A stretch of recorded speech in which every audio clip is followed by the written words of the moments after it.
Hello, shoppers. Welcome to the mall. Yeah. I remember how I was dooming last stream. I was gonna be like, oh, I don't know if I'll be able to stream for a little while. You know, the internet is so bad. Uh, Something happened. So, last night as I went to bed, as I was going to sleep, trying to fall asleep, like I put on some ASMR, turned my phone screen off, I rolled over to start sleeping, and I saw a light come on in my room. It was the Wi-Fi router. I thought, well, damn, I guess the Wi-Fi is down. So yeah, and then in the morning it turns out like, well, not only is the Wi-Fi down, the modem is acting funny. Yeah, I power cycled it. I power cycled it today. I ran a speed test on fast.com, the one sponsored by Netflix. Well, it's not sponsored by, it's run by Netflix. That's like, I have actually pretty good speed, it would seem. So I was like, I wonder. I wonder if maybe now it's fixed. Because, like, I was thinking, like, what if I was thinking, like, well, what if I just power cycled the modem? And, like, I tried network testing this morning. First test didn't go so great. But I tried it again after I power cycled the router again. I tried it again, and, it seems like, maybe it's fine as long as I'm not, like, as long as I'm not downloading a bunch of stuff or whatever. As long as I'm not, like, having a lot of incoming traffic. I don't know. I mean, so far we're fine. We're fine so far. So who knows? Maybe the problem has finally solved itself for now. Meat's back on the menu, boys. Anyways.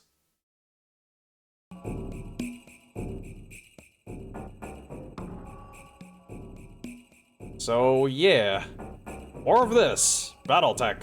Jade Falcon Sourcebook. Oop, I gotta move this mouse out of the way. Where we last left off. Oh shit, my sleeve. You didn't see that. We left off on the TO&E.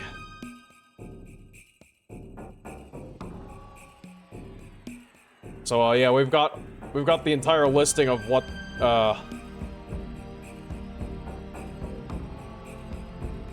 we've got the entire listing of like the Jade Falcon Tumen, basically.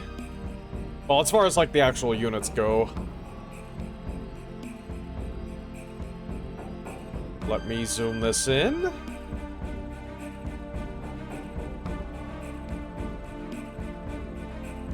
.9 should be fine. Table of organization and equipment. And what was the last page, just to make sure? Right, yeah, sweet. We looked at this art of that dude. And the types of stars. Command Star, Assault Star, Battle Star. Striker Star.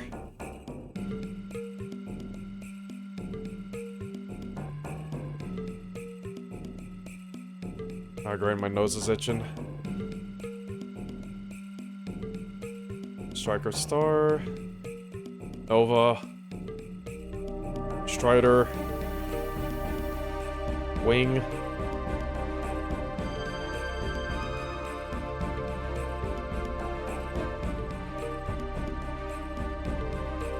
Okay.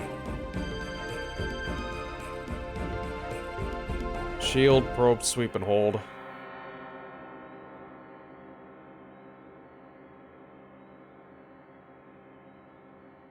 Alright, so let's start from here. Table of Organization and Equipment. The Table of Organization and Equipment provides details on the composition of the Jade Falcon Tumen. Unit summaries outline the Tumen, including information on its 3 galaxies, including each individual trinary, its given nickname, and commander. Oh, right, I need to, like, adjust this so I can, like, actually be able to read this easily. Oops.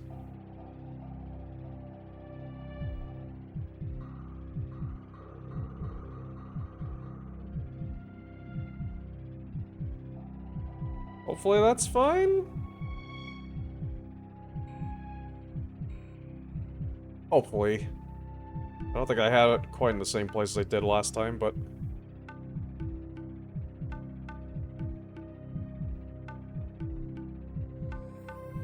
No, other way.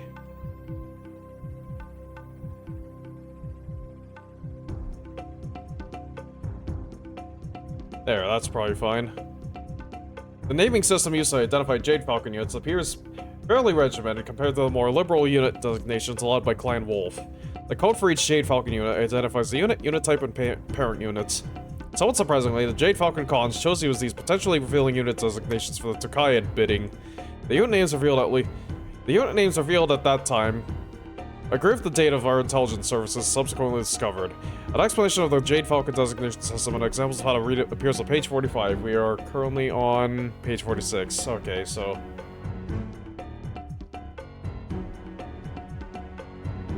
Falcons often combine stars and trinaries to form novas and supernovas as needed, and some other forces may not appear on the field in the precise arrangement stated here. Okay. I'm just going to scooch it up a little. And by scooch it up, I mean scooch it down.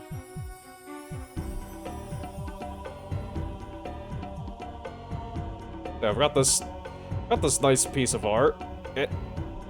Oh, I'm having to, like, push my keyboard way back. Got this nice piece of art here. What does this say? See our perch? Oh yeah, we have a jump ship here with a drop ship detaching. Oops. This is by Russell Ackred, this art. Very hard to miss signature / watermark, and man, look at that. Look at this dude's signature. It's got like a dollar. It's got, yeah, you got a dollar sign. It's got a shiny S. It's kind of like a, that reminds me of a Salt base, the way it's done here. That's kind of not germane to the subject of the actual art, but still. Pretty neat. I've got like a planet in the background. Falconry Prime. And we've got something that, like, so the actual unit summaries here, this is like, we can kind of breeze through this. So kind of at the top, we have the Turkina Keshik, the Chosen of Turkina. The commanding officer is Sakan Vandervan Chistu. His aide is the Lord Master Store Colonel Kale Pershaw. And the prefix for the whole cluster is K.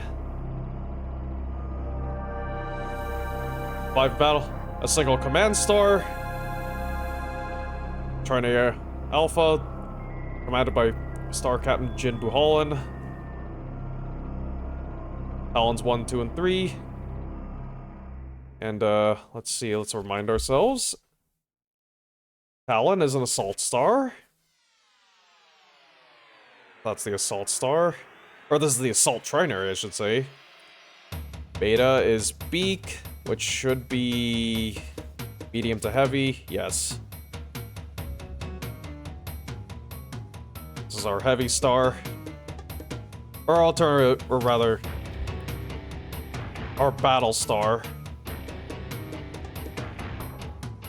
This is our battle trinary. And this is I, which is the striker. These are striker stars. This is the striker trinary. Trinary Delta. Oh, I should also point out, Beta is commanded by Star Captain Austin Rorschach. Charlie by Star Captain Vanna Hazen. Primary Delta, commanded by Star Commander Carson Akaza. These are elementals. So we've got... Oh man, how many is that? An elemental point is 5 warriors. So that'd be 25 to a star. 75, yeah, I think this is about 75. Yeah, this is about 75 elemental warriors in Trinary Delta. Trinary Echo is Star Captain Call of Faulconers. This is aerospace. And we've got 30 fighters. So yeah, this is the entire Keshik. Kind of like a cluster, but well, it's a command unit / honor guard. Naval Reserve, commanded by Star Commodore Vishu Faulkner. Oh, so that's what this is. That's the unit designation on here. CR Perch. Naval Command. Command of the Naval Reserve is Perch Command. Which consists of 1 Congress-class frigate, the Green Lantern, CJF Green Lantern, or is that JFS? I don't remember if I don't think they have the, designations, the little abbreviations. So yeah, I think it would be, like, CJF Green Lantern. Naval Command Star 1, Star Commodore Nicholas von Jankmon.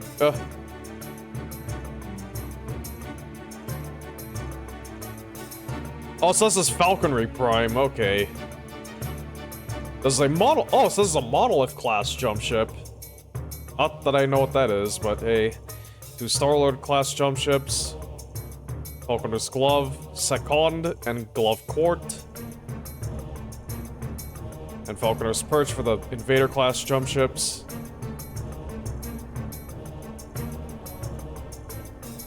Naval Reserve Star 2, Commodore Pamela von Jankmon. Jankman? How do you pronounce that? So yeah, Falconry, Falconer's Glove, and Falconer's Perch. Alright, now we have the Jade Falcon Galaxy, aka Gamma Galaxy. 5 clusters, 1 Erie, and 1 Salama. CEO, Star Colonel Mar Helmer. That sounds familiar. Aide, Star Captain Kathan Kyle. There's really a blood name called Kyle. Galaxy designation. Prefix G. Because, you know, Gamma. Galaxy Command. Star. Jade Falcon Guards. Star Colonel Aiden Pride. Also designation prefix GG. Command Star. Trinity Alpha commanded by Star Captain Joanna. Bravo by Alejandro. So yeah, like with the Keshik, Alpha has the heavier elements. Bravo's a bit more even. Same with Trinary Charlie under Star Captain Henrik. Delta has actually has a Nova, as well as 2 more elemental stars. Trinary Echo. Another Nova and 2 more elemental stars. Interesting.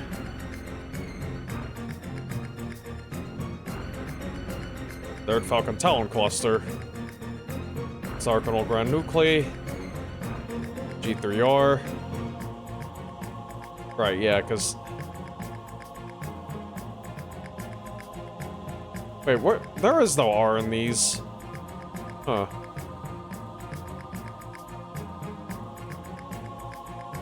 So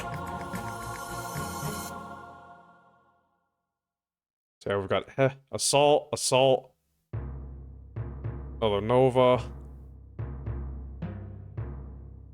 Yeah, mixed up elemental elements. Yeah, I think I'll just call out funny names or recognizable names only. Then Falcon Regulars Cluster, Devlin Hazen. Knife Talon Cluster. Dev Iller. Oh, Jewel Fang, that's a name. Nicholas Pride. Crab Rorschach. Brigman Hazen. Alpha Koga. Alright, yeah, there are Kogas. I thought Koga was from another clan, though. Sylvia Rorschach. Yeah, very typical so far. It's like a lot of elemental units. Oh, 7 Falcon. Oh, the Falcon regulars in the Talon Cluster actually also have aerospace elements. I didn't notice that until just now. Same with the 9th Talon Cluster.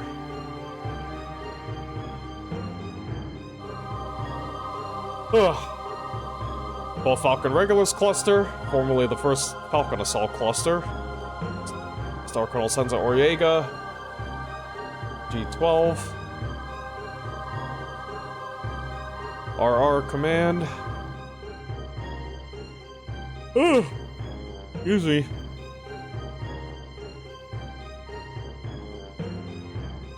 Yep, 2 regular mech trinaries. 2 elemental trinaries. Well, elemental and mech, I should say.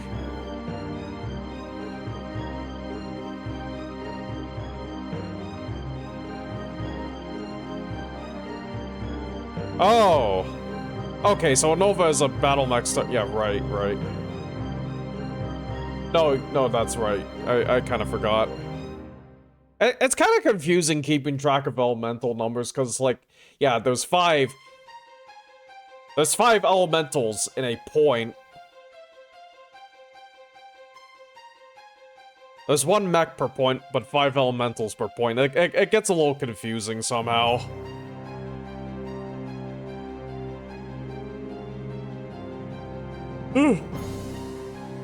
Jade Erie Cluster. Colonel Colin Buholland.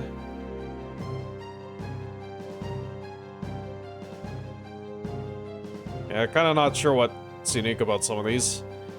And then the Salama Cluster, formerly the Jade Vets. Oh, so these actually have... Oh, so these actually are consisting of, like,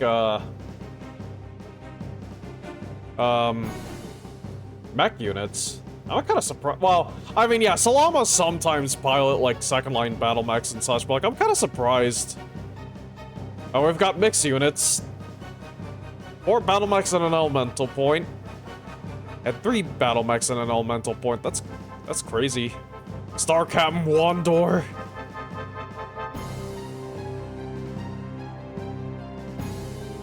Alright, now we have Gear Falcon Galaxy, aka Delta Galaxy. Galaxy Commander Samantha Cleese. Star Captain Kelly Buholland. 1 Command Star. Rard Hoyt. Commander of the 1st Falcon Striker Cluster. Padrick Shilu. Gandhi Irons.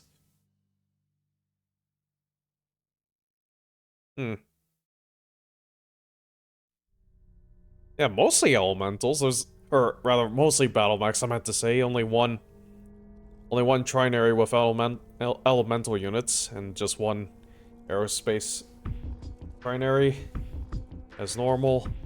I mean, that's pretty normal. You'll have like 1 or 2 elemental trinaries, and then 1 aerospace trinary. 2nd Falcon Jaegers, Star Colonel Marth Pride.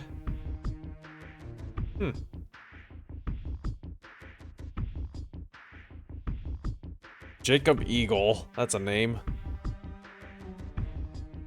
Dorinda 4, Matthew von Jankman. 5th Battle Cluster. Star Colonel Diane, Anu.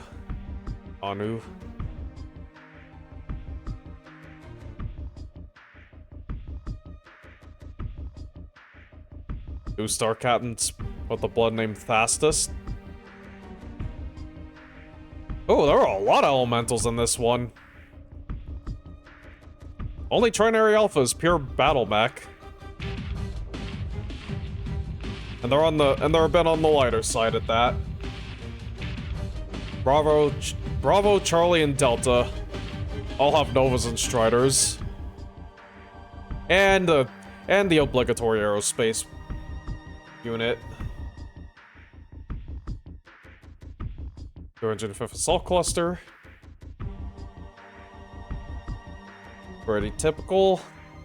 Commanded by Evelyn Buholland. Jade Falcon Erie. DE. Command. So I have the valid cluster, even though it's just 3 trinaries. And again, kind of on the bit on the lighter side. They're all beaks. A bit on the lighter side, I suppose.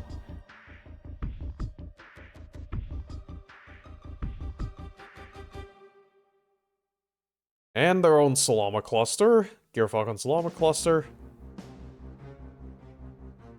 So that's a little more well put together.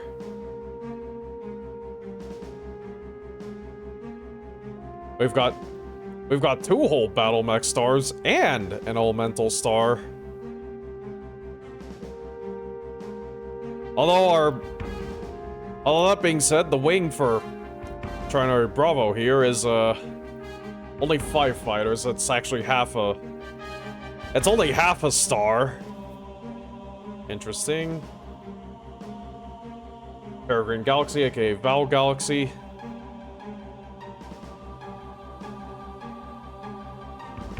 Oh yeah, I think Delta Galaxy was what I painted up that one time.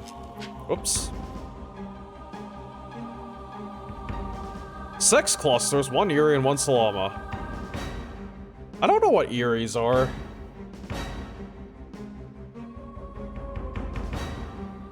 Anyways.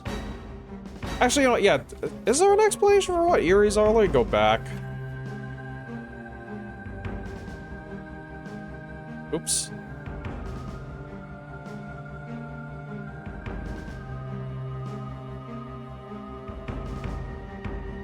I don't think so.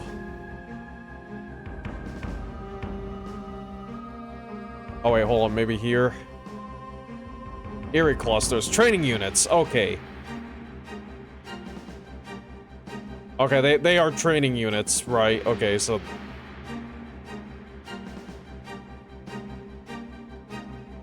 Those are like, yeah, those are the more inexperienced warriors. Okay, that makes sense, right. That's what I thought. That makes sense. Also explains why it's like, yeah, a lot of these... You see, none of these guys have blood names. You'll see, like, none of the star captains in these Erie clusters, none of them have blood names. Anyways, back to Peregrine Galaxy. Or Val Galaxy. Galaxy Commander Angeline Matlov. Star Captain Moana Buholland. Peregrine Command. Yes, 4th Falcon Talon Cluster. Commanding Officer, Star Colonel Yasukai Shambag. That is a name. That is a Gundam level kind of name. Anyways, Talon Cluster. No, ironically, no Talon stars.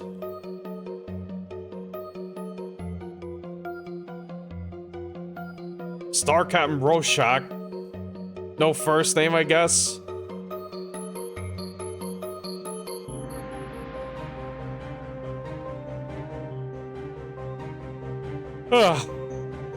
Interesting. Trinary Echo. Currently with Omicron Galaxy on last chance. They're separated from the rest of their cluster. Hell, separated from the rest of their galaxy, technically.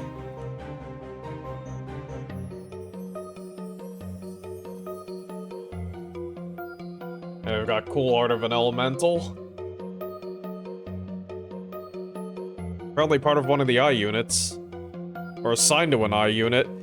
And again, we've got this, like, falcon head design on here.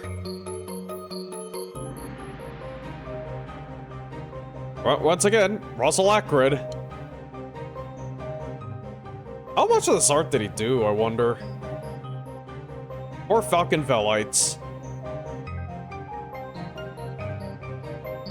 Commanded by Star Colonel Evac Matlov. B4V. Alright, we've got assaults here. More assaults. Mechs and Elementals, and then Aerospace. 8 Falcon Regulars cluster. Rikai Buholin.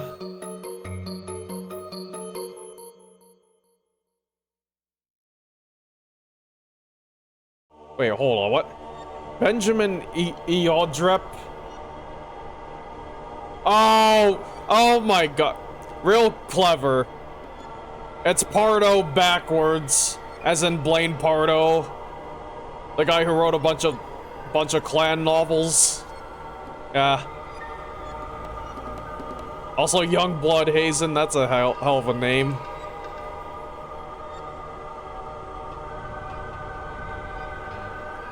Agar Kaza, Caroline Matlov.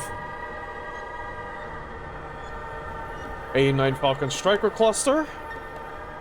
Star Colonel Davinia Guili? I don't know.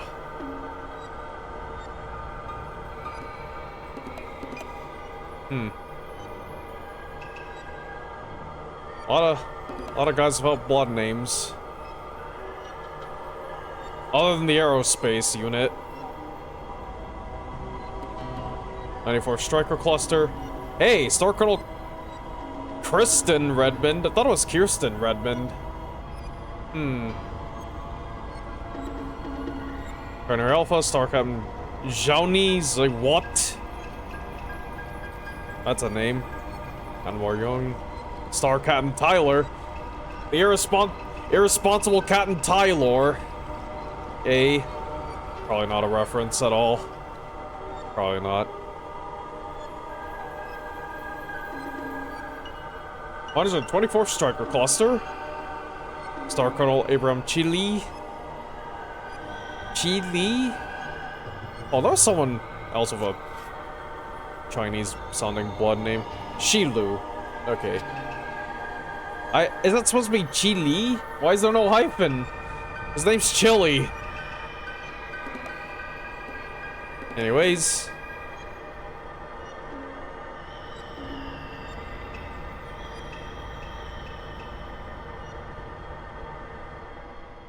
Yeah, you can kind of look at those.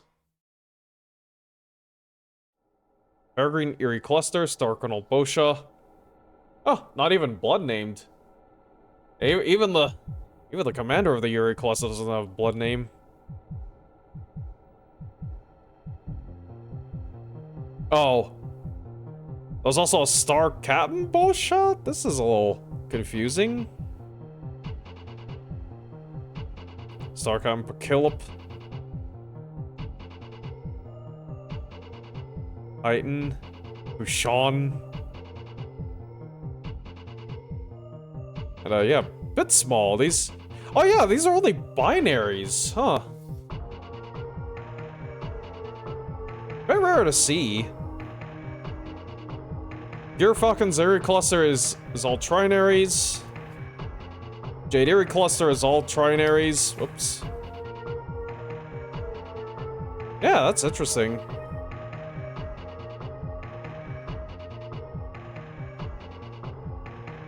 Although they have 5 all binaries, so... That's probably still about as many mechs as, Oh, it's probably about as many mechs as, the Gear Falcon Eerie Cluster. Although probably still less... Well, actually, maybe about as many mechs as the Eerie Cluster, because technically, yeah, that's like 15... Oop, 15 here. No, wait, I'm stupid. That's 9 stars of battle mechs versus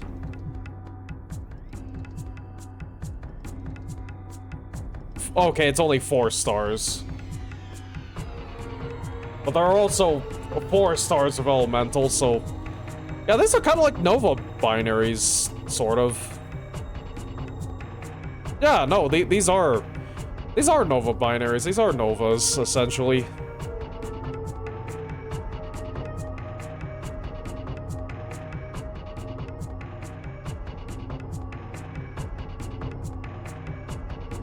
And we've just got a binary of aerospace to round it out.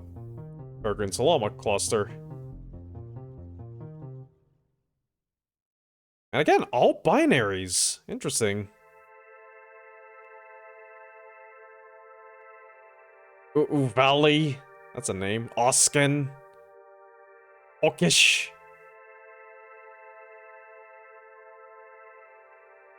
Alright, now, full unit rosters. Oh boy. Oh shit. Oh, really? That's it? Huh. That's really the extent of the Clan Tumen? So let's review. We have the Turkina Keshik. We have the Naval Reserve. Consisting of all the jump ships. All of the jump ships they're using. I mean, so it's like, yeah, Naval Command Star 1 consists of like 6 jump ships. Same thing with the Naval Reserve Star 2. That's kind of interesting. Why is it like 6? And then, of course, you have the command vessel, so that brings the total to 13. I guess that's not counting the drop ships and all, but still, I'm kind of surprised. So yeah, 1, 2, 3 galaxies. Huh. Kind of surprised. Okay, this one we're gonna have to, like, kind of skim a little. Because this is thick. This is the detailed breakdown of, like, what we just saw. Looks like. Jade Falcon Keshik. Senior Khan. Elias Critchell. Commander. Sakan Van Chistu. Aide-de-camp. Star Colonel Caleb Pershaw. Unit status Elite. Nickname chosen of Zakina. Insignia. Plummeting Jade Falcon full cry clutching a golden sword against a shadowed blue world. Now that's for the Turkina Keshik. Keshik command, sir. Unit identification. Jade Star to the left of the cluster insignia. Wounded in action. Turkina. Wounded in action. Killed in action. Oh, they had night gears up. Right, yeah, right, because, like, the night gear entered I guess it was, like, the night gear entered service right around the time that, like, Ulrich Kerensky was elected Ilkhan.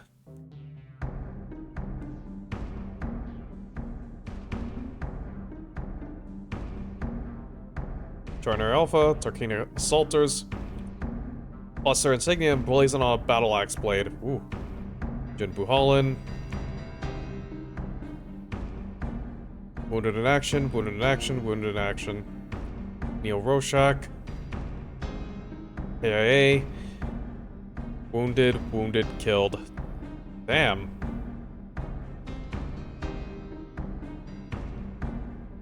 Within Koga. Wounded, killed. Jeez. Is this all from Tukayed? Damn. Turkina Battlers. Right, because this is the battle trinary. McGuire Killip. Gear. Vulture. Loki 8. Oh, right. Wounded, wounded, wounded. Killed, killed. Hitoon Fisher, that's a name. Like Matlov. Wounded. Wounded. Wounded. MechWarrior Getters. Mance. And Billock killed in action. Journey Charlie, Turkina Strikers. Cluster Insignia. Alright, so Bravo's Insignia is the Cluster Insignia.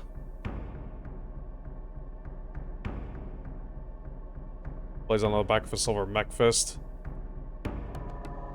Journey Charlie is the Cluster Insignia set between stylized bronze wings. Vanna Hazen. Wounded. Killed. Wounded. Wounded, wounded, wounded. Wounded in action, wounded in action, wounded, wound. Or killed? Sej. Ternary Delta. Turkina Elementals. Plus an insignia emblazoned on the chest of battle armor silhouette. Arsenakaza, wounded. Genders Thastus, wounded.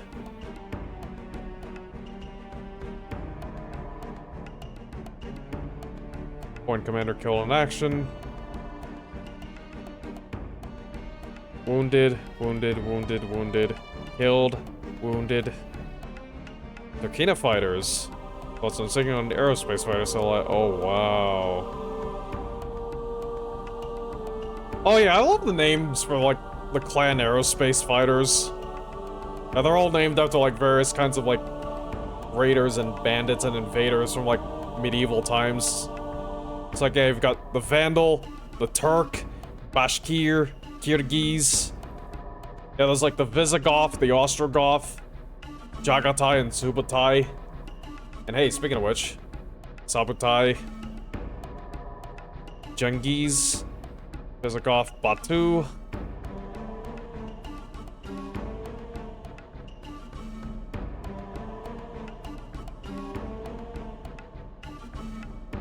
Avar, that's a new one. And Sula, oh, that's an interesting one. Support vessels. Okay, so now we actually get the, other ships assigned to each of these units. Cameron-class dropship, Turkina's Pride.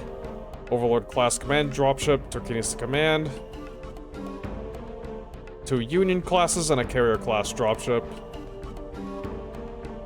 And here we have something actually worth reading out. Star Colonel Kale Pershaw, second in command of Turkina Kashik. Star Colonel Kale Pershaw is second in command of the Turkina Kashik and aide to Khan Vandervan Chistu. By clan standards, he is old for a warrior, but his Khan still has confidence in his judgment. Like most Jade Falcons, he supports the Crusader movement. Kale Pershaw holds mixed feelings of contempt and grudging admiration for Star Colonel Aiden Pride, commander of the Falcon Guards. He first met the then Star Commander Aiden, posing as a free birth warrior named Jorge, on Glory Station. Pershaw hated Jorge/Aiden, especially for his free birth status, but also for his lack of discipline. When Clan Wolf attacked Glory Station to seize the genetic legacy of Kale Pershaw from the Wolf gene pool, Star Commander Jorge led a counterstrike which destroyed the Wolf command post and crippled the attack. Immediately following the battle, Star Commander Jorge revealed his identity as the trueborn warrior Aiden. Disgusted by Aiden's deception, Kale Pershaw testified against him before the clan council to prevent him from claiming a blood name, but began to recognize Aiden's potential after hearing depositions from various parties regarding the warrior's history.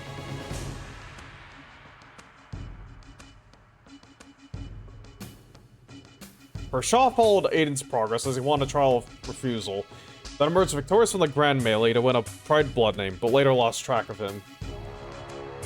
The invasion under Operation Revival was the event Kale Pershaw and the other Crusaders had been working for, but their pleasure was short-lived. Clan Wolf's rapid advance, coupled with Ilkhan Kerensky's ploy of saddling the Jade Falcons with the hated Steel Vipers, seemed to ensure that Clan Wolf would become the ill clan, a daunting prospect for those who considered Clan Wolf virtual traitors to the true clan way. At the Kayed, Kale Pershaw served as the head of operations for the Jade Falcon forces, orbiting in a Spectre command and control aerospace craft. His tactical coordination aided the Jade Falcon advances. However, even with his assistance, Clan Jade Falcon fought to no better than a draw. The 15-year truce of Comstar practically guarantees that Kale Pershaw will be too old to serve his clan on the front lines when hostilities resume. Yep. Kale Pershaw is a freaking old guy. I remember from the Legend of the Jade Phoenix also, it's like, yeah, he was really, I guess, already beyond like normal standards of old for a clanner. Like, yeah, he really looked the part.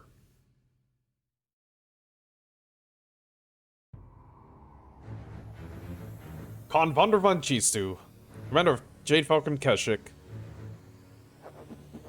Known more as a crafty warrior than an able leader, Chistu's fortunes rose and fell during the invasion. During the first 3 waves, Chistu saw little action as Khan Malthus, the Jade Falcons' junior Khan, or Sa-Khan now, acted as warlord and garnered most of the glory by directing military operations. But Malthus' defeat and death on Twycross gave Chistu a chance to prove his ability as Khan. Chistu began his reign as warlord by naming Kale Pershaw as a high-level advisor, claiming the experienced warrior from a series of administrative duties unworthy of Pershaw's stature. Whatever political points Chistu gained in this move, he lost when he helped Khan Elias Critchell reform the Falcon Guards. Even though Chistu knew that many of his commanders despised Aiden Pride, despite his blood name. Aiden Pride, despite his blood name, Pershaw recognized abilities in the young warrior that he believed would either make him a great warrior or get him killed, and placing him as commander of the new Falcon Guards, now mostly misfits or Salama, seemed a safe appointment. But other Jade Falcon warriors, familiar with the Falcon Guards' history, considered this decision dishonorable. Many felt that even the loss to the Inner Sphere on Twycross did not earn the Falcon Guard such an uncertain future. Aiden Pride proved them all wrong by creating an effective fighting machine from clan rejects. And this is Vander van Chistu, I believe. The Falcons is showing on Tukayat, and the glory of the Falcon Guards earned their vindicated Chistu's judgment. But it must further prove his abilities if he hopes to become Senior Khan. Khans Chistu and Critchell agree that the current situation with the Steel Vipers cannot continue. The old Khan insulted the Falcons by allowing the Vipers to administer Jade Falcon conquered worlds. But the Khans are still working out how to solve this problem. Meanwhile, Chistu is directing a raiding campaign against Inner Sphere worlds along the Jade Falcon occupation zone border. By making lightning attacks and then returning to clan space, the Falcons stay within the letter of the Takaya Treaty, and avoid repeating the humiliation the Falcons suffered in the recent attack Chistu ordered on Morges. Chistu sees clan raids as retaliation for raids the Inner Sphere makes to destroy targets, even though such wanton destruction goes against clan customs. Chistu dislikes the treaty, but will abide by its terms until the Okan releases them from it or 15 years has passed. From what he has seen, Chistu still believes the Inner Sphere is populated by barbarians who would be better off conquered by the clans. Yep.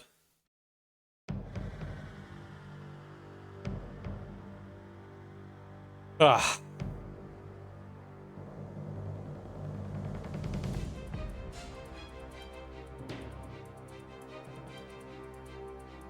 And then there's Khan Elias Critchell, Senior Khan of Clan Jade Falcon. Known as the Jade Hawk, dominion the Jade Falcon clan, Critchell has lived up to his name by maintaining his position as Senior Khan, carefully deflecting blame for any failures or questionable decisions to his junior Khans. He ostensibly took care of domestic matters, delegating the day-to-day operations the invasion first to Khan Malthus, then Khan Chistu. Though approaching 60, Critchell still held the reins of power in Clan Jade Falcon. Khan Elias Critchell faced 2 potentially damaging political situations during the invasion. One was the Falcon's defeat on Twycross. Recognizing the loss of confidence inherent in this failure, Khan Critchell convinced the council that the shame of the defeat was great enough to affect all Malthus blood heritages, thus ensuring that Khan Malthus would be stripped of his rank and sent back to clan space in disgrace. He then chose Vander van Chistu as his new junior Khan, other ambitious military genius. The invasion continued almost without interruption. Many of the clans aligned with the Falcons reconsidered their positions in view of Twycross, and it took all of Khan Critchell's political skills to keep the invasion plans on track. Clan Snowraven broke off negotiations with the Falcons, and Khan Critchell began to curry their favor. Critchell's reputation as a political genius grew. Khan Chistu's first proposal as Khan was to reform the Falcon Guards. Guards had always been one of the most feared units, not only in the Falcons, but in all of clan space. Chistu's plan reduced the Falcons to little more than a Desert unit. A change in status that would outrage every Jade Falcon warrior. Though he bore no ill will toward Iden Pride, Han Critchell presided over the trial held to determine whether Tur Rorschach, Joanna, and Iden were guilty of treason by deliberately staging a second chance for Iden to qualify as a warrior. Iden won a trial refusal when the council voted him guilty, and went on to win his blood name and become a skilled warrior and leader. Critchell considered Iden unworthy to command the Falcon Guards. Critchell privately canvassed Star Colonels and Star Commanders to get a feel for the general attitude toward reforming the Guards. Then he asked Chistu to explain his rationale for changing the Guard's status. Chistu claimed that no self-respecting warrior would want to belong to the Guard after its disgrace on Twycross, thereby offending most of the Star Commanders. Assigning Iden Pride as commander added to the insult. Con Critchell allowed Con Chistu to implement his plan, but made his disapproval subtly clear. As it turns out, Con Chistu's plan was a good one. Few clan leaders can manipulate events or situations to their advantage better than Con Elias Critchell. He is not known for military aggressiveness, but surrounds himself with skilled tacticians and commanders. Critchell keeps Clan Jade Falcon well supplied with equipment and new warriors, and Chistu handles the military operations. If Chistu causes the Falcons to lose honor as Malthus did, Critchell will act just as swiftly. To Critchell, victory and honor for Clan Jade Falcon are all that matters, be it in the political arena or on the battlefield.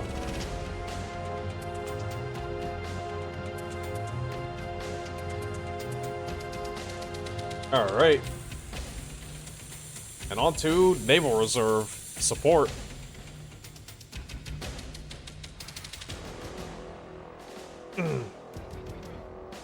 Commander, Star Admiral Vishu Faulkner. Unit nicknamed the Falconry. Unit insignia flying Jade Falcon against the Field of Stars. Reserve Star 1. Commanded by Star Commodore Nicholas von Jankman. And yeah, we know these ships already. Reserve Star 2 is commanded by Star Commodore Pamela von Jankman. And here we have Heart of... Well, I'm guessing it's Vishu Faulkner. That's some art. Once again, Russell Ackred. Can't really see the top of his head. Kinda looks a bit like Patrick Stewart. But again, kinda can't see the very top of his head, because it's obscured by this kind of lovely rendition of some sort of warship, I guess? Even though there are no warships. Well, I don't know, this might be the, what is it? The Congress class? I think that might be the Congress class frigate mentioned earlier. Anyways, profile. Star Admiral Vishu Faulkner. Vishu Faulkner was born in the Omega-5 Orbital Simcoe, source of some of the Jade Falcon's finest fighter pilots and warship commanders. He spent his early years piloting an Avar heavy aerospace fighter. It became one of the Falcons' greatest aces, amassing more than 90 kills. Jeez. Passed his trial of blood right at age 28, earning that honor through the Grand Melee. Advancing through the ranks, he drew an assignment to warship training, and took command of the troop transport Tarkini Zeri in the political aftermath of the Malthus blood name's fall from grace. Vishu Faulkner earned command of Clan Jade Falcon's Naval Reserve, and as Star Admiral, controls the transportation and protection of all Jade Falcon forces in the occupation zone. Star Admiral Faulkner, like most clan members, wants to reject the truce of Comstar, but realizes that the Force hiatus provides the clans enough time to prepare to resume the invasion in 3067. When that time comes, he plans to see his flagship orbiting Terra. Yeah, again, so this art probably is of Faulkner. Star Admiral Adrian Malthus, commander of the Emerald Talon Naval Assault Star. Considered by many to be one of the best naval tacticians in Clan Jade Falcon, if not all the clans, Adrian Malthus seemed destined to accomplish great deeds. Born in the Jade Falcon world of Ironhold, he showed an early aptitude for naval strategy. Following his trial position, in which he handily shot down all 3 of his opponents, he was immediately assigned to the Night Lord class battleship Emerald Talon as commander of the ship's fighter trinary. Shortly thereafter, Contemor Malthus took a personal interest in the young Star Captain and nominated him for the Malthus blood name. Star Captain Adrian killed most of his opponents on in the Trials of Blood, right? though he nearly died twice, and won his blood name. Con Malthus assigned Adrian to command the Emerald Talon and a star of warships designated as a fast reaction strike force. Star Admiral Adrian Malthus eagerly anticipated leading his assault star in battle against the Inner Sphere to help restore the Star League, but his unit never got to use its firepower. After Clan Smoke Jaguar used its flagship Sabercat, and a trial of annihilation against Turtle Bay, the clans abandoned planetary bombardment as an effective tactic, and because none of the Inner Sphere's warships survived the Succession Wars, the Emerald Talon Star left behind its dreams of glorious interstellar battle to serve as an escort for Jade Falcon jump ships and drop ships. Yep.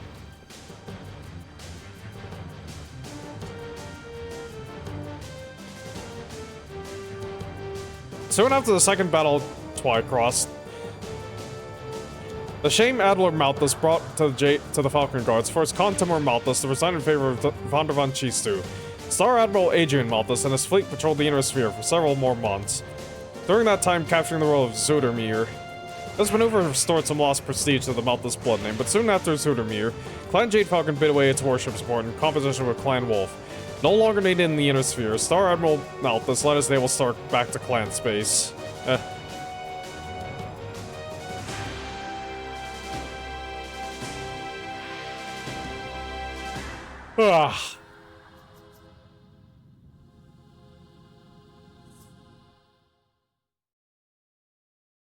Jade Falcon Galaxy, unit nicknamed the Jades.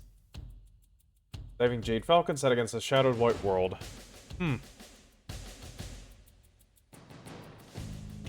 Jade Star to left the Galaxy insignia.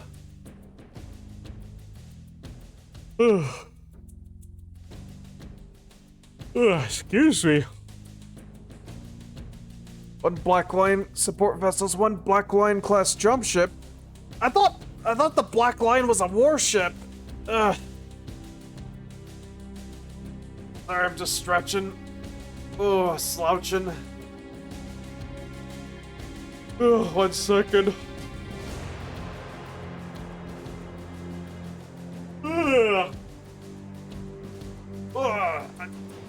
I'm gonna stretch a bit.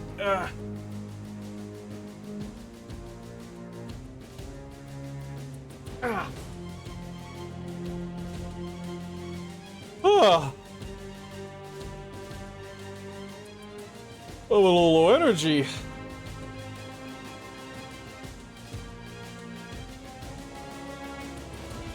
Anyways, we must forge on, however. Galaxy Command Star, Elite, the Jade Eyes, Jade Star to the left of the Galaxy insignia, Marhelmer,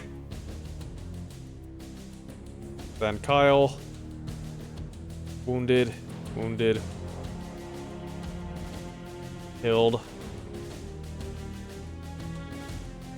Jade Airy, Jade Hood, Jade Cadge, Jade Fist. What the hell's a Cadge?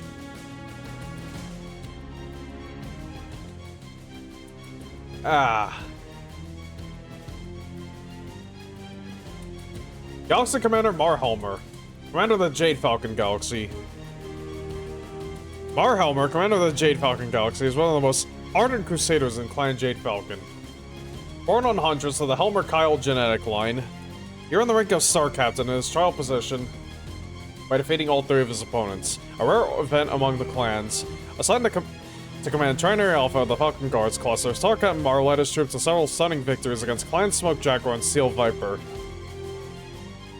most notably taking the small mining world Diamond Star from the Vipers in early 3042. His overall performance and codex record allowed him to try for the rank of Star Colonel at the age of 23, and he passed the new trial position admirably. His early promotion and outspoken support of the Crusader movement earned him command of the Falcon Guards, and 2 years later, that unit's previous commander, Cynthia Helmer, nominated Star Colonel Mar for the Helmer blood name. It took several long and brutal battles, with Star Colonel Mar won his trial of blood right. Soon after, Con von der von Chistu promoted him to Galaxy Commander of the Jade Falcon Galaxy, and Mar Helmer led his galaxy to the highest success ratio of all Clan Jade Falcon forces in the invasion. Excuse me. Star Captain Cathan Kyle.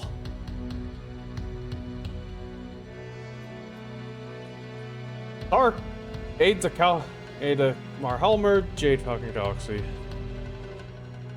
Star Captain Kyle is quiet and reserved, a rarity among Clan Jade Falcon. Excuse me. Forgive my yawning. Ugh. Rarity among Clan Jade Falcon. Some warriors believe his calm exterior hides a secret support of the Warden faction. Few accuse him of these sentiments to his face, however, since he killed the last warrior to do so in the Circle of Equals. Oof.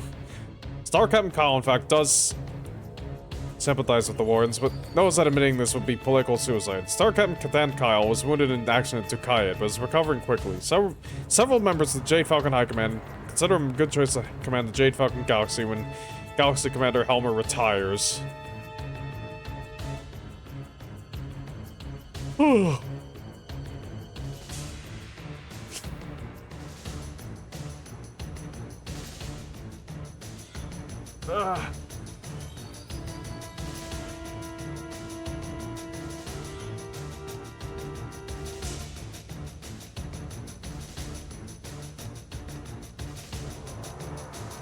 Alright, sorry, just wiping my eyes. And here we go, the Jade Falcon guards themselves. Commander, Star Colonel Iden Pride. Unit nickname Pride's Pride. Unit insignia, swooping black falcon with luminescent green eyes, clutching a silver sword. Cluster command star. Jade Star to the left of the cluster insignia. Star Colonel Iden Pride. KIA. Kyle, aka Horse. Elite. Marauder. Marauder? A Marauder 2? Or 2C, rather? Wounded in action. Margot, killed. Lemuel and Corrito, wounded in action. Alpha. Star Commander Joanna, wounded in action. Diana. Diana was fine. Kryn? Only one wounded in Alpha Peak 2.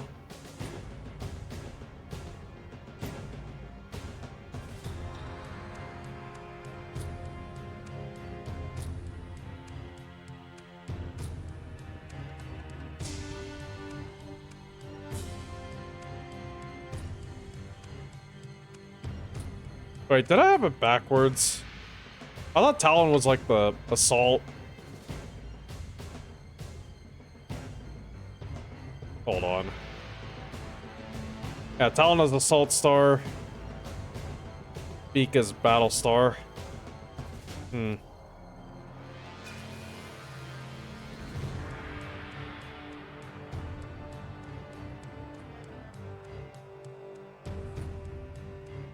Well, actually, I guess that's not wrong, but still.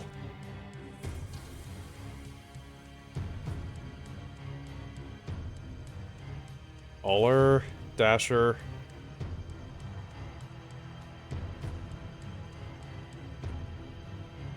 Ugh. Oh, gosh, sorry. Binary Bravo.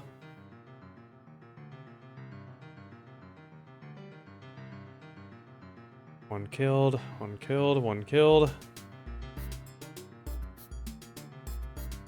Binary Charlie.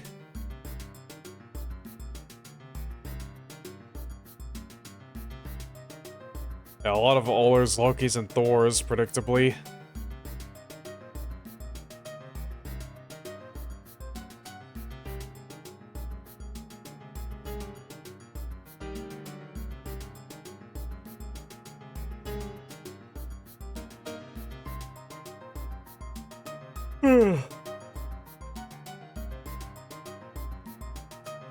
Trinary Delta.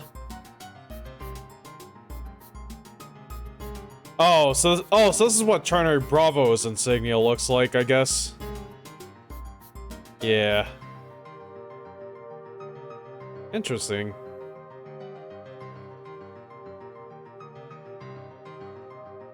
I was wondering what this art was.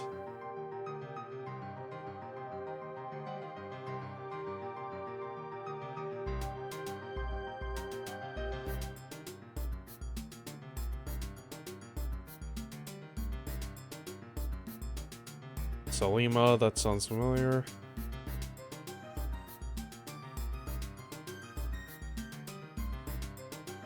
Trinary Echo. Oh, these don't have unit nicknames. Yeah.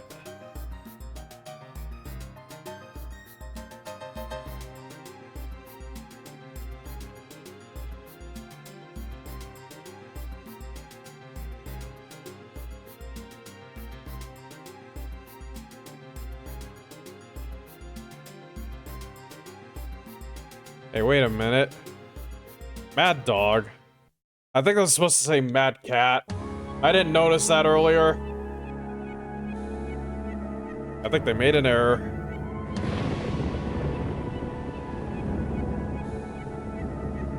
So yeah, we have elementals, because hey, a lot of elementals here, and the art is elemental.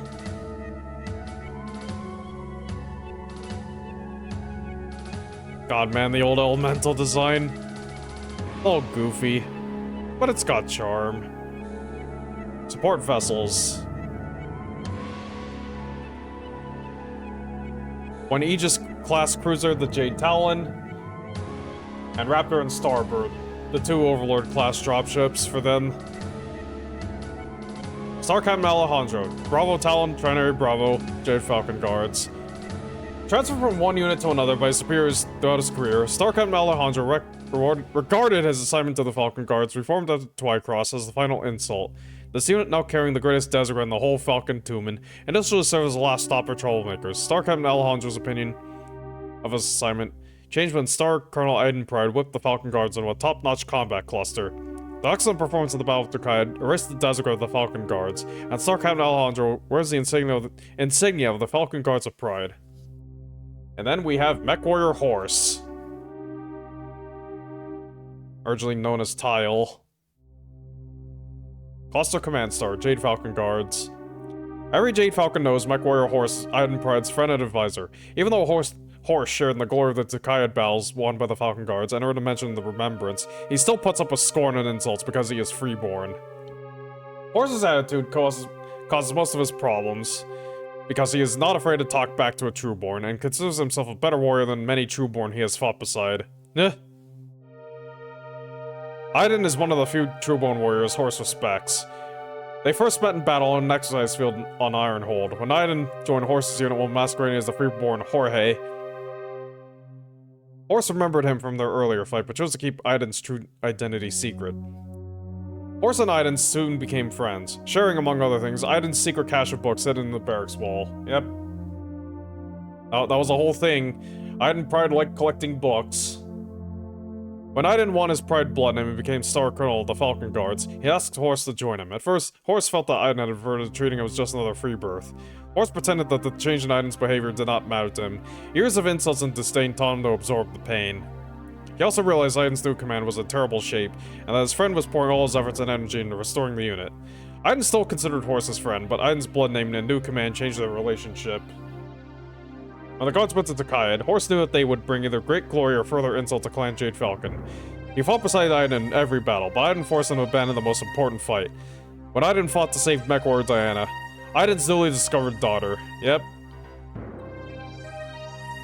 Well, Gene daughter, at any rate. Horse promised to show Diana the secret books that he and Aiden read in their rare moments of spare time, and he kept that promise. Horse received honors for his actions on Tokayed, including promotion to Star Commander, but he knows that his free birth status will always come from getting the respect he deserves. Yep, and he gets to play a somewhat important role later on, when he gets captured by the Smoke Jaguars, but that's later than this, I guess. Star Colonel Aiden Pride, commander of the Falcon Guard Cluster, Jade Falcon Galaxy. Star Colonel Aiden Pride's life has been a constant battle since the day his Sibco landed on Ironhold. Falconer Commander Ter Rorschach thought that he recognized Aiden as the virtual reincarnation of a former commanding officer, Ramon Matlov. Because Commander Rorschach wanted to honor his respected commander, even after his death, he took a great interest in young Aiden. When Aiden failed his trial position, Commander Ter created a plan that gave him a second chance, assuming the identity of a free birth cadet named Jorge. Aiden passed his second trial position and became a mech warrior. When Clan Wolf attacked the Jade Falcon-held planet Glory Station, The Jade Falcon held planet Glory Station to win the genetic legacy of Kale Pershaw. Star Commander Jorge Aiden devised the plan that defeated the wolves. After the battle, Aiden made his claim to fight in the upcoming Blood Name contest, and his true past came to light. Convicted of treason to the clans in a trial before the Grand Council, Aiden won a trial of refusal and the right to participate in the Grand Melee for the final slot in the Trial of Blood Right. Star Colonel Aiden won his blood name and proved his worth in a long and glorious career as a mech warrior. Star Colonel Aiden Pride was killed on the planet Takayid while covering his forces' retreat to the dropships. Star Colonel Aiden Pride earned the clan's highest honor. The Jade Falcon gene pool accepted his genes, and his legacy will help produce generations of fine mech warriors. Star Commander Joanna. Alpha Beak 1. Trinary Alpha, Falcon Guards, Jade Falcon Galaxy. Star Commander Joanna is a bitter woman. She watched her career in the Falcon slowly slide away over the past few years, and knows her failures are her own fault. She was demoted from Star Captain to Star Commander. In her trial position, following the Falcon Guards is lost on Twycross. Her involvement in Star Colonel Aiden Pride's second chance at becoming a mech warrior, and her voluntary participation in the trial refusal fought after the Grand Council's action in the matter, represented the final missteps in a doomed career. Oof.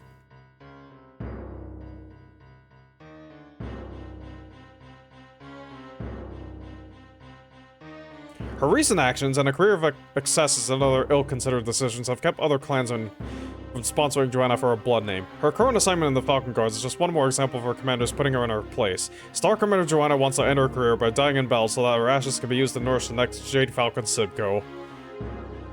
Well, bit of spoilers, but I think she does actually have a bit of a redemption arc. She does get a bit of a redemption arc in the novels. In fact, I think she actually does go on to become Khan of Jade Falcon, but again, that is way after this. Also, I think she had sex with Aiden Pride while he was still in the Sibco. He was still training in the Sibco, but again, that's in the novels. You're gonna have to read those to find out. You're gonna have to read, what was that, Robert J. Thurston's novels? Legend of the Jade Phoenix. Those are the ones you want to look for. And here, yeah, this is supposed to be Aiden Pride. There's better art out there. There's other better art of him.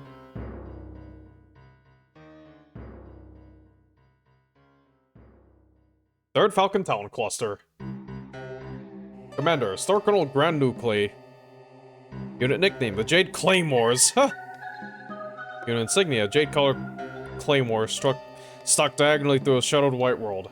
Okay, Claymore is in the sword, not the landmine. Also, Command Star. Jade Star. Okay, so Command Stars are always like Jade Star to the left of the cluster insignia. Grand Nuclei wounded in action. Second in command. While his second was wounded or killed on Takayid. Trinary Alpha, a lot of them wounded.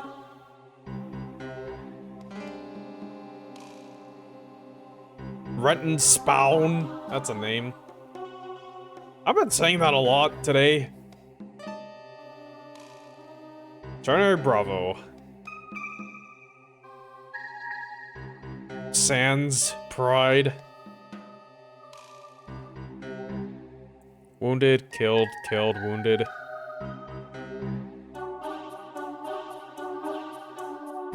A lot of wounded in Bravo Beak.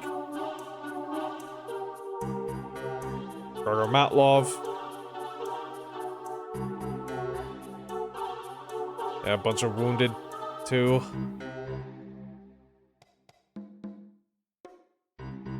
Trinary Delta.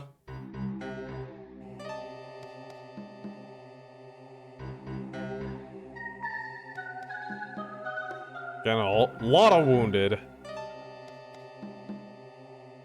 And here's the aerospace. Wounded. A lot of wounded, couple killed in action. Once again, a lot of wounded and actually few more killed. Another art by Russell Ackred. They're just two dudes in uniform. We'll be getting to the uniform soon. We'll be getting to the uniform soon. Boy, this is some art. What are those guns they're holding? Are those what I think they are? They may be what I think they are, but I'll hold my judgment.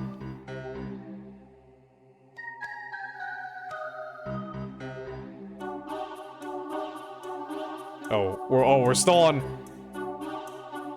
Right, we're still on Trinary Echo.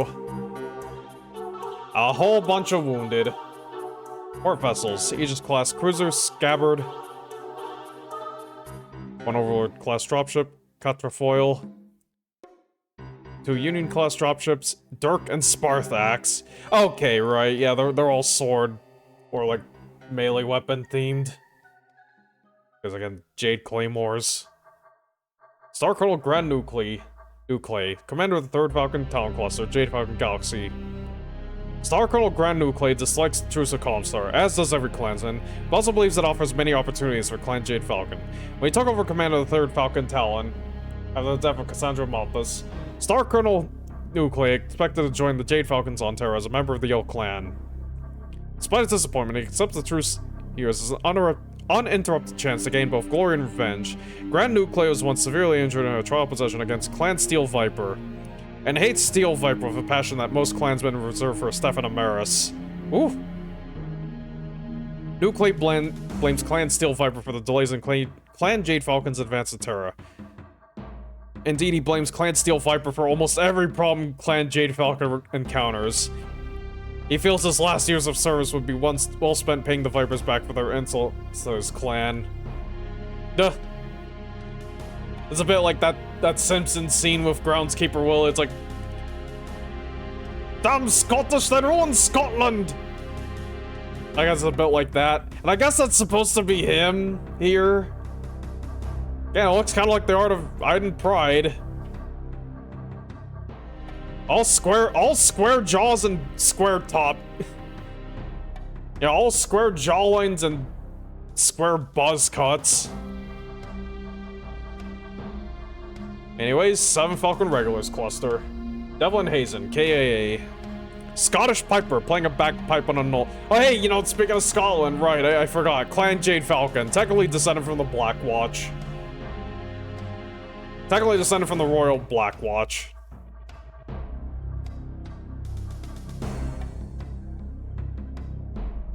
Hazen's Hussars. Scottish unit insignia. Scottish Piper playing a bagpipe on a knoll. Silhouetted against a jade moon. Ugh. Devlin Hazen KAA. God, good lord, the entire command star taken out of action. 3 KAA, 2 wounded. Hazen's Heavies. Krebroshak. Again, like, Jesus. Insane losses. 3 KAA, 2 wounded. Wounded, killed, wounded, killed, wounded. Wounded, wounded, wounded, wounded, killed. Damn. Yeah, that got rocked on Tukayat, huh? Garner Bravo, Hazen's Bulldogs. Actually, what mechs did they have on the heavies? Assaults, heavies, yep. All assaults and heavies.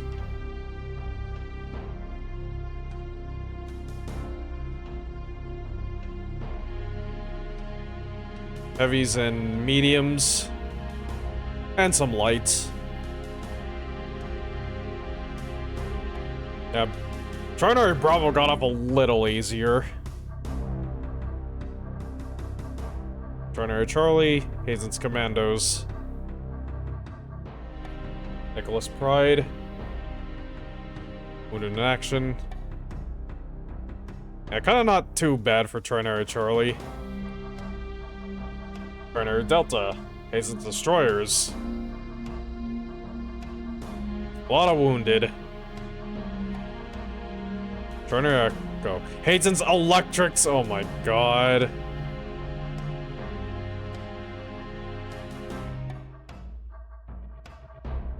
Gretton, 1 Ivan Jankmon.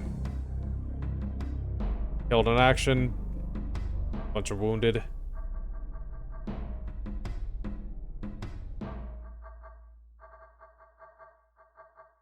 Yep, a lot of the same story with the other wings.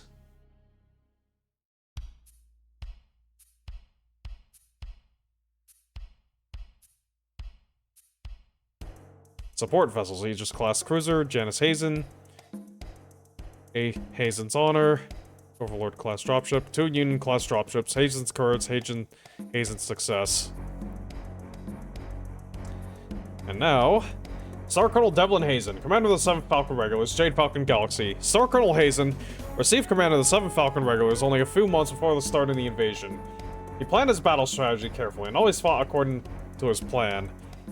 This inflexibility gave his cluster as many defeats as victories, because Star Colonel Hazen could not easily adapt to the Federated Commonwealth forces' often unpredictable actions. Despite his excessive caution, Star Colonel Hazen was a highly competent commander. He acknowledged the problems of adhering too closely to a rigid battle plan, and was experimenting with a more flexible tactical system designed to counter inter-spirit strategy. The new tactics show great promise, but someone must convince Galaxy Commander Helmer and Khan's chiefs to Critchell of their worth. The Federated Commonwealth military considered Devlin Hazen the most dangerous Jade Falcon commander.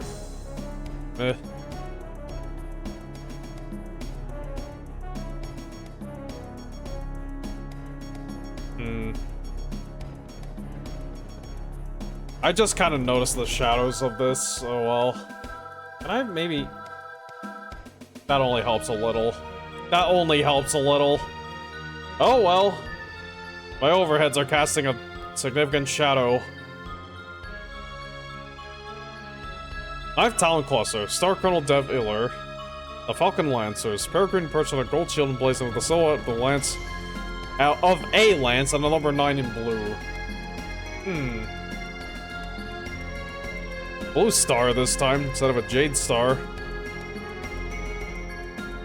And here we have 2 random mechs, a summoner and... I'm assuming a gargoyle? But man, the head is so fucking huge. Duh. I would almost think this was an imp.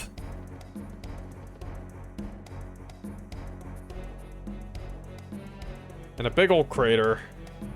That looks like a moon crater. Yeah, that's what it is. A lot of wounded.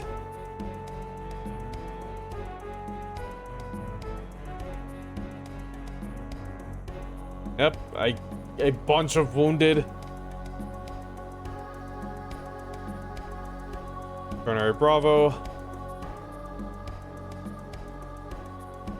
Wounded.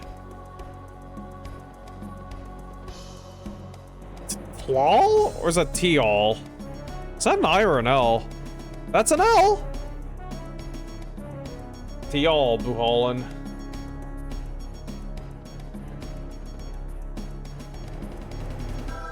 God, I love these sci-fi names. Wakons, Fager, Jam, Ekor, Wei.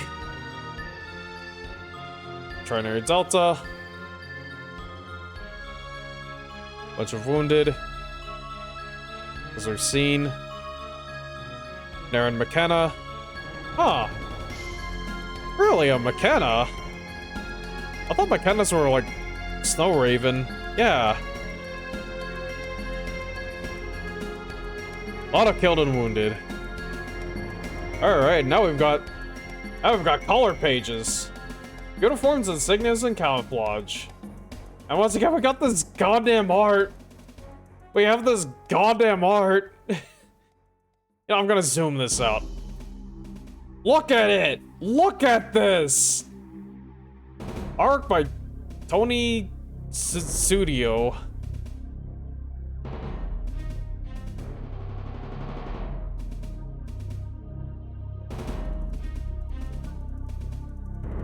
Wait, what? Oh. Artwork by Tony Studio.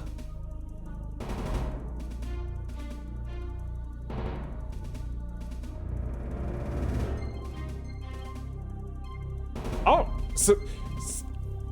studio, whatever. I mean, he did a pretty good job. This is like... I mean, look at it. It's very nicely shaded and everything. It's just so weird.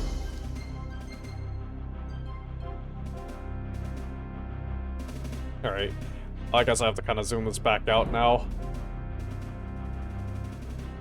So yeah, here we have the field uniform. A bunch of, lapel insignia. Designations for which point you are in a star. The dress uniform with the goddamn cape.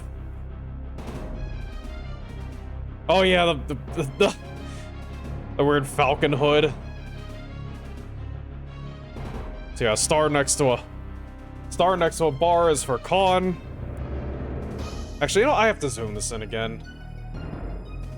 I have to be zooming in and out.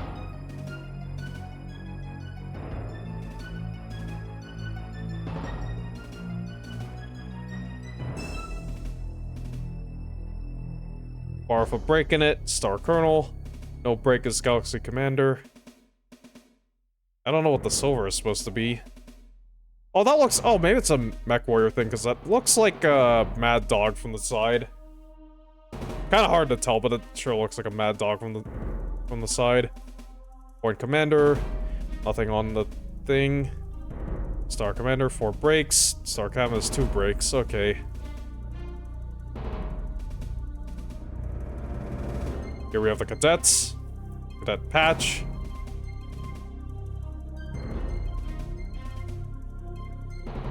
Dress uniform belt buckle.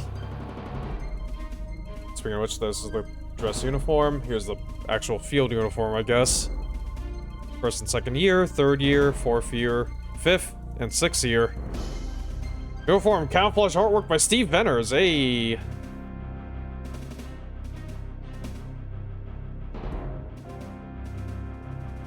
Now we have the aerospace pilots. Here's the aerospace flight suit. These are the technician suits. Just simple jumpsuits.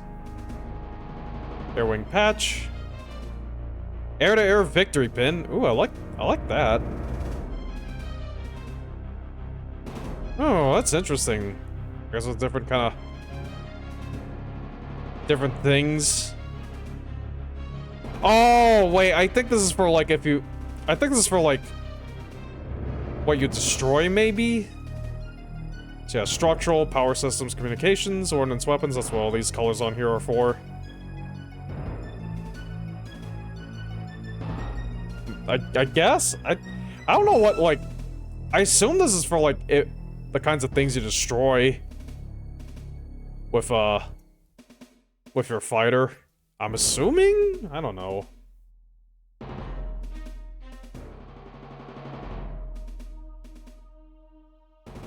And yeah, once again, we've got point, tabs.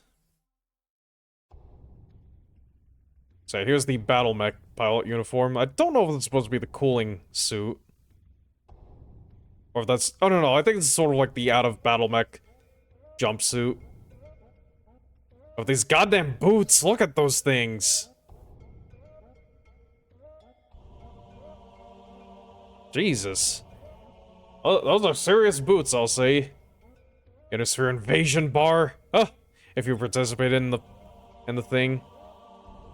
Yeah, I guess my earlier guess might be correct, because it's like, yeah, these are the tabs for battle mech pilots. I'm guessing this is like what you get depending on kills you get. Or the pins, not tabs. These are the pins you get for the kinds of victories you get. I'm guessing ordnance would be like, you know, weapons and supplies, artillery and such. Weapons is probably like, you know, like battle mechs and so on. Structures, power systems, comms. Here's our point tabs. Technician. Looks very much like the aerospace technician.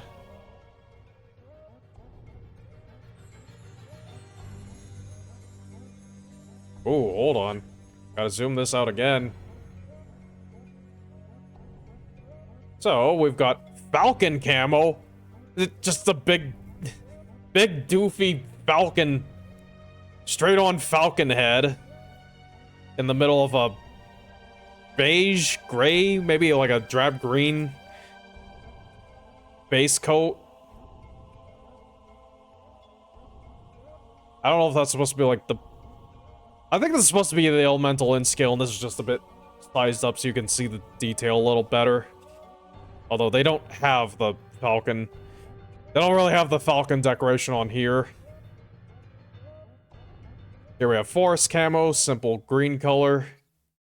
Maybe a bit of multicam. Yeah, it looks like a bit of multicam, maybe a bit of a tiger stripe thing going on, although it's kind of hard to see.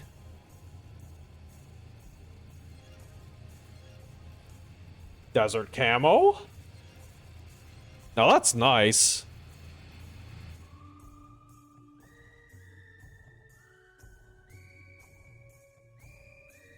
Winter camo. It's mostly just kind of gray.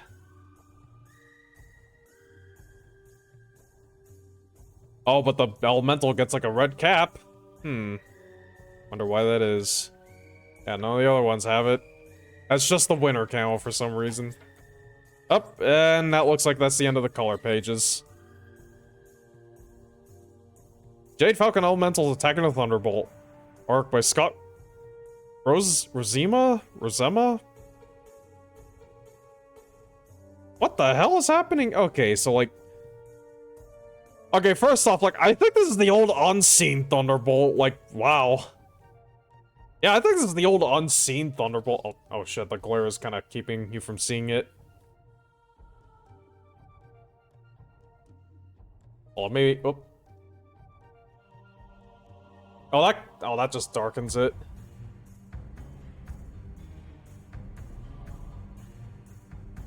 Oh, so, sorry. Camera's shaking around.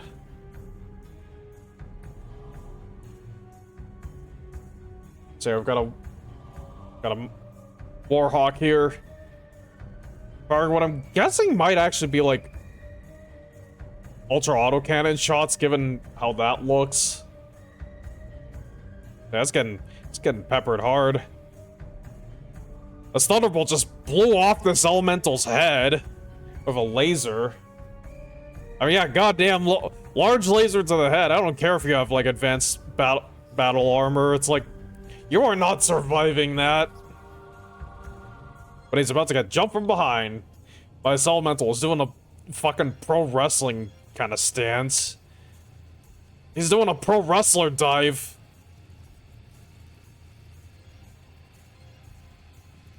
That's pretty cool. Alright, back to here. Oh, jeez. We're still in the middle of the TO&E. The unit rosters. Oh, shit. Whoops. Whoop. Zoomed in a bit too much.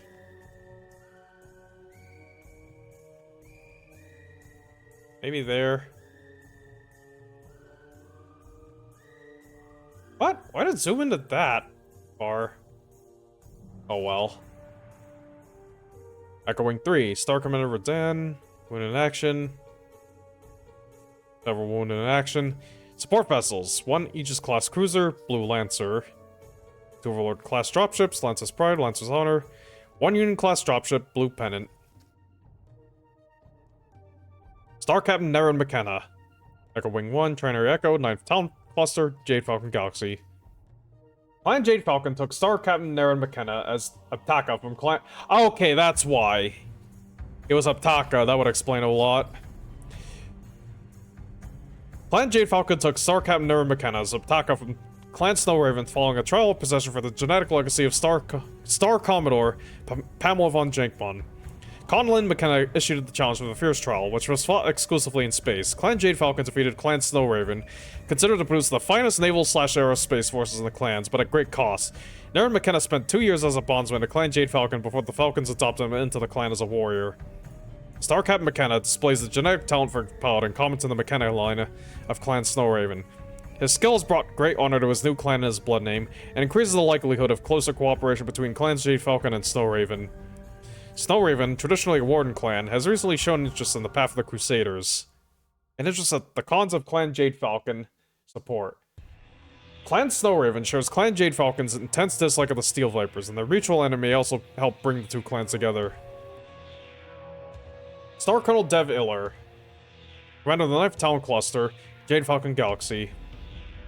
Star Colonel Dev Iller is widely known for three things: a dislike for all freeborns, his near elemental size and strength, and hatred for anything to do with Clan Wolf. Dev Iller lost his right leg in a trial possession against Clan Wolf. The leg was damaged beyond the abilities of even the clan regeneration techniques to repair, and Iller accepted a cybernetic replacement. Star Colonel Iller swore then to oppose Clan Wolf in all ways.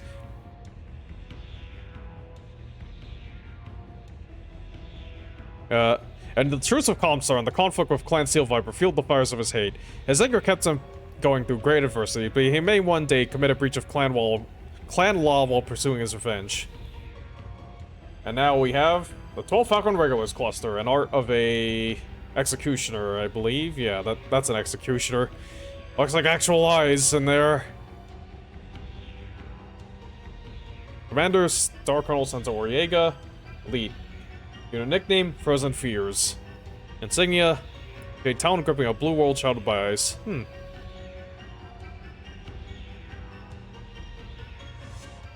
Wounded in action, killed in action. Winning Alpha, the Ankals.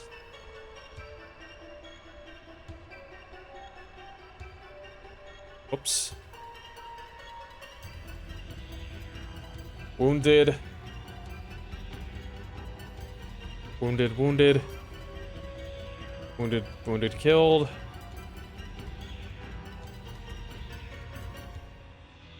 Okay. Trinary Bravo. Unit nickname the Bobbins! God damn it! God damn it! I can't escape. That's one of those Vine Sauce memes I don't know, and I can't escape it. It's here. It's right here. The Bobbins! We found them! Anyways. Bunch of wounded, a couple killed. Trinary Charlie. No nickname. No funny nickname. Bunch of wounded. Trinary Delta. The Deathbringers. And a bunch of wounded. Somewhat ironic. Well, oh, okay, not really an ironic name. They were only wounded in action, not killed. Trinary Echo. Your nickname, the Ehrlichs. They couldn't think of a funny name for Trinary Charlie, I guess. God damn it. I forgot to mute my phone. I've been getting a lot of suspected spam calls today. You know what? I want to see something. Hold on.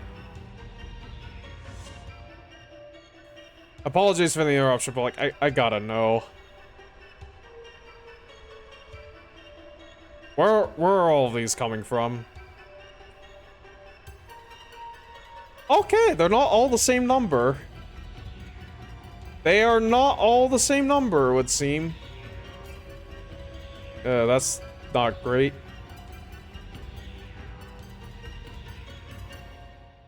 Anyways, geez. The Ehrlichs. Once again, a lot of wounded. Honestly, how do you get away with just being wounded? Well, I mean, it was Tukayed, so I guess it's like, you know, they were already in atmosphere to begin with. It's not like it's space where it's like, yeah, if you get your cockpit blown out, your odds of survival go way down.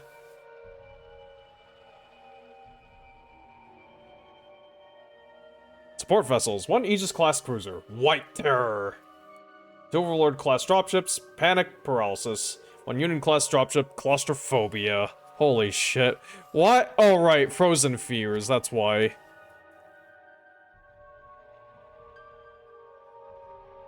Jade Falcon Eerie Cluster. Unit nickname Jade Hatchlings. Unit insignia Jade Falcon perched on its nest, feeding its begging brood. Subtle.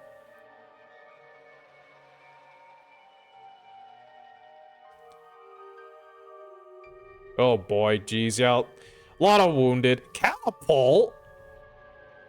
Wait a minute. A catapult? A battle master? A stalker? So this is a little confusing because it's like, was this dude piloting an actual Marauder or like a 2C? I would have assumed a 2C, but like, holy shit. There were guys in here piloting goddamn Inner Sphere mechs. Like, I guess the clans just had like ancient stockpiles. This doesn't feel right. Like, yeah, Crab, Hunchback. I mean, I kind of get it, right? Because, like, these are the Eerie clusters. These are the Eerie units, but still, it's like, they don't even have, like, regular clan battle mechs. They have, like, they're using, like, old Inner Sphere battle mechs. I mean, I guess they probably would still be upgraded, but with clan tech, but still. I don't know. I feel like this may have been retconned. I wouldn't be surprised if this got retconned. It's like, yeah, Crab, Hunchback, unclear, once again, unclear if that's a 2C. Trebuchet, Valkyrie? They brought a goddamn Oscout? What? Cicada, Hermes? That's so strange. And yeah, look at this! Trinary Bravo had a Man of War, but also an Atlas, another Stalker, a Victor, and a Crusader. Another Crusader, an Ossol. That's a mech you don't even see in the video games. Rifleman, Shadowhawk. Jenner Whitworth, Phoenix Hawk, Centurion. Trinary Charlie, Cyclops, Charger. Really? Guillotine, Archer, Rifleman, Wolverine, Vindicator, Crusader, Locust, Stinger, Clint, Blackjack. Oh my god. That's insane. I mean, again, not like I would expect them to have, like, the really good Omni-Mechs. You know, I wouldn't expect all of them to have the really good Omni-Mechs, but still, it's like... That does not feel right. That does not quite feel right. That's strange. Oh my god, same story here. A lot of these are Inner Sphere aerospace fighters. Stukas, Shilones, Lucifers, Sadelitzes, Chippewas, Corsairs, Sholagars? Goddamn Sholagars? Jade Maw, Jade Mother, Jade Father, Jade Fist. Star Captain Geraldine, Commander of Trinary Echo. Star Captain Geraldine is young for her rank. Clan Jade Falcon assigned her to command Trinary Echo. Or Echo Trinary. Trinary Echo, Jade Eerie Cluster, after she annihilated all three of her opponents in initial trial position. Piloting a Visigoth Omni Fighter, she made ace during the second wave of the invasion. She chose to participate in a major clan victory in order to restore honor to the Melchizedek line, her matrilineal line, so that she may claim a blood name with pride. Star Colonel Colin Buholin, commander of the Jade Eerie Cluster. Star Colonel Buholin resented his assignment to command the Jade Eerie Cluster. He wants to be in the forefront of the invasion, not watching over a cluster of nestlings. He considers the cluster's assignment to be a provisional garrison on the world of Gotodemarong itself. A subtle insult. Still, Buholin serves as a clan dictates, but waits and watches for action against Inner Sphere raiders. Clan Steel Viper, or anyone else who will put up a fight. Star Colonel Buholin used the time spent in Garrison Exile to shape his young charges into a truly fearsome Jade Falcon force. Since the Kayad, Colin Buholin seems almost pleased with his warriors, says their performance has so improved under his guidance. Whether it's the Inner Sphere or the Steel Vipers who come, the Jade Eerie cluster will be ready. Alright.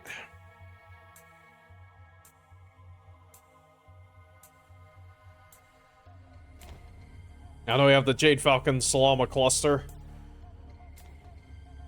Commander Minaka. Unit status veteran. Unit nickname the Jade Darkwing. Unit insignia dark green falcon in flight carrying a battle mech's arm in its talons.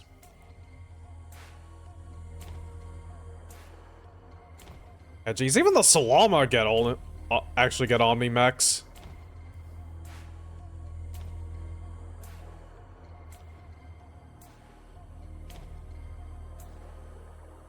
Yep.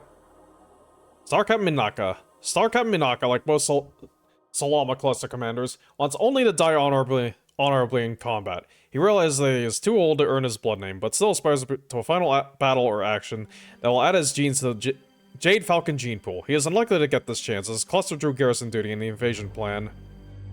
He particularly wants to annihilate Rhonda Snored's clan Snord, whose existence he considers a mortal insult to every clansman since Nicholas Kerensky.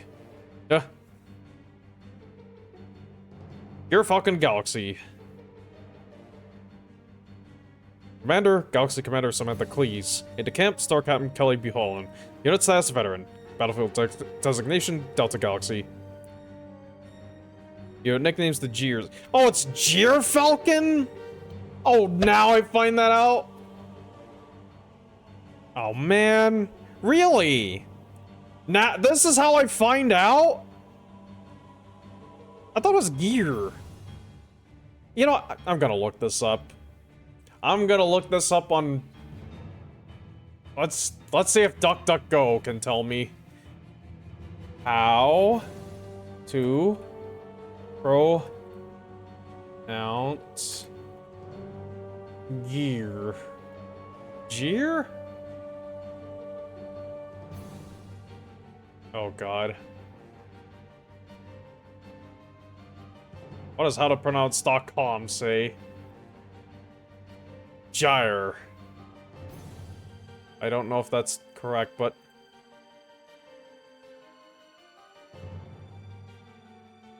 That's just quiet.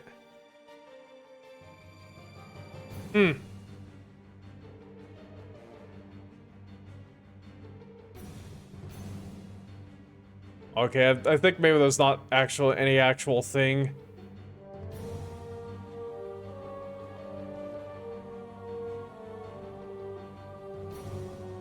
Okay, I don't know if there's any... I don't know if there's any accurate definition.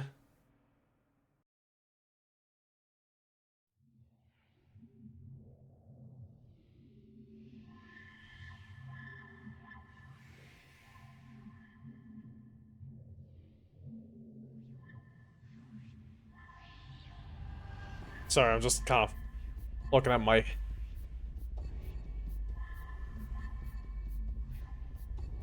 I got all distracted looking at my fucking... Looking at my emails.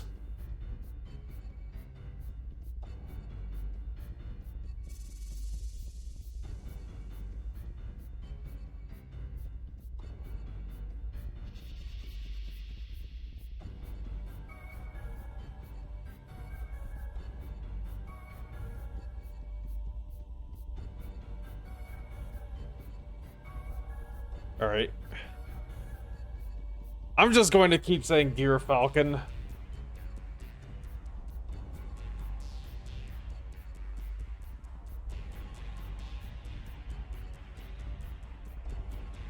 Although, I mean, it says that right here. The Jeers, the Whites, Virgin Fury! Diving what White Falcon said against a shrouded blue world. Jeer Eyes. White Star to the left of Galaxy Insignia.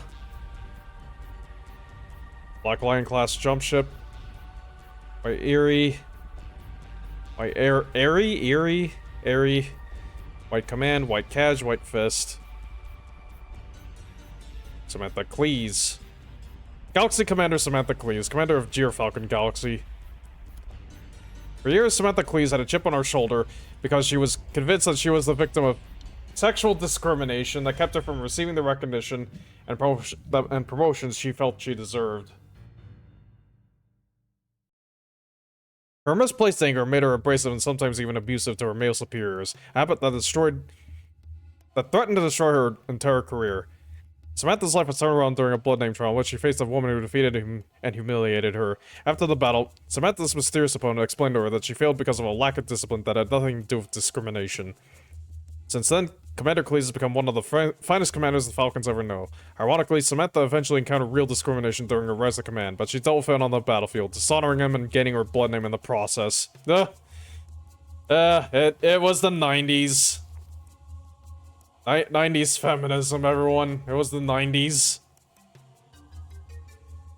First Falcon Striker Cluster. Commander Star Colonel Rard Hoyt. I'm sorry, that name still makes me giggle a little. Pursuing Peregrines. You insignia Peregrine in full pursuit of a larger flying reptile. A fucking what?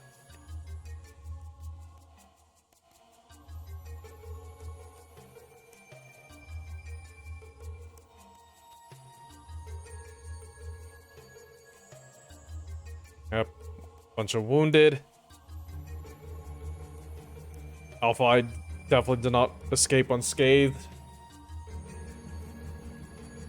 Also a bunch of wounded and killed here in Trinary Bravo.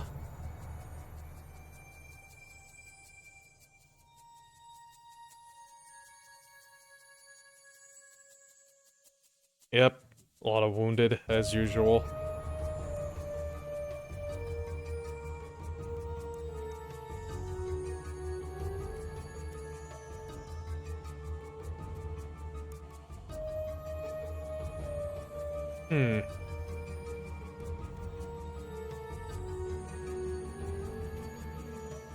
Support vessels. 1 Aegis-class cruiser, Blue Quest. 2 Overlord-class dropships, Haunting Lodge, Blue Jesses. 1 Union-class dropship, Blue Campfire. Why blue? Oh, and right, I guess it's like it's all camping themed.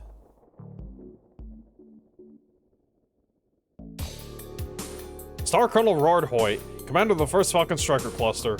Among clan warriors who prize physical prowess, Rard is an enigma. Pale and drawn, the Scott commander had to prove himself as a warrior before he'd be given a chance to become the exceptional leader he was destined to be. Slow and weak, he had to rely on his cunning to defeat the powerful opponents who tried to stand in his way. Out of necessity and sheer determination, Rard became a master of several unarmed fighting styles, and trained himself to be more than a match for anyone who has dared oppose his rise to the coveted position he now holds. His command is controversial nonetheless, as there are those who claim that his physical inferiority makes him ineligible to hold a blood name, as his genetic code is undesirable. Yeah, I guess that shouldn't be too surprising. Oh, wait. Oh, wait, I think I got it screwed up. Joanna is different from this person. I think I got Joanna mixed up with Martha. 2nd Falcon Jaegers Cluster, Commander Star Colonel Martha Pride. Unit status veteran. Unit nicknamed the Frost Falcons. Unit insignia. Galaxy insignia set against a white snowflake. White star.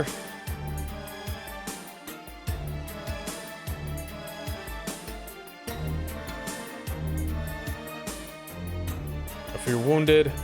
A bunch more wounded. In Trinary Alpha.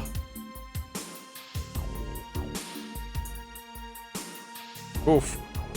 A lot of wounded and killed in Trinary Bravo. Tell a better story for Trinary Charlie.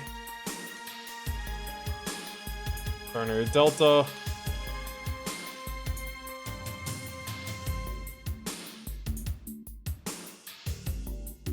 Trinary Echo.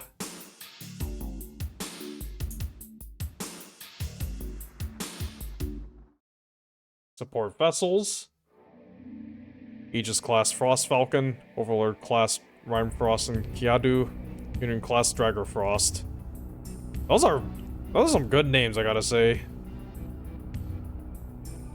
Star Colonel Martha Pride, commander of the 2nd Falcon Jaegers Cluster. More than most clansmen, Martha lives her battle, unwilling or unable to communicate anything but the precise language of command. She spends most of her time between battles and simulators, studying previous engagements or picking fights with subordinates to keep her sharp. Most of her unit is terrified of her off the field, but in battle she is one of the most powerful allies a mech warrior could hope to have. Were it not for her lethal ferocity, Martha would have been reassigned to a training unit long ago.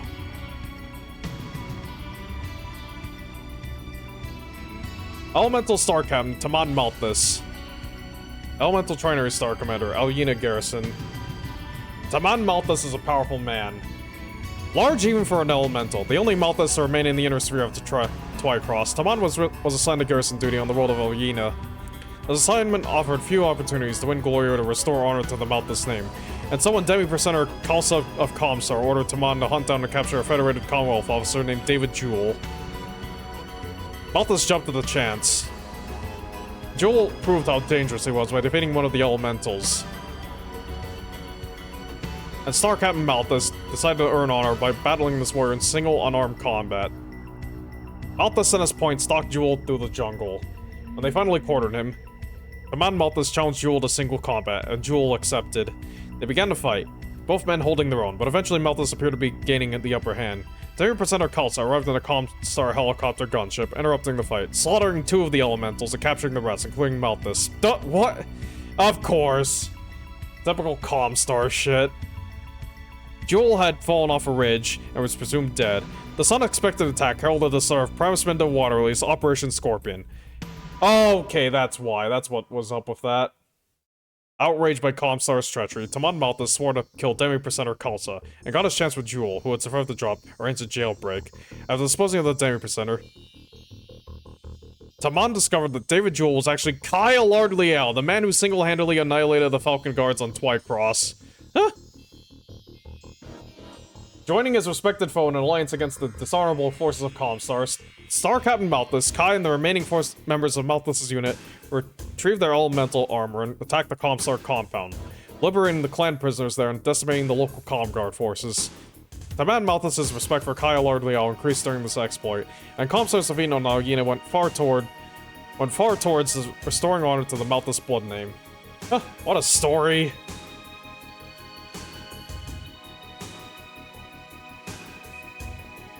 So yeah, if you don't know what Operation Scorpion is, basically right around the same time that Tokayed was going down, Minda Waterley, Primus of Comstar, put in action a plan to try and take over the inner sphere.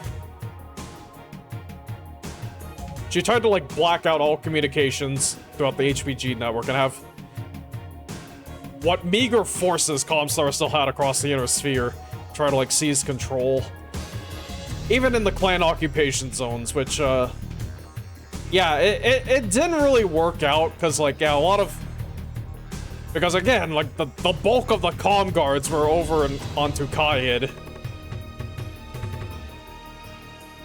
The Great Houses mostly just kind of brushed off the attempted seizure, and so did the clans. The clans easily regained control. It was like yeah, this went badly enough that like when Anastasia's folk got back from Tokayed, he found out about Operation Scorpion, and he just straight up shot Minda Waterley. Shot her in the head. Anyways, 5th Battle Cluster. Commander Star Colonel Diane Anu. Nickname Golden Talons. Insignia. Gold Talons gripping a dead wolf set against a black shield below gold V. Or, I guess, 5. Black Star.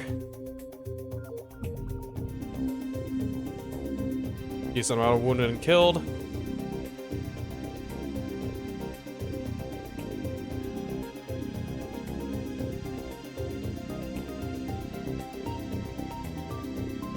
Yep.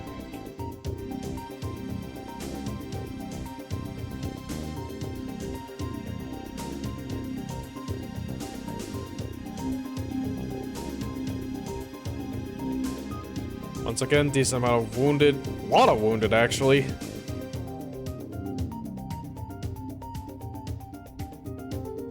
There's the aerospace. Pilot Guy! Huh.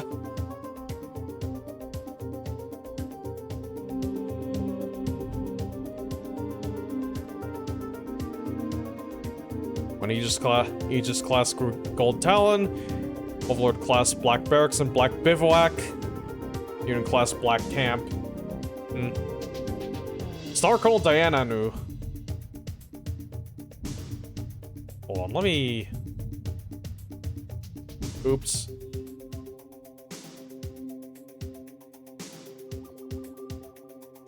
There, Save that up. Star Colonel Diane Anu, commander of the 5th Battle Cluster. Colonel Anu prides herself on knowing all there is to know about mechs and mech combat. In addition to being a mech warrior technician, Diane is a skilled technician who knows that limits over machines and can push them farther than any other Falcon commander. She has sufficient engineering skill to improvise weapons variants, making her one of the most resourceful and dangerous leaders in our galaxy. Her lethal suppressors have turned the tide of battle more than once and have become her trademark on the battlefields of the inner sphere. 305th Assault Cluster. Commander Star Colonel Evelyn Buhalan. Unit nickname, The Blood Vision. Unit insignia, swooping red falcon trailing a ring of blood around a shattered green world. Shit. Blood red star. Major losses for the command star. We've got some dude slumped on the ground and there's a mad dog firing. Primary Alpha.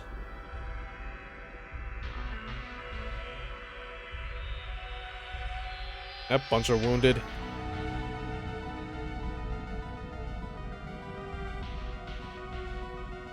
Oh, there's something going on with that art.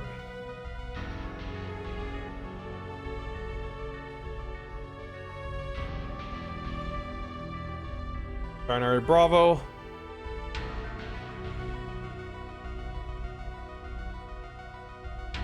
Bunch of wounded as usual.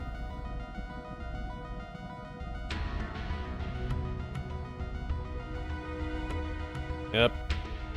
Delta. Like I said, this part's gonna go by kind of quickly. There's kind of not much to really focus on. It's kind of not. That's all. It's pretty dry. It's just a listing. We've got occasional insert art like this. I think this is a Phoenix Hawk. This is the old unseen Phoenix Hawk. Getting blasted in the crotch. Wounded in action. Aegis class Red Talon. Blood Vessel, Blood Beacon, Blood Home.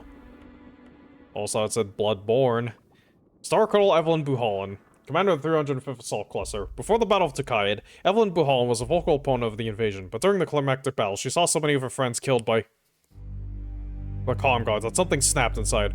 Once an even-tempered and well-liked leader known for her dispassionate efficiency, Colonel Buhalan has become a temperamental hothead whose sole ambition is the slaughter of as many inner-sphere mech warriors as honor and her commanding officers will allow. Evelyn's hatred is so well known that this ex-warden is now known as the Black Crusader. Where's Ed? Where's Ed?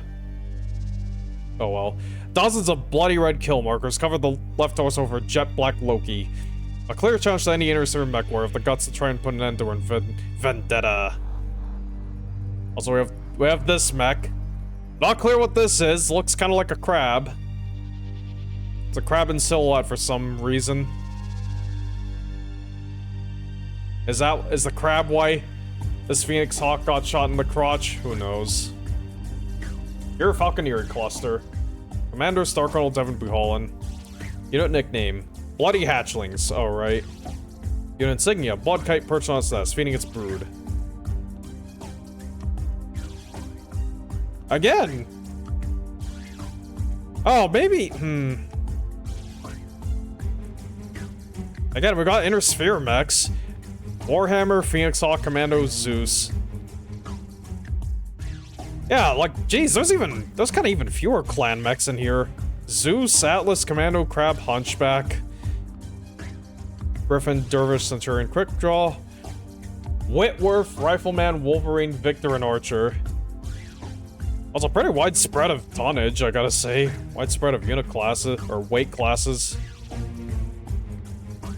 Trinary Bravo. Jenner, Rifleman, Crab, Blackjack, Commando. Panther, Commando, Phoenix Hawk, Stinger, Locust, Vindicator, Centurion, Spider. Phoenix Hawk, Rifleman, jeez. Same sort of the Aerospace. Slayers, Chippewas, Sparrowhawks, Lucifer. Yep.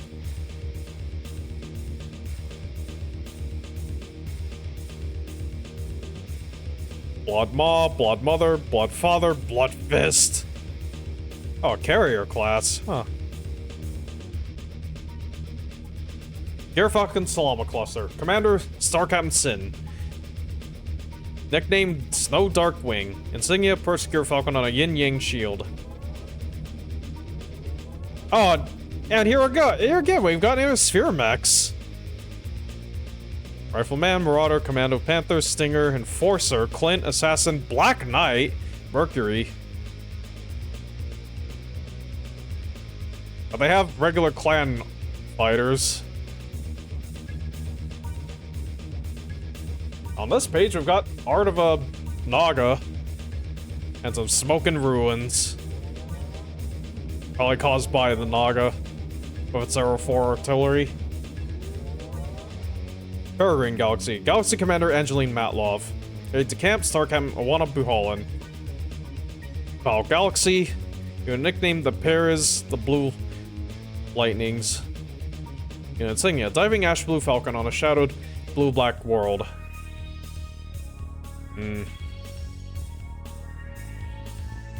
Actually, okay. You know what? Here is probably an okay place to stop and take a break. Ugh. Oh, let me also rewind the playlist here.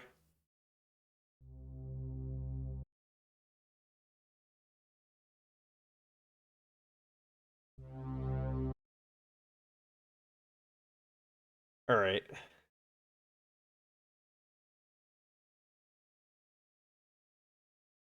Okay. Anyways, I am gonna go take a break now to walk the dog. Looks like there's like blue. There's some sort of like weird artifacting going on with the camera today. It's strange. Like, do you see this kind of like blue dots inside of here? I don't know what that's about. That's interesting, kind of worrying. Anyways, it is just nearly 3:30 p.m. I'm gonna go take a break and walk the dog. Stretch. I'll get some tea when I come back. My throat doesn't feel that bad, but still. Probably a good idea.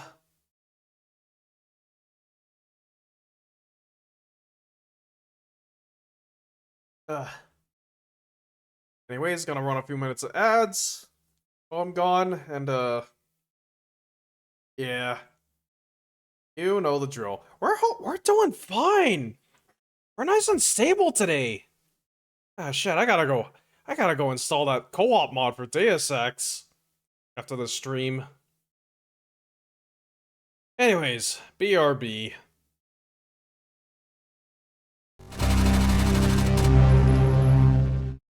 I'm back. Oh, sorry that took me so long. The dog and I walked a fair distance. I decided I should brew some tea with honey. Hot cup of tea.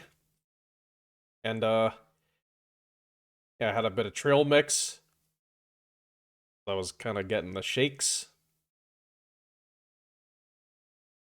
My cybernetic frame needs a fair bit of juice. Keep going. You know, the back of the bag does say, you know, it's perfect for that 3 p.m. energy boost, which, well, it's technically 3 p.m. over in the Pacific time zone. It's 3 p.m. somewhere. Anyways, let me have a sip of my tea. I got that hot apple cider tea, caffeine-free. Put a nice amount of honey in there. I should have taken the spoon out. Whoops, oh well. Still really hot. Oh, that's still really hot. And maybe I should have put a bit more honey in there. Oh well, it's fine. It'll do. Anyways, let's continue. I'll try that again without a bubble in my throat. Anyways, let's continue. When we left off, we started with the Peregrine Galaxy. Galaxy Commander Angeline Matlov. Aide de Camp Star Captain Wana Buhalan. And its status Elite. Battlefield designation Val Galaxy. Your nickname Paris the Blue Lightnings. Your insignia Diving Ash Blue Falcon on a shadowed blue-black world. Galaxy Command Star. Appear his eyes.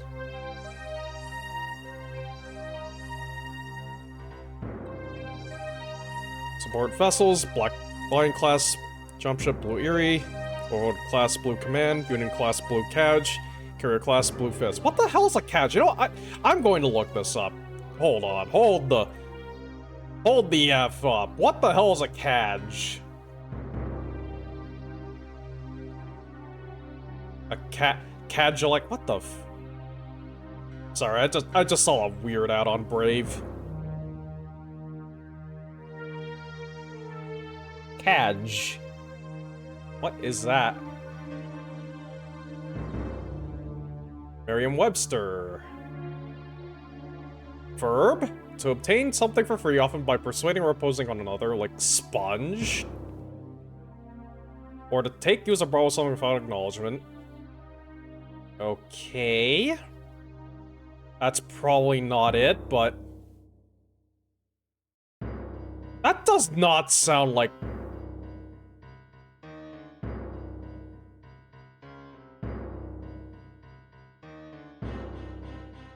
I guess that's the only... Oh, hold on, dictionary.com. I saw it. Here it is. Noun, falconry, a frame on which hawks are carried to the field. Now, of course, that figures. I should have known. I just wanted to make sure.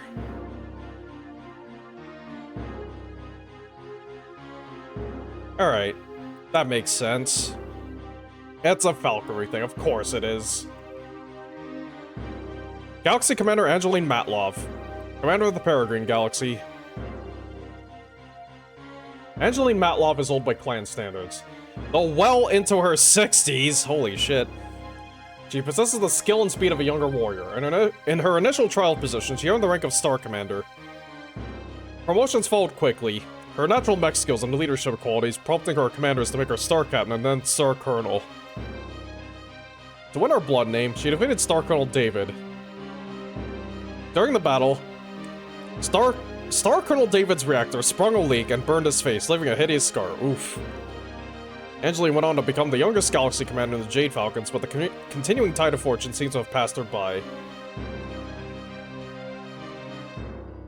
Peregrine Galaxy performed with distinction in the invasion of the Inner Sphere. Following Tokayat, it seemed to poise to regain its former preeminence in Clan Jade Falcon. Inexplicably, Conchisto has stripped away many of the Peregrine Galaxy's clusters. Why did I keep wanting to say Peregrine Falcon? Fourth Falcon Talon Cluster. Here we go again. I'm having trouble saying this. Fourth Falcon Talon Cluster. Commander. Star Colonel Jessica Shambach. I'm sorry. I can't get over that name. That is such a, like... That's a Tomino name. That's a Yoshiyuki Tomino kind of name. That is a character... That is a character from the Universal Century. You can't convince me otherwise. Unit status veteran. Unit nickname, Bloody Sunrise. Unit insignia, perch blood kite in front of a golden sun rising above the horizon. Oof, and Star Colonel Shambag was killed in action.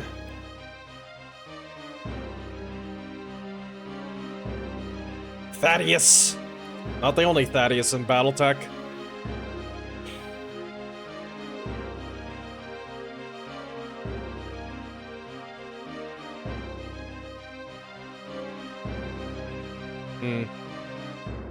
Yep, decent amount of wounded and killed. Binary Bravo. Yep. Still, a lot of wounded. Quite a lot of wounded.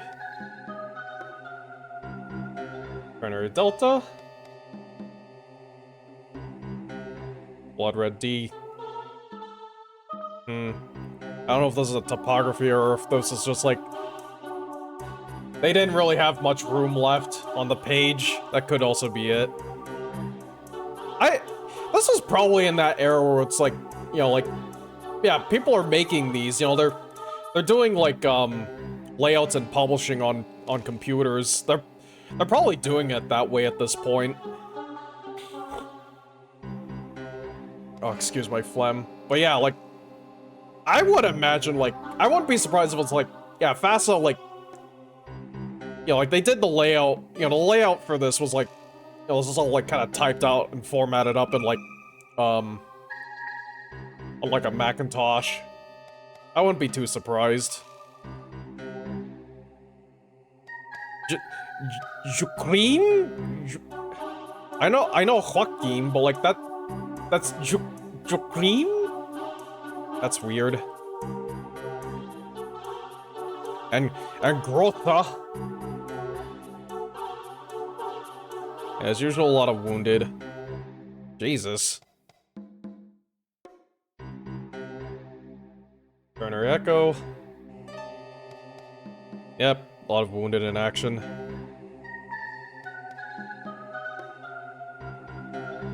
These guys are trying to keep the phlegm from tripping me up.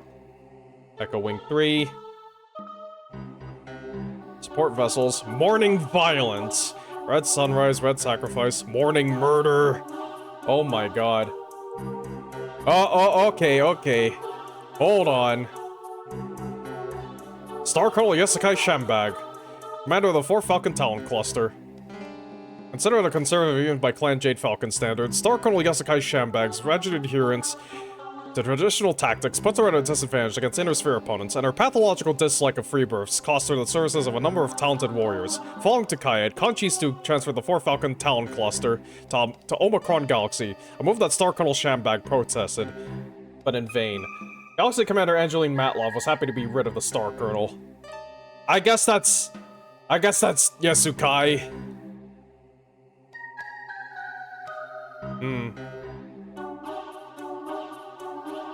I guess she do kind of look like a conservative.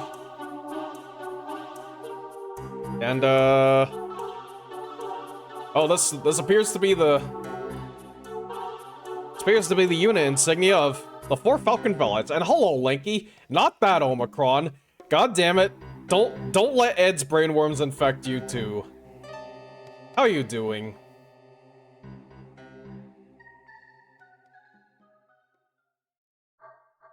Anyways, 4 Falcon Velites. Commander, Star Colonel Ivak Matlov. Unit status Elite. Nickname White Vision. Insignia Swooping Arctic Gear Falcon. Or Gear Falcon, as I have learned today. Trailing a white ring around a shadowed blue world. You'd think they'd have put a pronunciation guide for Gear Falcon way earlier in the book. Especially because, like... honestly, I think BattleTech is the first time I've ever encountered the word Gear Falcon. You know what? Actually... wait a minute. I know an easy way to solve this. I can go to Wikipedia. Still weighing the choice of going through with returning the heater you got from Amazon. Is it still irritating you? Because, like, the only thing I can think of is, like, well, yeah, well, maybe it could have a break-in period. Oh, I thought I bookmarked Wikipedia on Firefox. I did not. I did not. Huh.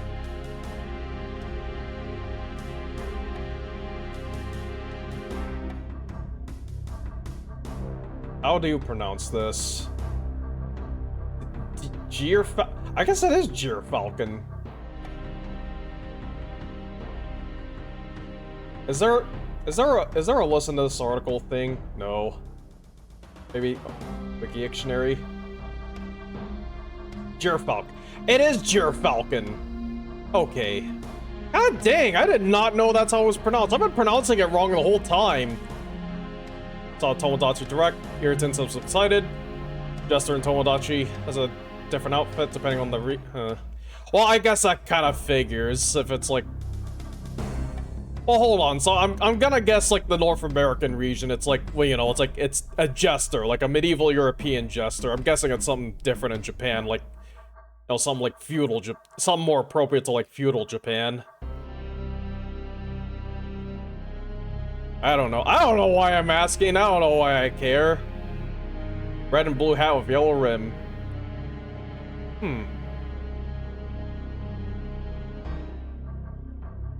Oh yeah, so like, how does a space heater work now that the irritants are less present?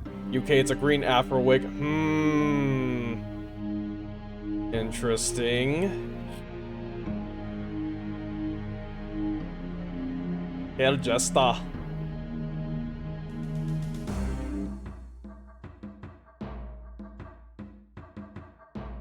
Anyways.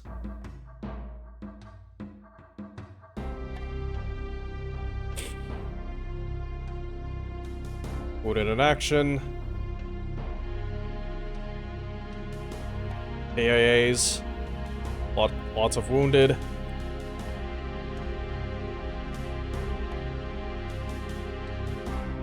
Oh, I think I gotta adjust this down.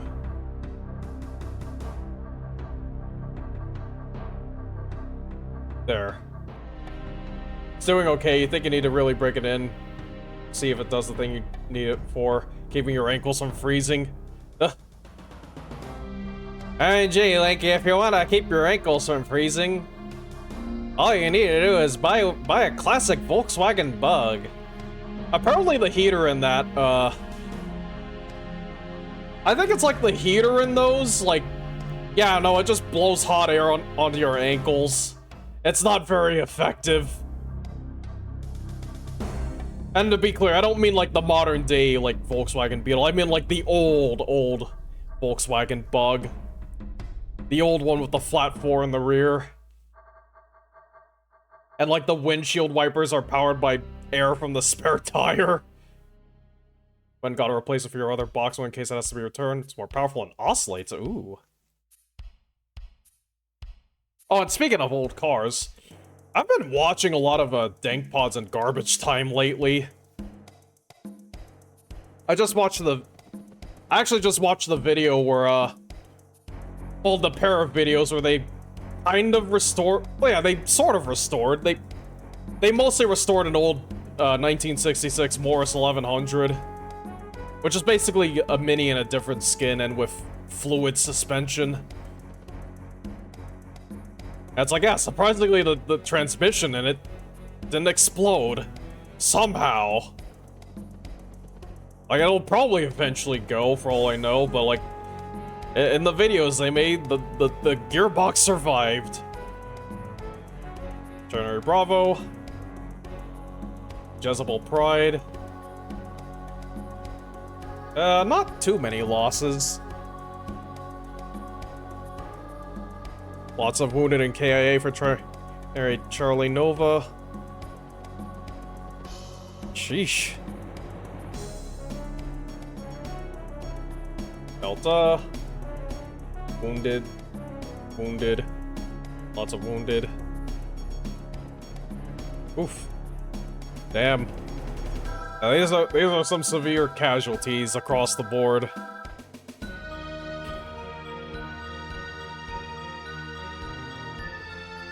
Oh yeah, wait, oh, I think I must have skimmed past it, I just realized. I think I skimmed past the unit, where it was commanded by a dude whose name was a reference to Blaine Pardo.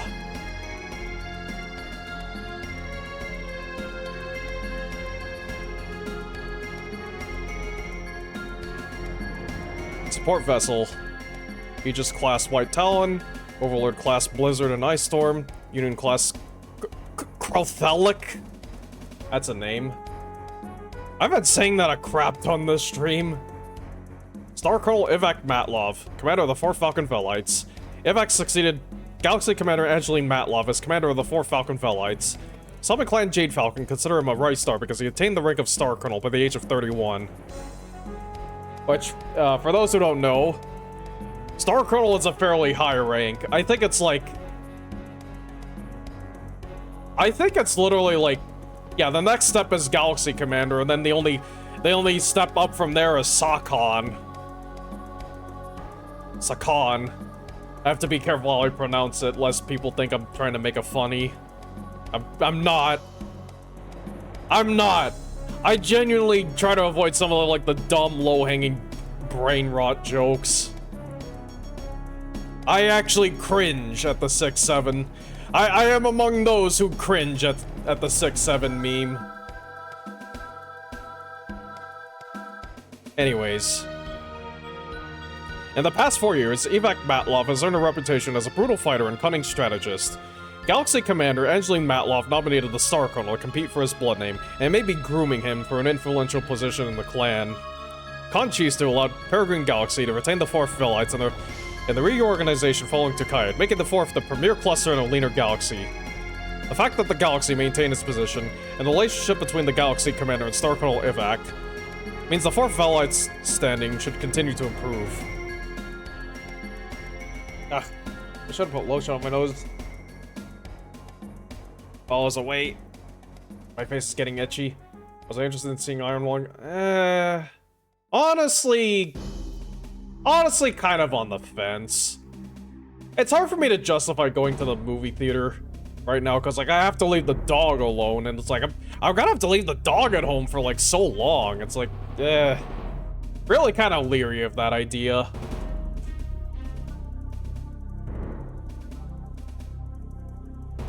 So, like, yeah, I don't know. And especially because it's a limited release, isn't it? Limited showing. Yeah, no, that's, I'm probably not going to see it. I guess I'll just have to wait until it gets, like, some secondary form of release, whether that's maybe, like, a second theatrical run or, like, streaming release. I mean, hey, you know, my good friend in Meat Space let me use his, Shudder account, so maybe it'll come to there. You know, Shudder is not a bad place for indie horror cinema. You know, that's... They got Blood Machines by Seth Eckerman on there.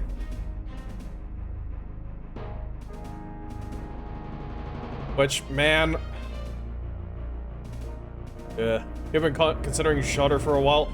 Yeah, that's not bad. If you want to see horror movies, if you want to watch a lot of horror movies, it's not a bad choice. It really isn't. That's all they do. That's all they do. It's what they got. They got it in spades. They have it in aces, and clubs, and diamonds, even.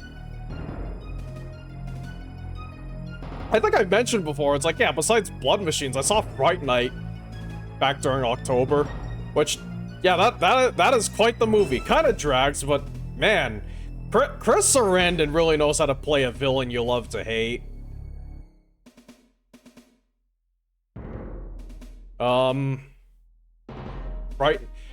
Fright Night from like the 1980s. Like, goddamn, what year?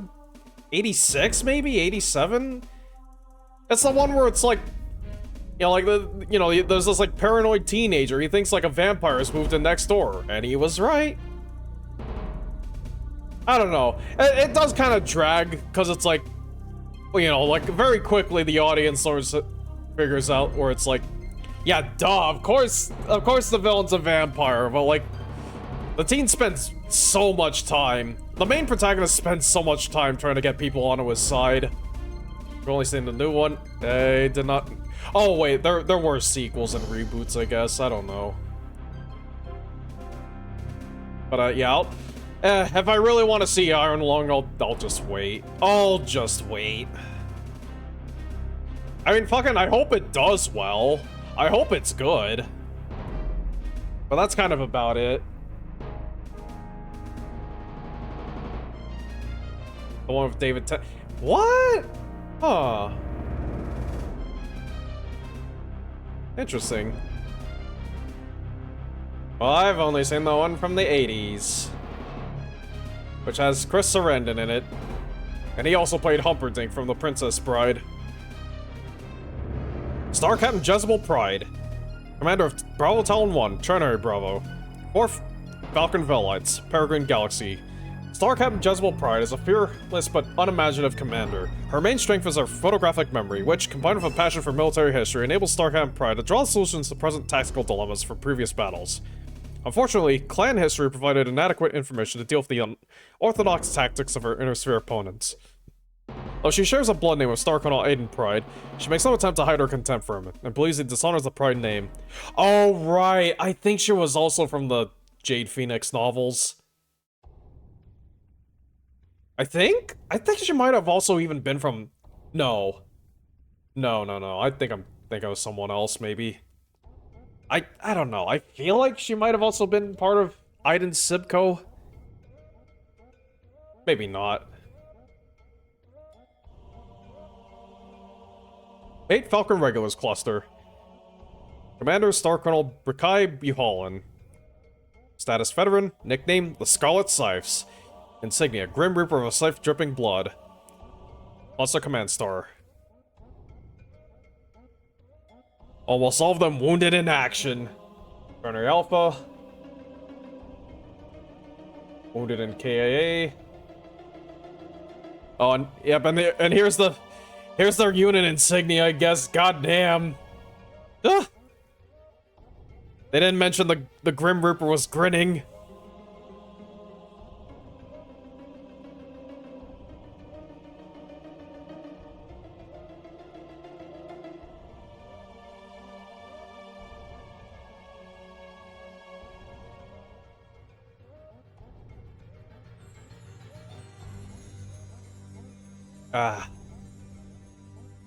Alright, my tea is cooled down enough. Still warm, but I can easily drink it. I can easily sip it. Bravo. Wounded in KIA. Damn, that's a lot of KIA. Bravo I3 wiped out to nearly the last man.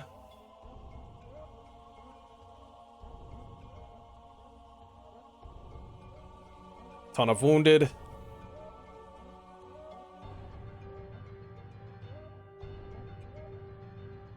Hagar.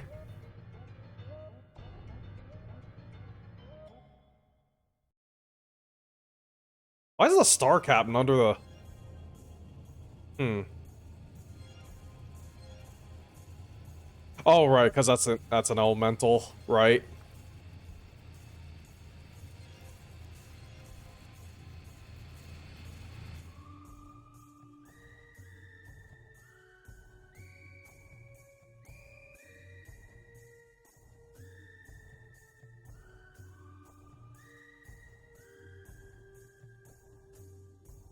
Yep, once again, ton of wounded. Holy shit. Oh yeah, that's a falconer. Man, I love this watermark. I love this like artist signature watermark thing. Don't know who this is. I think this is a Nelson something. But maybe also MN. Maybe there were two artists for this. Hold on quickly. Support vessels for that. What are they called again? A Falcon Regulars. Aegis class Lord Death. Overlord class Red Mask and Blood Castle. Union class Grim Reaper. Star Colonel Brikai Buhalan, commander of the 8 Falcon Regulars cluster. Star Colonel Brikai Buhalan is a bear of a man. A running joke in Peregrine Galaxy claims that he was born in an elemental Sibco, and a mix-up made him a mech warrior by mistake. More open-minded than most trueborns, he fraternizes with the lowliest mech warriors and even techs. Many of his superior officers, including Galaxy Commander Matlov and Star Colonel Ivek Matlov, disapprove of this behavior. He inspires his men in battle, and many apparently certain defeats turn to victors of his leadership. His achievements mute many of the complaints about his behavior. Even so, Galaxy Commander Matlov accepted Conscientious posting in the regular Syoda Galaxy on Sudatan. Crud.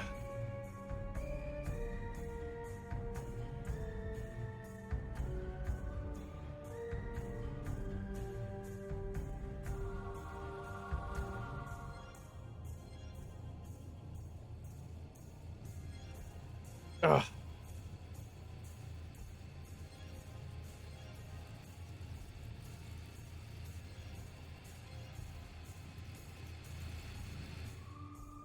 Anyways, continuing on.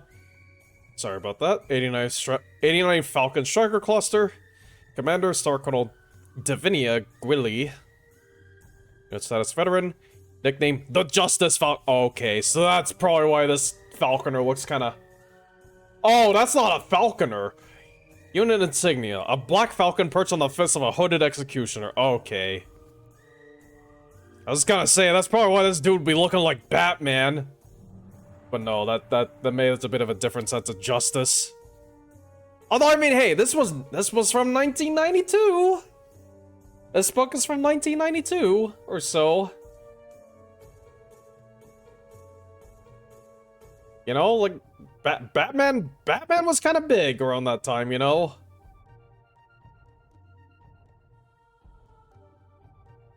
Buster Command Star.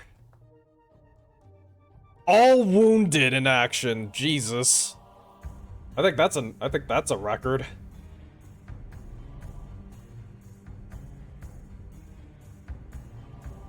Lots of wounded. Who the fuck? Is this supposed to be Brikai Buhol? I guess it is. Holy shit. Oh my god. That is a face. That is a face. Look at him. Look at it. Look at it. Oh my god. Star Commander Echo? When did Echo the Dolphin come out? I think it was around 1992 or so.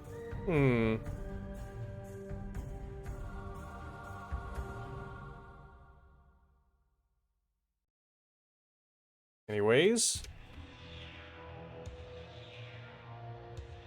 Trinary Bravo. Lots of wounded and killed, like usual. Whoops. We're getting near the end of the book. Trinary Charlie. I probably should have saved the color pages for later, honestly. Delta. Oof. Big losses. Vabian Matlov, that's a name.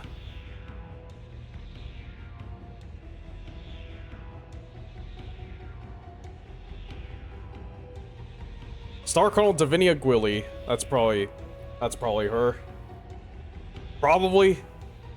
Fucking square jaw.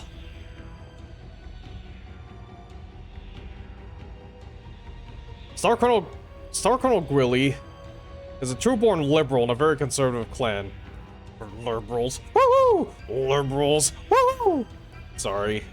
Look. I have been watching. I have been consuming a somewhat elevated amount of Australian internet content in recent days. I think the amount of Simpsons references is going to have to be a little elevated as well. Consequently. Her brilliant career testifies to her skills as a warrior and to her ability to weave her way through the web of clan politics. The 89th Falcon Striker Cluster has the highest percentage of Freebirth warriors of any first-line unit in the Peregrine Galaxy. Star Colonel Gwilly's even-handed treatment of Trueborn and Freeborn alike has cost her a number of Trueborn warriors, who transfer to other units in disgust. The percentage of Freebirths in the 89th has increased as a result. Star Colonel Yesukai Shambagger, the 4th Falcon Talon, despises Star Colonel Davinia Gwilly. However, the rumor that Shambag told Galaxy Commander Angeline Matlov, either she goes or I go, is unrelated to the 4 Falcon Talon clusters transferred to the Omicron Galaxy. Khan Chistu made that assignment.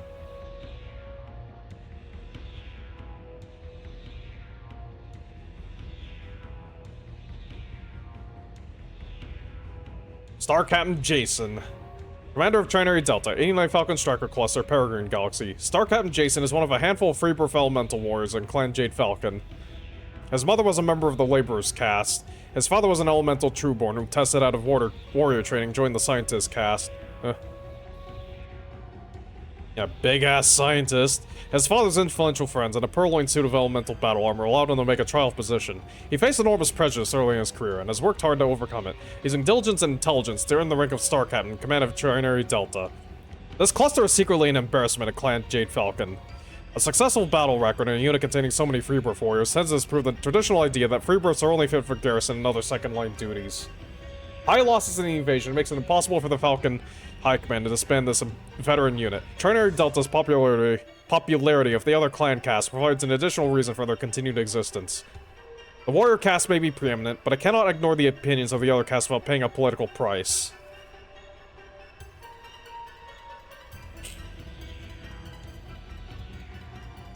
Oh, this is so cool. The side of my nose that itches also has a nostril. It's a little gunky. That's so cool. That's awesome. Anyways, 94th Striker Cluster. Commander, Star Colonel Kristen Redmond. Oh boy, one of the characters in the cartoon. Unit status elite. Unit nickname Black Vision. Insignia, swooping Black Falcon trailing a black ring around a shadowed blood-red world. A lot of falcons and planets. And the Falcon Tumen. Identification. Black Star to left the cluster insignia. Kristen Redmond. Elite, wounded in action. Tanya Pride. Survived. Trinary Alpha.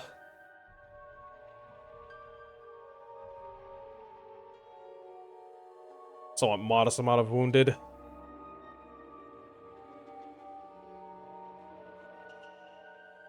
Trinary Bravo.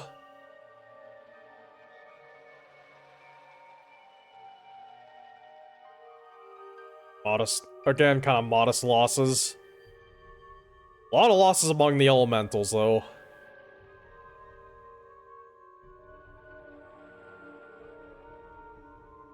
Wounded KIA. A lot of wounded. That's a lot of wounded in action.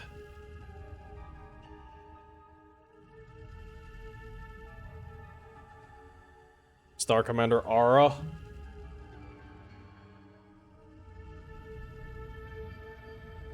Aegis class Black Talon. Overlord class Pentagram and Coven. Union class Familiar. Oh, it's like satanic themed. I swear it was Kirsten in the cartoon. It was Kristen the whole time. Star Colonel Kristen Redmond, commander of the 94th Striker Cluster. Star Colonel Kristen Redmond just turned 60. Oof. Every small lake, every gray hair magnifies her fear of being judged too old to command her frontline cluster.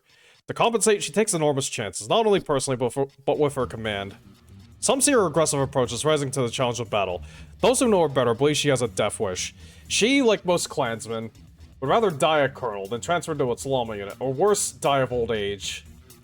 Only its outstanding combat capabilities keep the 94th Striker Cluster intact. Star Colonel Redmond's apparent death wish has brought the unit to the brink of defeat on a number of occasions. This makes their victories even more honorable in some eyes, but Clan Jade Falcon Command is worried that this unit's luck is running out. The Jade Falcon Cons have considered removing Star Colonel Redmond for her position more than once, but a recent string of victories brought the clan much-needed prestige. Demoting Colonel Redmond would diminish her accomplishments. And, real quick...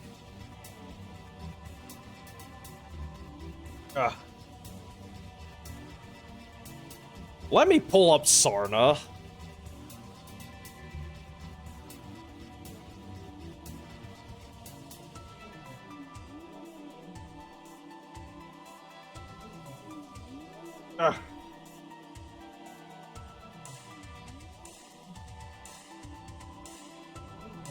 Let's see if I can find her.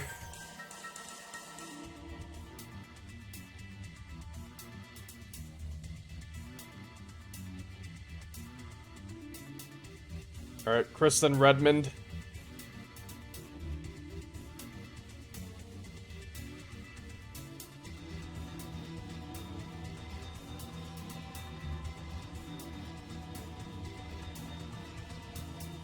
So yeah, Kristen Redmond is supposed to be turning... supposed to be around the age of 60 and getting, you know, turning gray and getting too old to fight, but...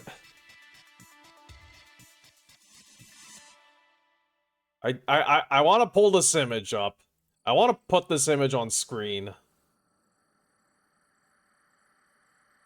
Image.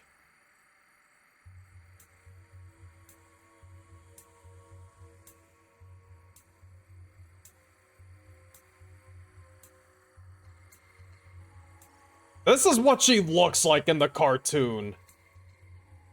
This is what she looks like in the cartoon. That does not look like a... that does not look like a woman who's already 60. Now, granted, Natasha Kerensky in canon was also, like... was also reaching, like, geriatric age. And she looked... and the thing is, like, she looked, like, maybe mature, but not, like, not old. But that was due to, like, I think that was explained away as, like, surgery. This is how the staff behind the cartoon chose to depict Kristen Redmond. Incredible. Ugh, 1 second.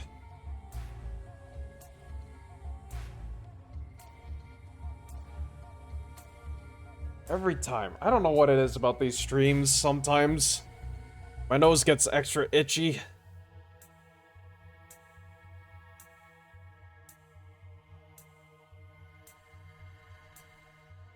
My doll skin is falling apart. Star Captain Calvin Faulkner, commander of Trinary Echo, 94th Striker Cluster, Peregrine Galaxy. The text of Trinary Echo calls Star Captain Calvin Faulkner the Iceman. Even by clan standards, he is reserved. He lives for aerial combat, and disdains all activity not related to his profession with one exception. He is an avid painter. The intensity of his work impresses and frightens those who see it. No one claims to know him well. His grim demeanor is legendary, and a story exists that Calvin Faulkner only smiled once.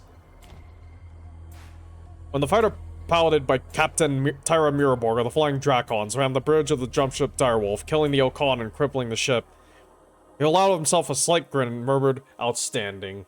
Oh yeah, did it say what Redmond was piloting? Says she was driving a Loki on Tukaid. In the cartoon, she was piloting a Mad Dog. Or Vulture.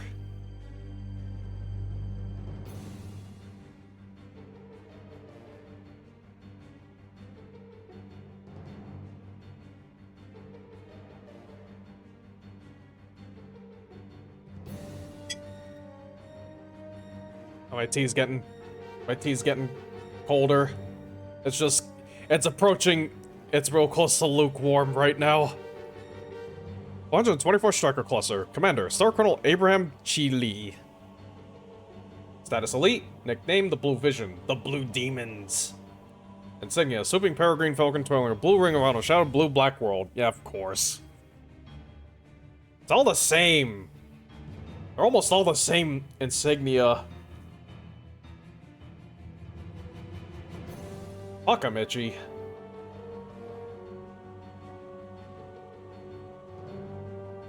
Wounded in action.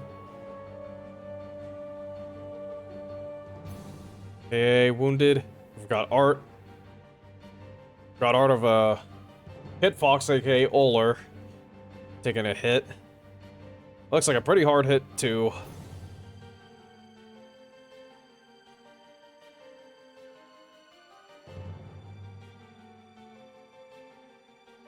Trinary Bravo. Lots of decent amount of wounded.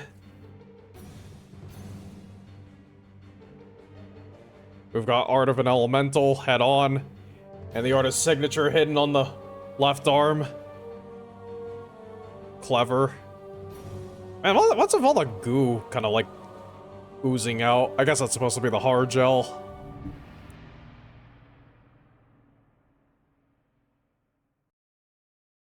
Runner Charlie. But a lot of wounded. All 4 elementals, really? Is this right? Is this correct? I guess it might be. Well, no, yeah, because, like, those are the 4 other elementals in the point. These aren't under strength or anything. Delta.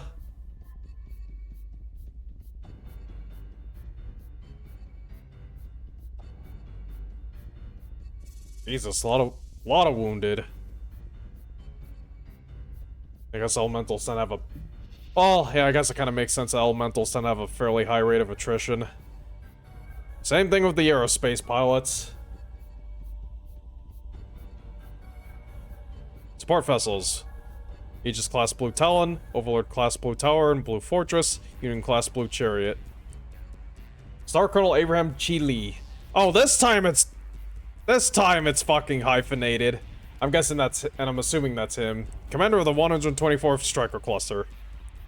Abraham was a friend of the late Colonel Adler Malthus of the Falcon Guards cluster. They were born to the same Citco, tested through their trials of position together, and served with each other early in their careers. Adler Malthus's death infuriated Abraham Cheeley, and he frequently rages against the cowardly Inner Sphere mech warriors. Since the Great Gash incident on Twycross, he has given no quarter, and disciplined any under his command who show less than other ruthlessness toward the enemy. His uncontrollable anger concerns his fellow officers in Clan Jade Falcon, and his clusters transfer the Jade Falcon Galaxy on Malibu as a relief to many in Peregrine Galaxy.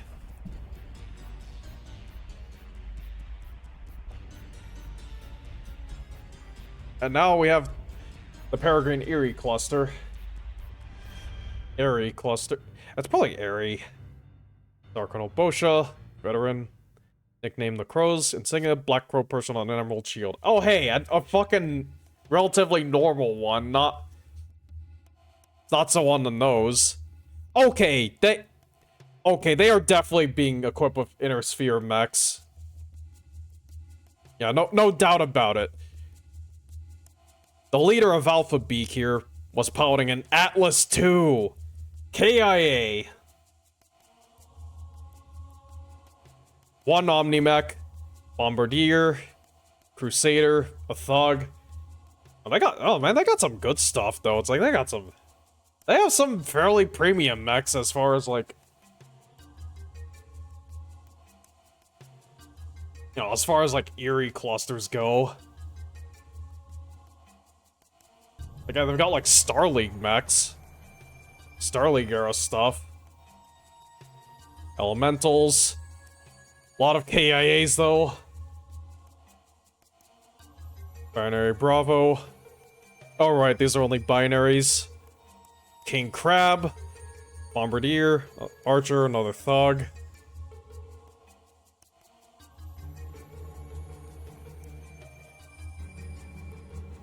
Binary Charlie. Lancelot. 2 Lancelots. Bombardier, Wasp, Stinger.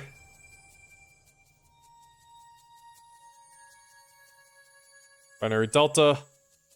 Mongoose. Warhammer. Crab, Kintaro, Black Knight.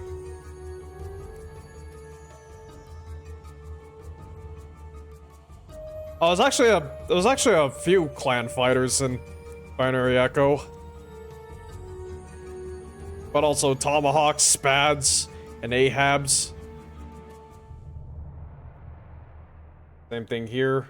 Some Jagatais. Star Colonel Bosha, commander of the Peregrine Erie Cluster. Bosha is another Jade Falcon warrior, unfortunate enough to survive past his prime fighting age. He possesses good but not exceptional mech skills, but is an outstanding teacher and organizer. He watches his hatchlings, as he calls them, intently. As a young man, Bosha dreams of becoming Khan. Now he channels those energies to producing the clan's finest mech warriors. The losses that Jade Falcon suffered in the invasion have forced an increasing number of warriors through his cluster. Star Colonel Bosha knows there is not enough time to prepare these men and women as well as he would like, but realizes he must make do with what time he is given to whip them into shape. Peregrine Salama Cluster. Commander Star Colonel Sewers? Cures? K-Wers? I don't know. Status Veteran. Nickname the Crybabies. Insignia. A crying baby on a green shield? Okay. Scarlet P. To the left of the cluster insignia. Why a P? That's supposed to be a Greek letter or something? Oh, wait. Warhammer, Mongoose, Crab. Again, Inner Sphere mechs. Sentinel, King Crab.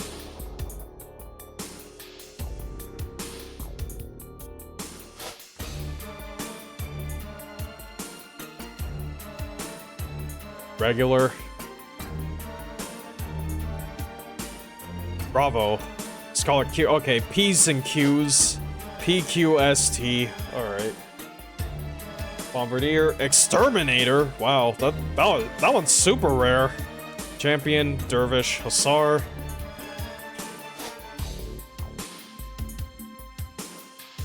Aller. Hussar. Kentaro. Champion. Marauder.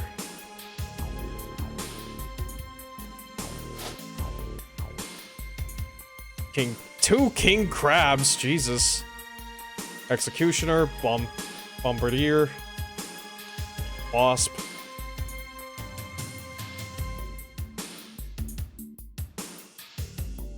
Ahabs, tomahawks, spads, rogues, ironsides. Yep.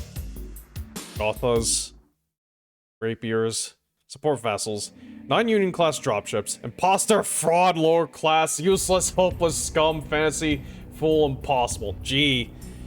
Real kind, huh? Real kind of the Salama.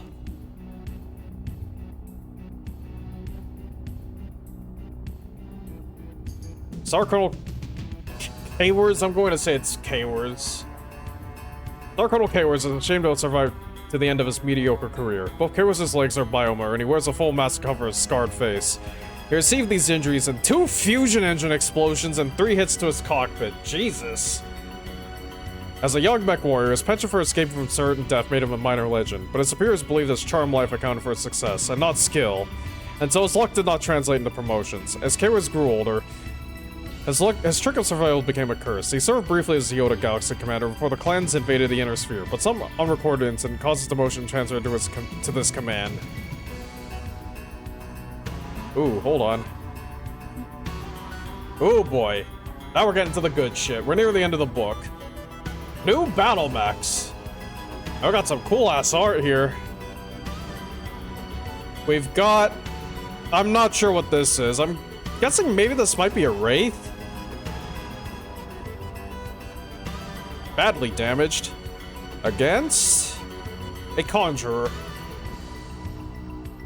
Which also has taken some damage, but not nearly as much as this. And man, look at all the detail, all the rubble and stuff. This is crazy. This is cool.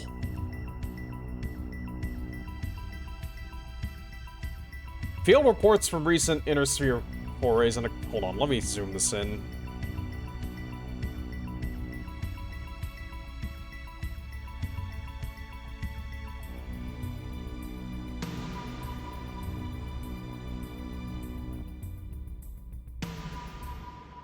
Field reports from recent Inner Sphere forays in a clan-held territory provide glimpses of previously unseen or rarely seen Jade Falcon mechs. Clan Jade Falcon appears to be the most innovative of second-line battle mechs.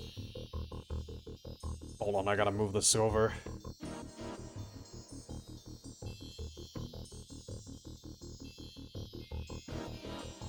Clan Jade Falcon appears to be the most innovative of second-line battle mechs. Creating specific use mechs and using existing mechs a great advantage for garrison duty and lightning raids. The mech designs appearing here represent 4 of the most unique machines we have been able to evaluate. Okay. Baboon. Let me zoom this out a bit. AKA the Howler. 20 tons, endosteel chassis, 140 standard engine. Cruising speed, 75.6 kph. Maximum speed, 118 kph. So yeah, let's say 7 walking and 11 running.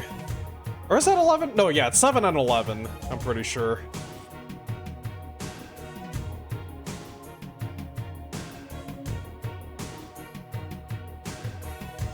So yeah, 7 walking points, 11 running points. No jump jets. Ferrofibrous armor. Armament. 3 LRM-5s. Manufacturer unknown. Comms and TNT system unknown.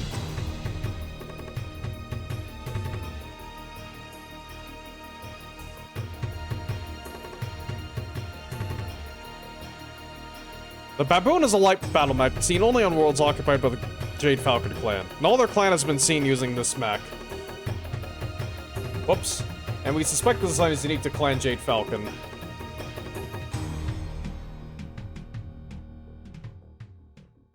Well, you know what? I'm gonna move this over here and then... Oh, well that's about as far over as I can move that.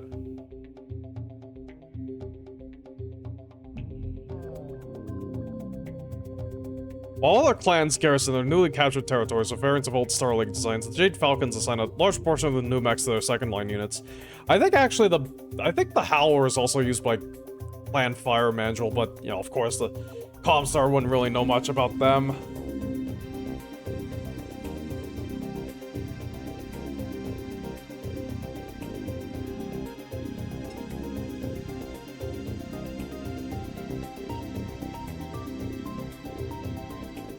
Okay, so yeah. Okay, I guess this is saying, like, the clans are using a lot of the 2C designs. Like, there are other, like, second line battle mechs, and this is a battle mech. This isn't an Omni mech. Okay, abilities. The baboon's long forearms give the mech an ungainly look, but its speed makes an excellent fast reconnaissance unit. The pilots of most light mechs must bring the machine in close to strike. The baboon pilot can keep his distance because the mech is fitted with superb LRM launchers, which have a flexible strike envelope unparalleled within the inner sphere. And yeah, I think... Oh, I don't know if it says that. Oh, it doesn't say. Okay. This doesn't have a record sheet. But yeah, I think clan LRM launchers, I don't know if they fly further than inner sphere ones. I do believe, however, they don't have the minimum range penalty. I think they don't have the same minimum range penalty as regular inner sphere LRMs. A searchlight system, which is this thing here. Oh, which is this thing on the other shoulder here. A searchlight system gives the baboon superior night combat abilities, and its flexible torso structure allows the mech to hunch down and reduce the size of its profile for covert operations. Deployment. Light battle mechs filling a reconnaissance role usually offer limited strike capability. Their small size prevents them from carrying the armor needed to stay in the thick of action for any length of time. A commander using fast light mechs to punch an enemy formation soon discovers its force's offensive capability, degrading quickly. However, it appears that Clan Jade Falcon holds back these durable mechs for use as reinforcements. Our analysts suspect that the baboon will cause trouble for the inner sphere in future battles by turning apparently certain victory to disaster at the last moment.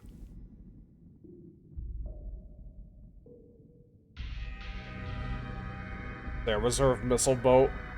And yeah, here we have Art of the Baboon kind of head on, but, you know, obscured because the sun is behind it. Or shadowed because the sun is behind it. Equipment. No structure, endo-steel. 1 ton. So yeah, normal internal structure takes up 10% of a mech's weight. Endo-steel takes up only 5.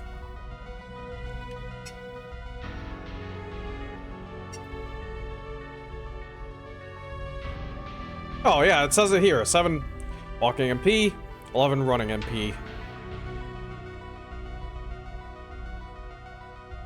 10 double heat sinks, 2-ton gyro, 3-ton cockpit, 58 points of armor. Because it's ferrofibrous. From 3 tons. I'm trying to think, what is... Yeah, wait a minute. That doesn't divide neatly into 3.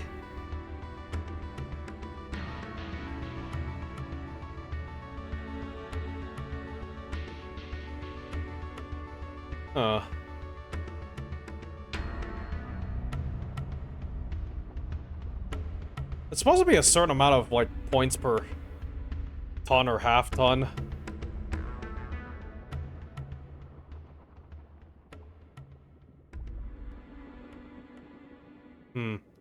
I don't know if that's an error. I mean, I think this was still kind of early enough that, like, they had to, like, kind of retcon things. Like, I think it was, like, the original record sheet for the Timberwolf, aka the Mad Cat.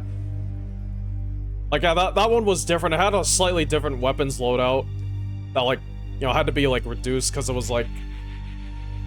They changed... It used to be you could actually allocate armor by the quarter ton. But they changed it so you can only allocate armor by the half ton.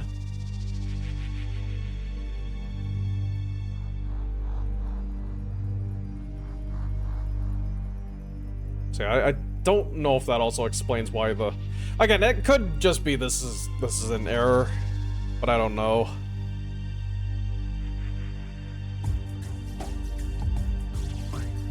So we've got internal structure points.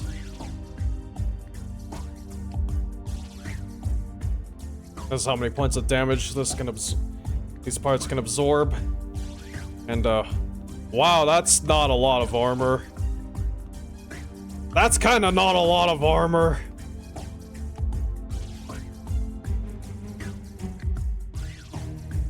I mean, it is a 20-ton mech. It's never going to be very durable.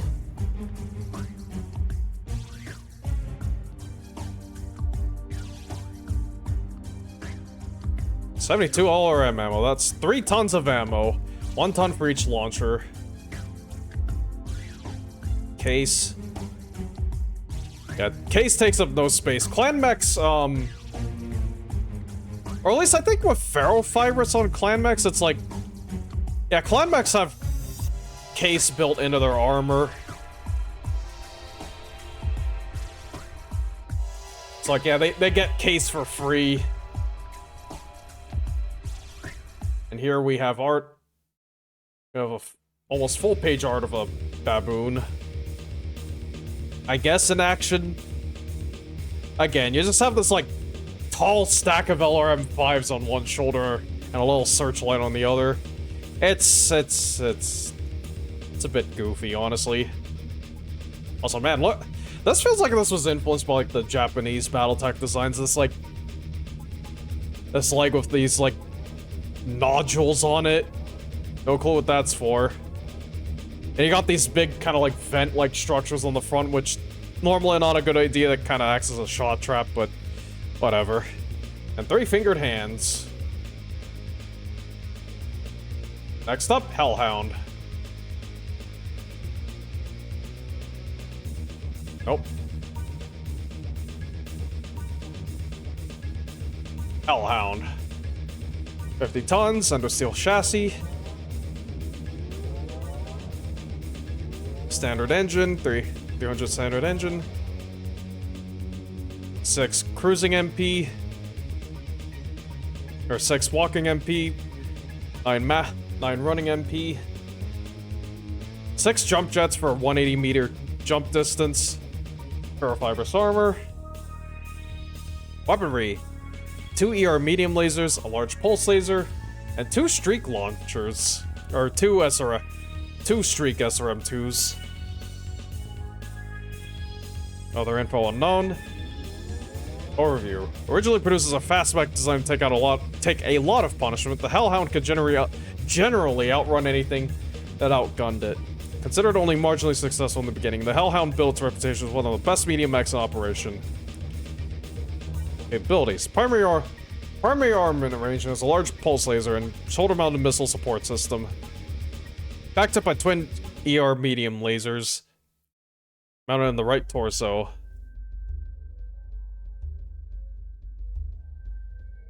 Jumping capability at the maximum range possible for the weight of the mech gives the Hellhound an added edge in combat. Clan technicians have used the advanced technology available to produce a perfect blend of speed and striking power. Which, I mean, yeah.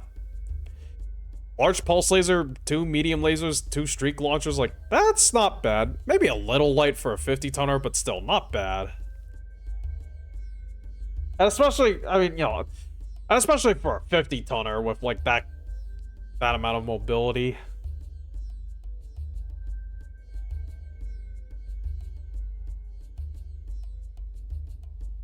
Deployment.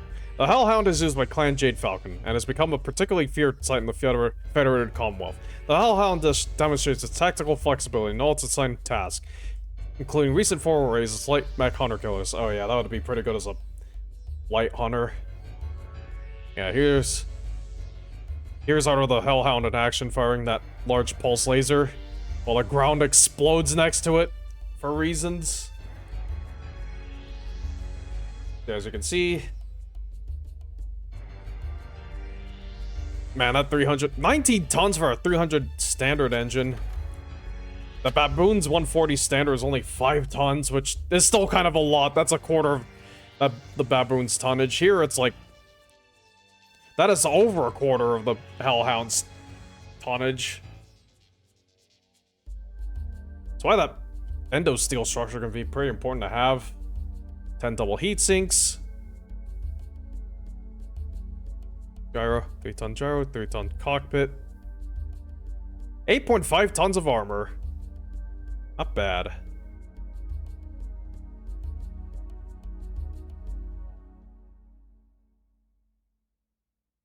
Going through center torso, not bad.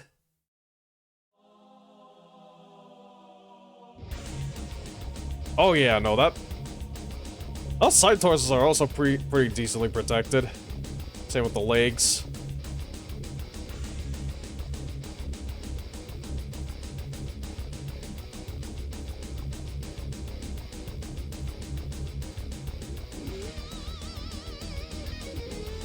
Oh, the jump jets are counted among the weapons and ammo. Well, it's equipment. Just 1 ton of streak ammo.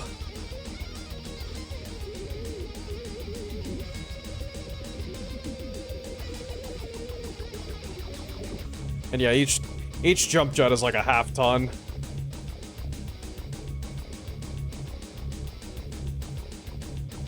And we've got full page art of the Hellhound in a forest.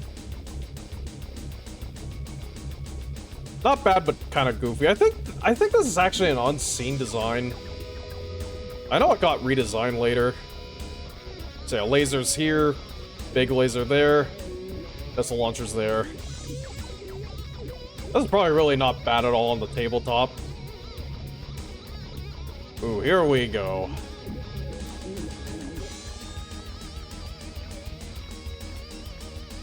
Kraken, aka the Bane. Alright, the Hellhound is also known as, like, it's known among the clans as the Conjurer.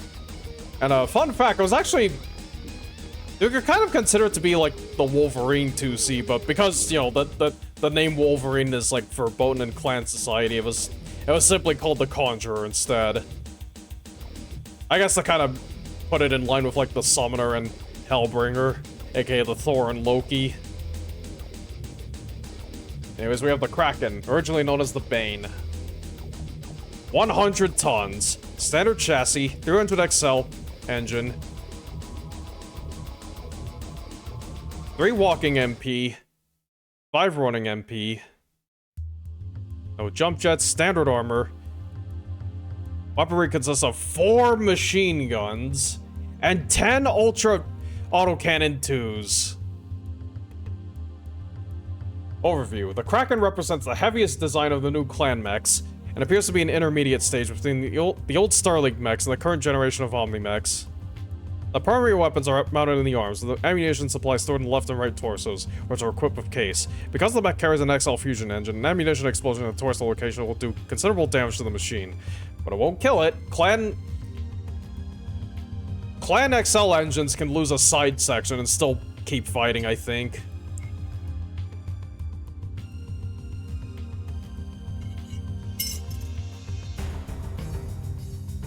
Whereas an Inner-Sphere XL engine, if you lose a side section, like, yeah, that will kill the mech.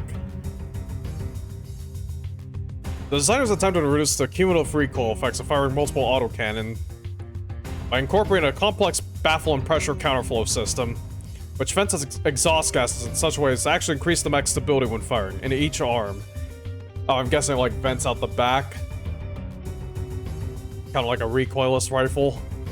Kind of. They also took care of the problem of mainframe strain with an ingenious arm linkage design. Oh, you're still hacking away that Black Mesa video, damn. Rough draft down to hour 19 minus VO work, ooh. Can't wait. Deployment. So far, this mech appears only in small numbers on Jade Falcon held worlds. However, so many variants exist that we surmise they are either short-run prototypes or are being customized for reasons known only to the Jade Falcon cons.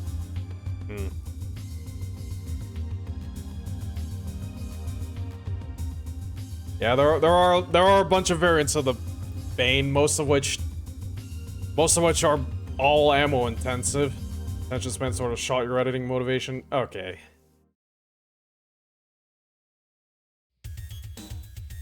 Variants. The most common variant of the Kraken is armed with multiple Ultra 2 autocannon in each arm. And for some reason in BattleTech, they like to refer to they like to use the word autocannon as if it's like, it's one of those like singular plurals.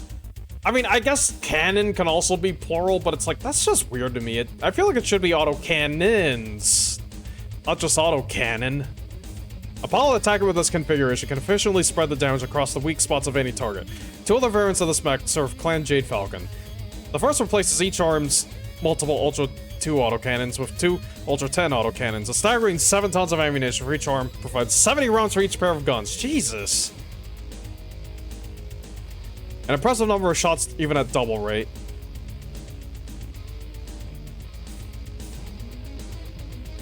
A second variant of the Kraken, a missile support mech, replaces the Ultra Autocannon with 4 LRM-15 launchers in each arm and adds another 10 heat sinks. 8 tons of ammo, supply a total of 64 rounds to the 4 launch systems, more than adequate material for most fire support missions. So, yeah.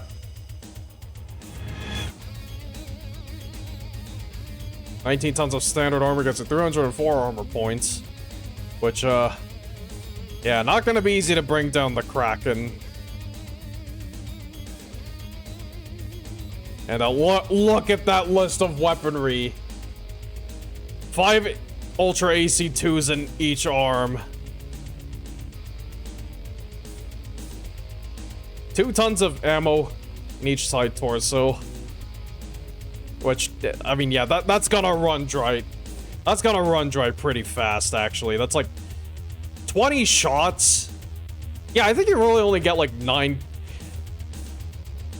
Like, unless you don't fire in Ultra mode, which, why wouldn't you? You're getting like just 10, or no, 9, you're getting 9 rounds worth of fire out of this, and then it's dry. I mean, granted, I guess that could stretch a little longer if you choose to fire in Ultra mode, and you know, inevitably some of these guns are gonna jam. And the thing with Ultra Autocannons, well, at least until recently, because Catalyst is playing around with... Catalyst has been proposing getting rid of Ultra Autocannon jams in the new rule set, but like... Yeah, until recently, like, if an Ultra Autocannon jams, then like, yeah, it's out of action for the rest of the game. There's an optional rule in, I think, tactical operations that lets you unjam Ultra Autocannons like you can unjam rotary autocannons with a piloting skill roll. And, you know, giving up your movement phase, I think. I can't remember. I think it's like... I think you have to give up your movement phase to unjam? I can't remember.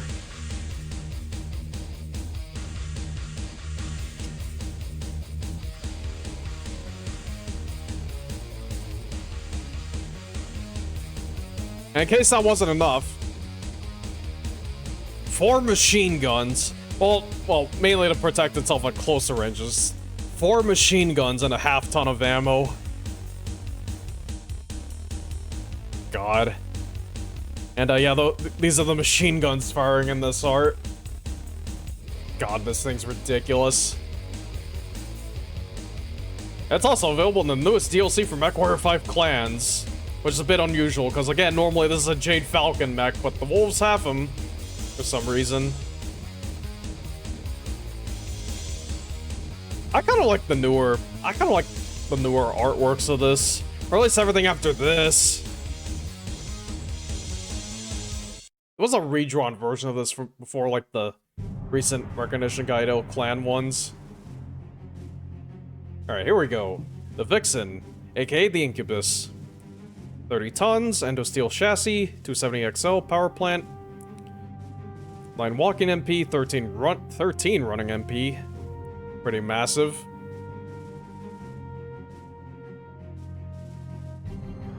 No jump jets, doesn't need them. Fibrous armor. Weaponry includes 2 ER medium lasers, large pulse laser, 5 machine guns. Really? I don't remember that. Oh, wait. Huh. I don't know, I think I'm thinking of a different variant.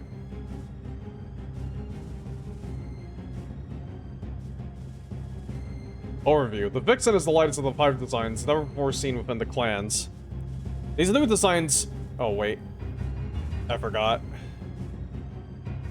Sorry, I just had to scooch the camera over. Sort of.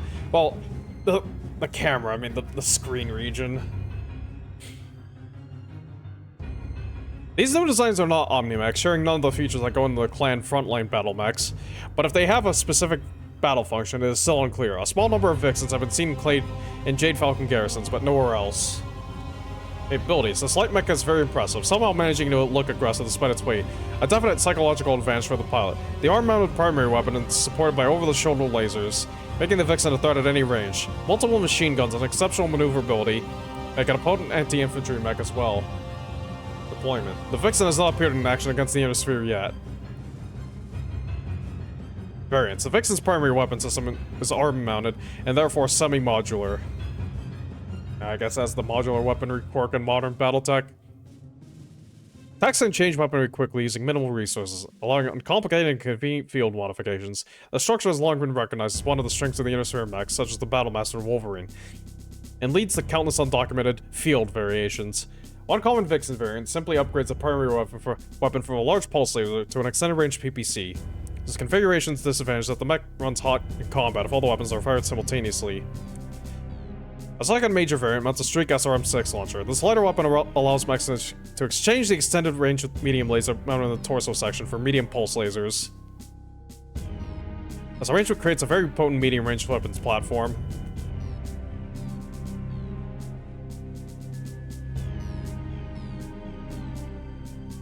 So yeah, just 10 double heat sinks, but again, that's kind of enough.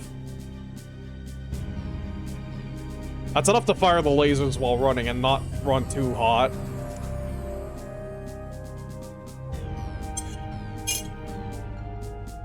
I mean, hell, you can alpha if you're within machine gun range, too.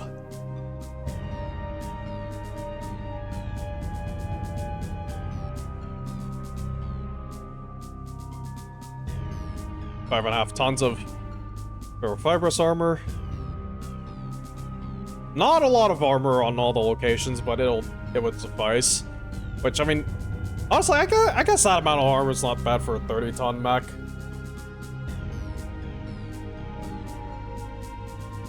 Yeah, 5 machine guns, huh? It's kind of weird. Oh, right, because I think this might be from before they got rid of, like, I think this might be before they got rid of, like, fractional accounting. Because, like, yeah, the engine weighs 7¼ tons.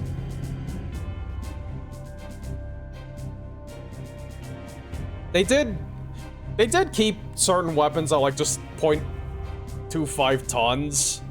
Like the machine guns and, like, the micro laser, or the ER micro laser, but yeah, I think you can't have...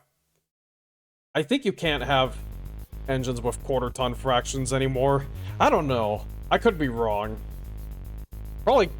You know what? Yeah, that's probably why, like, I remember, like, I have used the Incubus in MechWarrior Online and, well, you know, on MechWarrior 5 Clans, but, like, I don't remember it having 5 machine guns. Like, that's kind of an odd number, and maybe that's why. It's like, they probably, like, retconned this at some point, and it's like, yeah, they got rid of a machine gun. They probably had to, like, round up the 270XL to, like, 7.5 tons, and that would have required getting rid of one of the machine guns, which, no biggie, really. No one was gonna miss that. Where are the lasers? Okay, one in each in the torso. Kind of unclear where they are, but you can see there's the machine guns.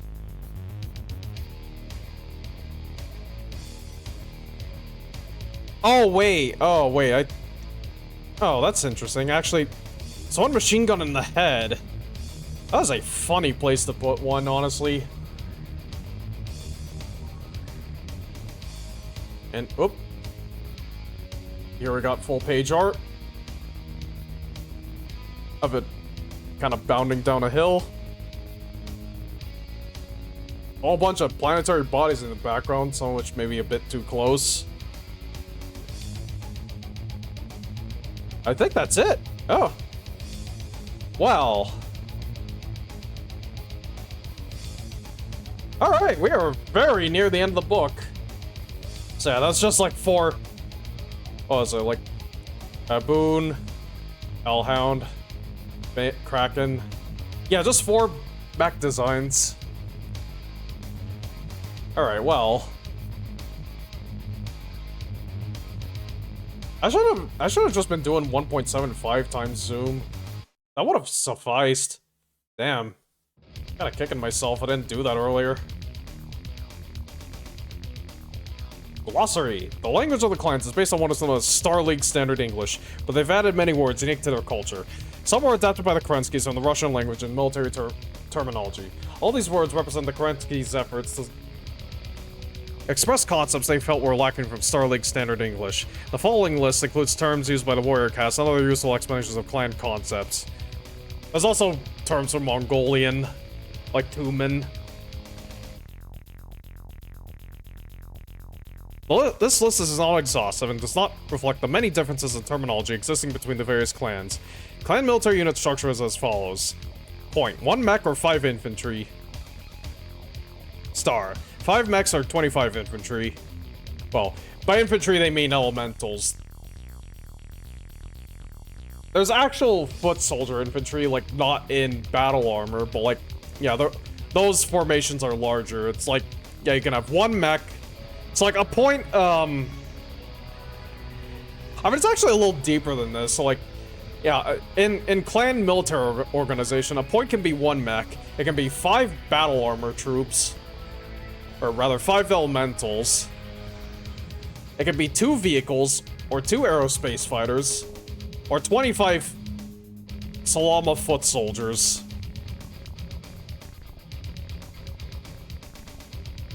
So a star is 5 points. So this would be 5 mechs, or 25 elementals. A binary is 2 stars.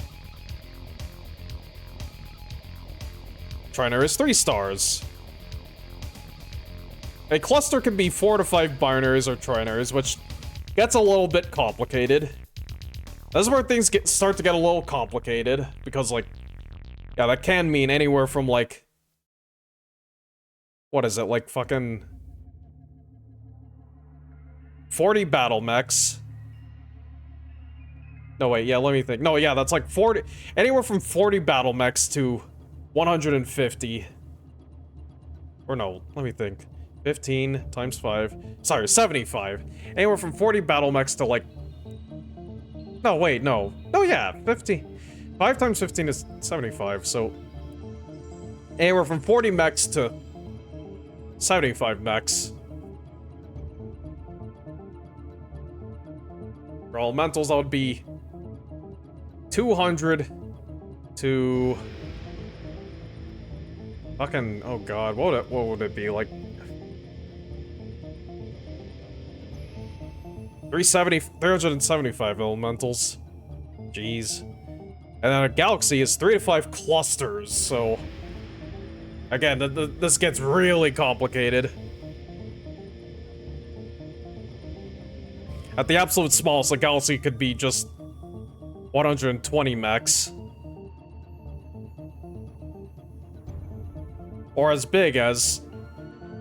What do you think? 75 times... Yeah, 375. 375 mechs.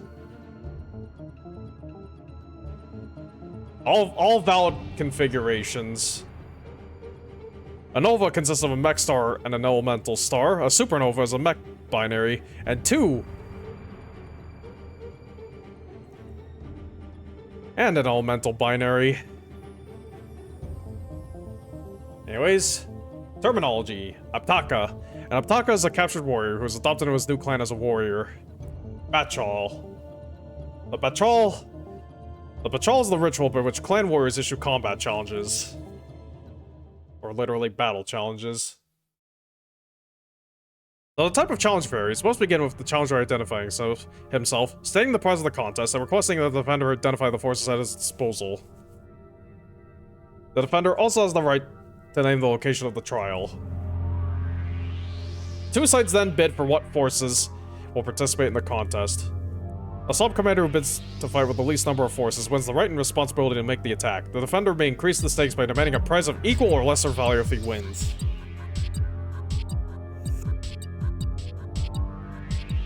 Blood heritage. The history of the Blood Name Wars, a particular blood right, is called the Blood Heritage. Blooding. Blooding is another name for the trial position that determines if a warrior cadet will qualify as a clan warrior. The candidate must first demonstrate physical prowess in personal combat by defeating at least one of 3 successive opponents. If he defeats 2 or all 3, he's immediately ranked as an officer in his clan. If he fails to defeat any of his opponents, he is relegated to a lower caste. If the candidate is successful in the trial, a complex ceremony takes place. He or she must be ritually defended by several clan warriors when challenged by other representatives of the clan, or else face those representatives in mortal combat.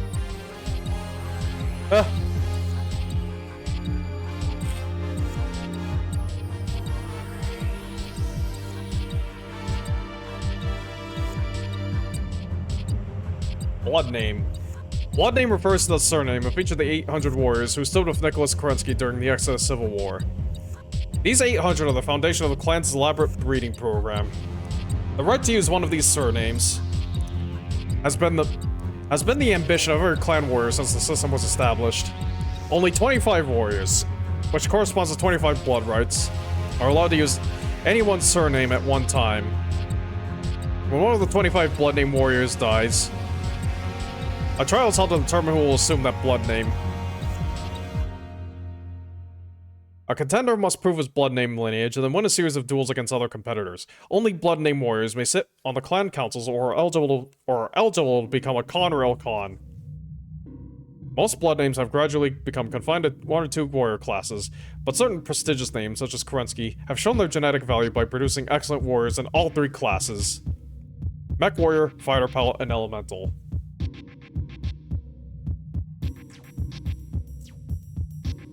Blood names are determined matrilineally, at least after the original generation, because a warrior can only inherit from his or her female parent.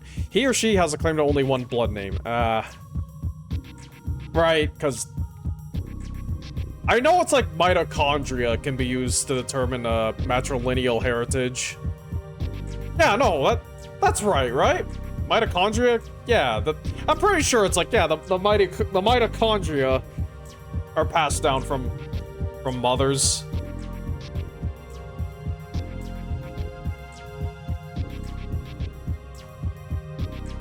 The powerhouse of the cell. Blood right. A specific blood name lineage is called a blood right. 25 blood rights are attached to each blood name. A blood right is not a lineage as we define the term, because the warriors who successfully hold a blood right might be related only through their original ancestor. As with blood names, certain blood rights are considered more prestigious than others, depending largely on the blood right's history.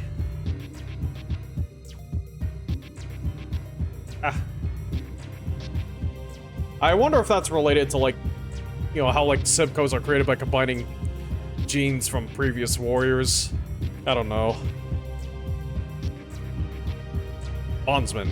Clans can keep prisoners taken during combat. These are called bondsmen, and are considered members of the laborer caste unless and until the capturing clan releases them or promotes them back to warrior status.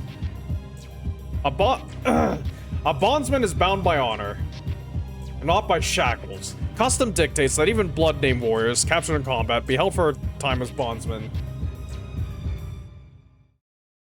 Excuse me. All bondsmen wear a woven bracelet called a bond cord. The base color of the bond cord indicates to which clan the individual is now bound, and the striping indicates which unit captured him. Canister. Clan slang for the eugenics program of the warrior caste. It can also refer specifically to the artificial wombs. Yep. Caste. Clan society is originally divided into 5 castes: warrior, scientist, merchant, technician, and laborer. Each caste has many subcastes, which are based on specialties within a professional field. The warrior caste is based on a systematic eugenics program that uses the genes of prestigious, successful current and past warriors to produce new members of the caste. See Sibco. Its products of genetic engineering are known as trueborns. Other castes maintain a quality gene pool by strategic marriages within each caste.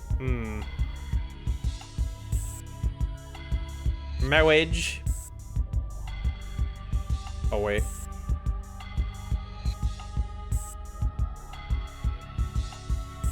Oh, well, hold on, I'm trying to position myself correctly. I'm trying to position myself in the screen region. Ideally. Just so I can keep the book from knocking around too much. And I shift back and forth between leaves, or between pages. Chalkas. Anything or anyone who challenges the clan caste system is considered a Chalkas. Although a challenging caste. Plans. During the fall of the Star League, General Alexander Kerensky, commander of the regular Star League army, or well, as we know it today, the Star League Defense Force, led its forces out of the inner sphere in what is known as the First Exodus. After settling beyond the periphery, more than 1,300 light years away from Terra, Kerensky and his followers settled on a cluster of marginally habitable star systems near a large globular cluster that hid them from the inner sphere. Within 15 years, civil war erupted among these exiles, threatening to destroy everything they had worked so hard to build. In the second Exodus, Nicholas Kerensky, son of Alexander, led his followers to one of the worlds of the globular cluster to escape the new war. It was there on Strana Mekti that Kerensky first conceived and organized what would one day be known as the clans. Codex. The Codex is each warrior's personal record. It includes the names of the original blood name warriors from which a warrior is descended. It also records background information such as the warrior's generation number, blood house, and Codex ID. An alphanumeric code noting the unique aspects of that person's DNA. The Codex also contains a record of the warrior's military career. See also Master Codex.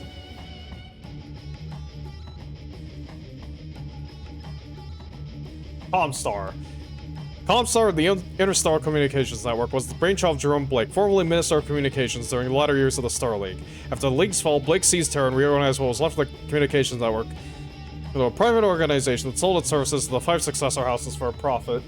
Since that time, Comstar has also developed into a powerful secret society steeped in mysticism and ritual. Initiates to the quasi-religious Comstar Order commit themselves to lifelong service. Contract.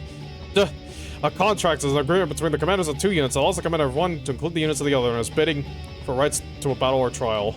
During the invasion of the Inner Sphere, cluster commanders within galaxies frequently made contracts with a greater and often more extravagant bidding, while still maintaining a good mix of battle mech, elemental, and fighter combat units. Cut down. The minimum force necessary to win any trial for which there has been bidding. Bidders who can push their opponent to making a bid below the cut down are considered clever. Commanders who win with a force smaller than the cut down are greatly honored.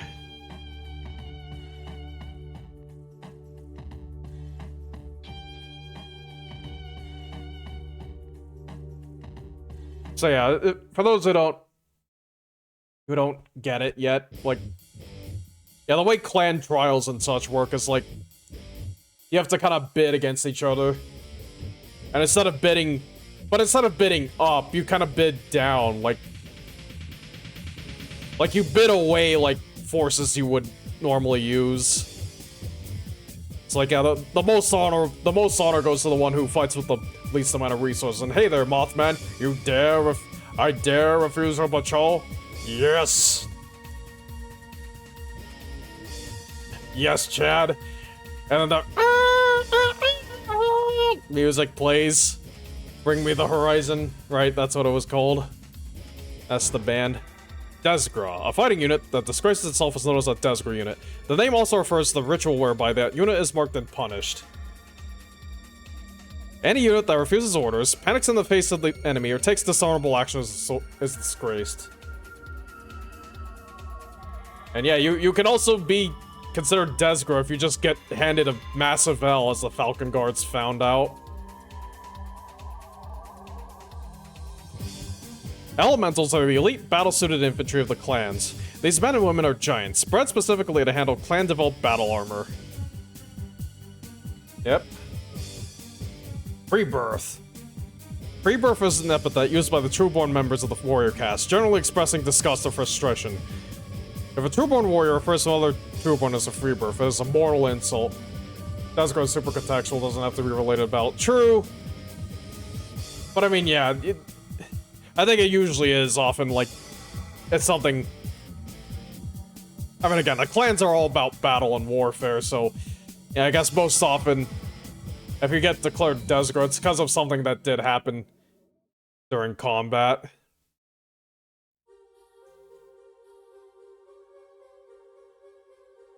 Freeborn. An individual conceived and born by natural means is freeborn. Because the clans value their eugenics program so highly, a freeborn is automatically assumed to have little potential. Gift take. This is the sample of DNA taken from a warrior who died with great glory in combat. The gift take is considered the warrior's best DNA sample and the one most likely to produce improved warriors. Hegira. Victorious clan warriors sometimes extend the courtesy of Hegira to defeated opponents. Hegira allows the opponent to withdraw honorably from the field without further combat or cost. Isorla. The spoils of battle that warriors can claim as their right, including bondsmen, are known as Isorla. Khan. Each clan elects 2 leaders, or Khans. One serves as the clan's senior military commander or bureaucratic administrator.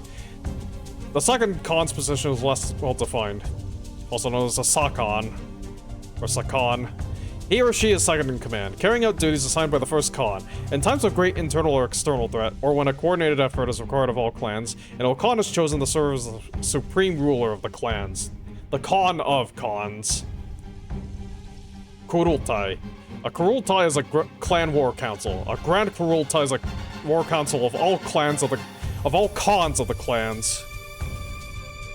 Only the El Khan can convene a Grand Kurultai at any time or place. A normal Grand Council, on the other hand, may only be convened by a position of 3 or more clans. It must be held in the Hall of Khans on Shana Mekti. Lore Master. The Lore Master is the keeper of clan laws and history. The position is honorable and politically powerful. The Lore Master plays a key role in inquiries and trials, where he is often assigned the role of advocate or interrogator. And yeah, that's the role Kale Pershaw held. Although I don't know if he held that at the time of, like, the Jade Phoenix novels. I think it might have been a bit after that. I think it might have been after the point in time. I think that might have been after the point in time this book is covering.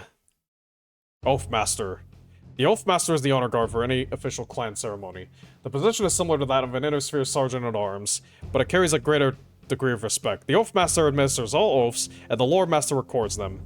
The position of Oath Master is usually held by the oldest blood-name warrior in a clan, if he or she desires the honor, and is one of the few positions not decided by combat. Huh.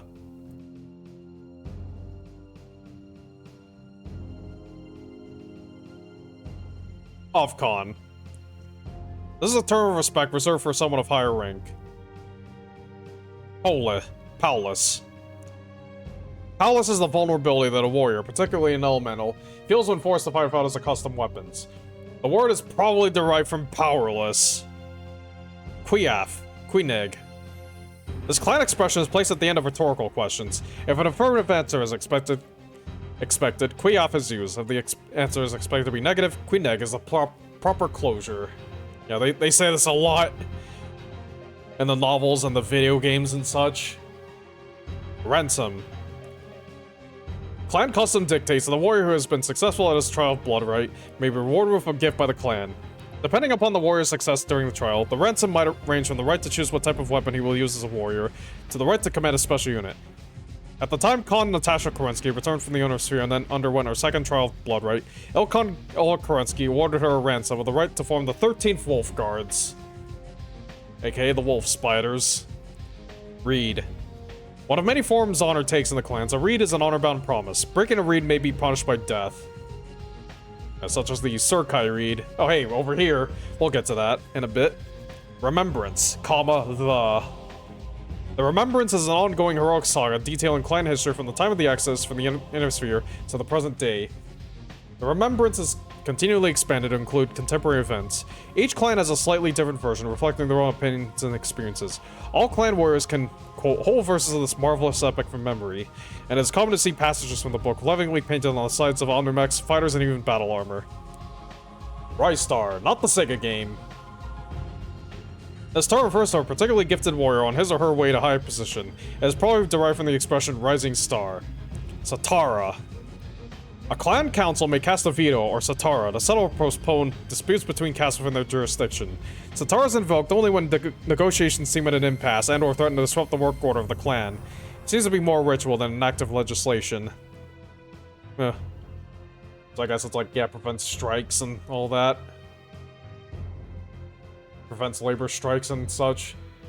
Savashri, a clan epithet. Not much more explanation than that. Selah.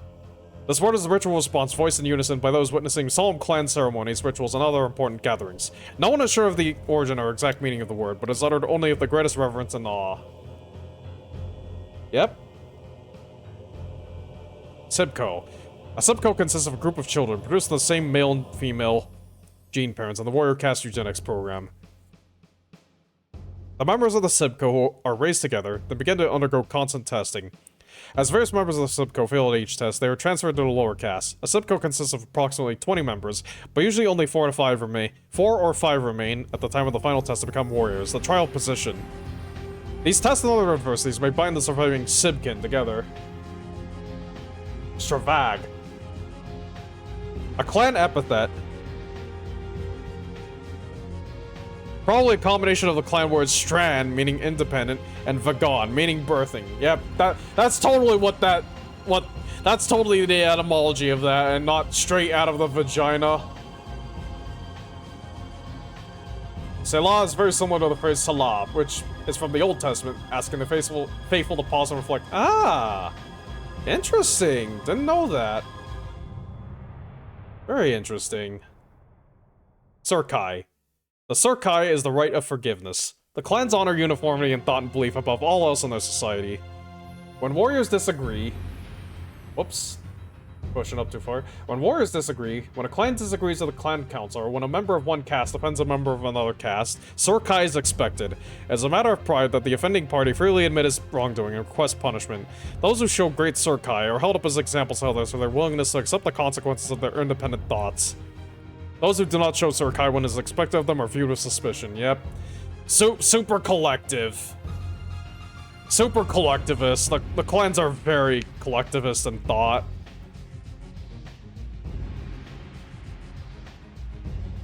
That's kind of why Tex believes that, like, you know, communist China was an influence on Nicholas Kerensky when he was creating the clans, because, yeah. So you put Surkai and the Reed together, and you get Surkai Reed, the Reed of Forgiveness, or Surkai Reed, is the honor-bound agreement between the majority and any dissenters. According to the Surkai Reed, once a dissenter accepts punishment for having disagreed with the majority, he should be allowed to resume his role in society without suffering any further disgrace for having spoken out. Tumen, the term given to the fighting arm of the clan, which I know that one's also from, I know that's from the Mongolian word Tumen. Spelled T-U-M-E-N. And yeah, the Tumen covers, like, the army and its equipment. You know, like, the warriors and the property. Trial of Blood Right. A series of one-on-one, single elimination contests determines who wins the right to use a blood name. Each current blood name warrior in that blood name's house nominates one candidate. The head of the house nominates additional candidates to fill 31 slots. The 32nd slot is fought for by those who qualify for blood name but who are not nominated.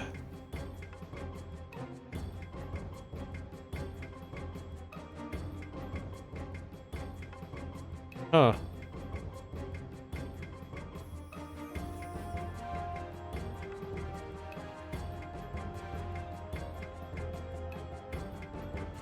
Interesting.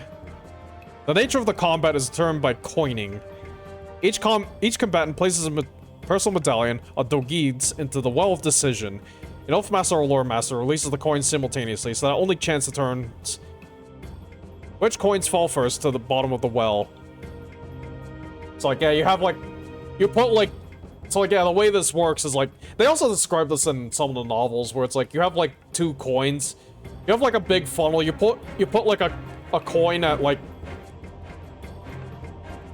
on each of 2 equidistant points on the at the top of the funnel, then you release them, and they spin around real fast, and, like, yeah, they kind of race each other to the bottom of the funnel. Like, that sounds pretty neat. Imagine if we did that for, like, sporting events. Yeah, it's like, don't just toss a single coin. Make 2 coins race against each other. I guess the problem with that is, like, well... Actually, no, I guess that's not any more fraught by coin variance than, like, I guess that's not any more fraught by coin variance than, like, you know, regular coin flipping is. Anyways, let me try this other playlist. This is full of remixes.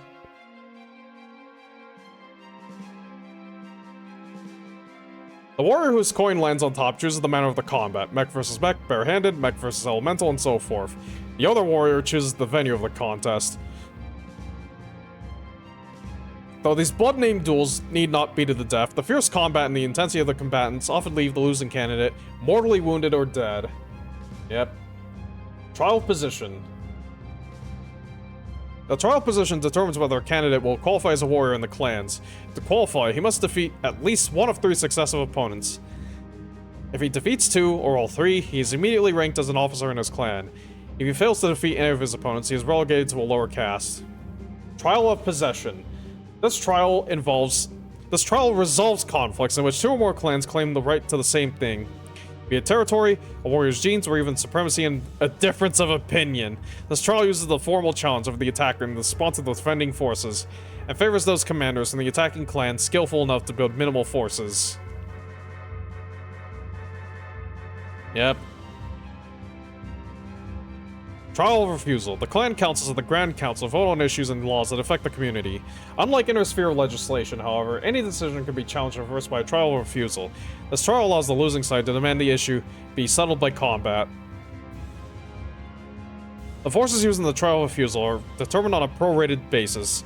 The faction rejecting the decision declares what forces they will use. The side defending the decision, the attacker, can field a force equal to the ratio of winning to losing votes. For example, if the contested vote carried by a 3-to-1 margin, the attacking forces can field a force 3 times the size of the force challenging the decision. Bidding usually results in a smaller attacking force, however. Yeah, there's a lot of rules around trials of refusal.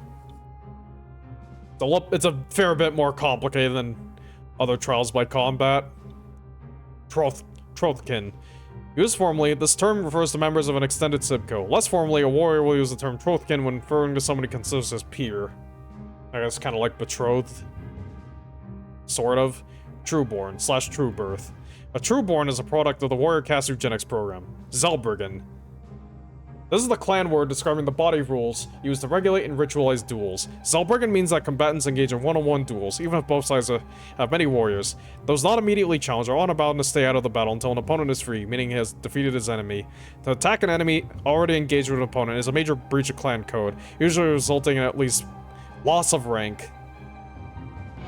It's like, yeah, there's more rules to Zelbriggen than that, but usually, as I understand it, it boils down to, like, you must attack when able.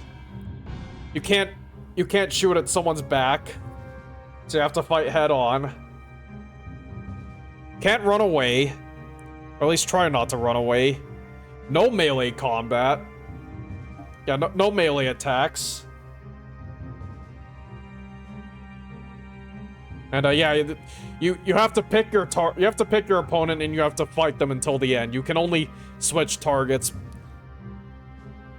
if you've beaten the other guy. If you've already beaten the other guy you started fighting.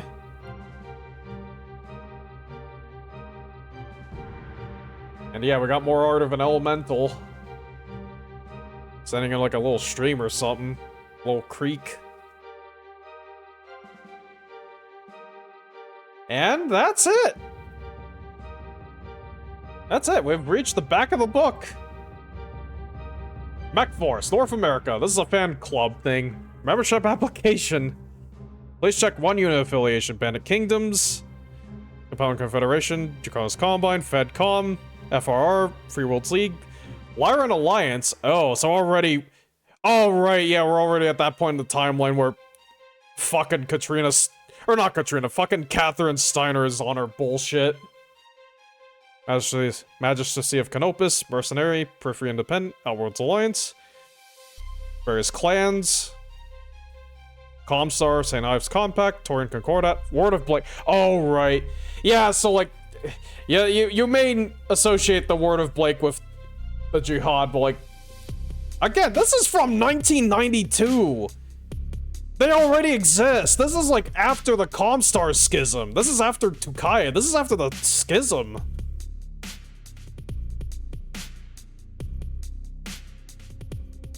Damn. Man, back then, you had to, like, fill out a form to subscribe to a thing. You had to fill out a form and then mail it. I think you probably had to, like... Oh, man, yeah, you had to, like... I think you probably either had to, like, scan this or tear it out of the page. Or tear it out of the book.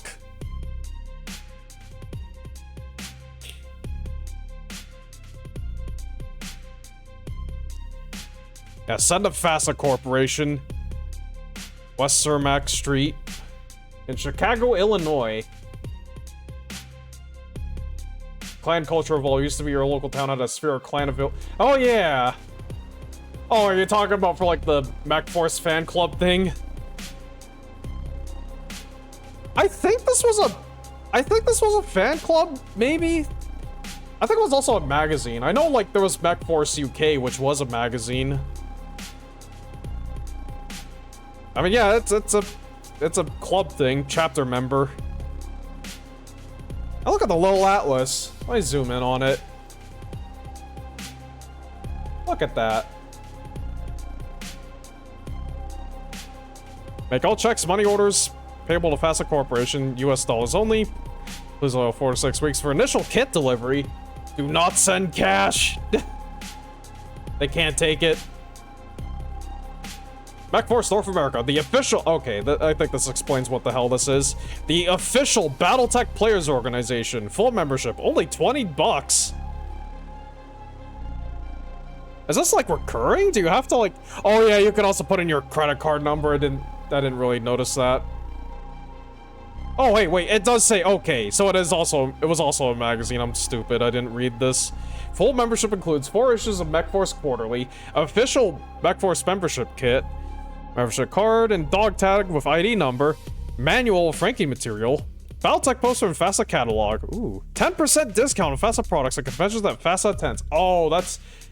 Yeah, I guess that figures. Yeah, you can go to a convention they're at, you just flash your card and you get a 10% discount.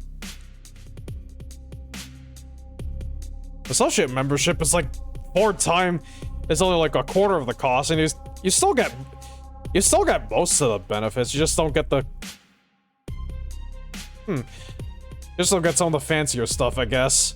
You don't get the magazine or the dog tag, but you get everything else. Chapter info. Yep, just looked at that. Please include additional postage if outside the USA. Yeah, I think they also had like... I think they did also have like UK MechForce, but that might have just been the magazine. Full membership, only $20. Our premier full membership. Well, let me zoom this in for you.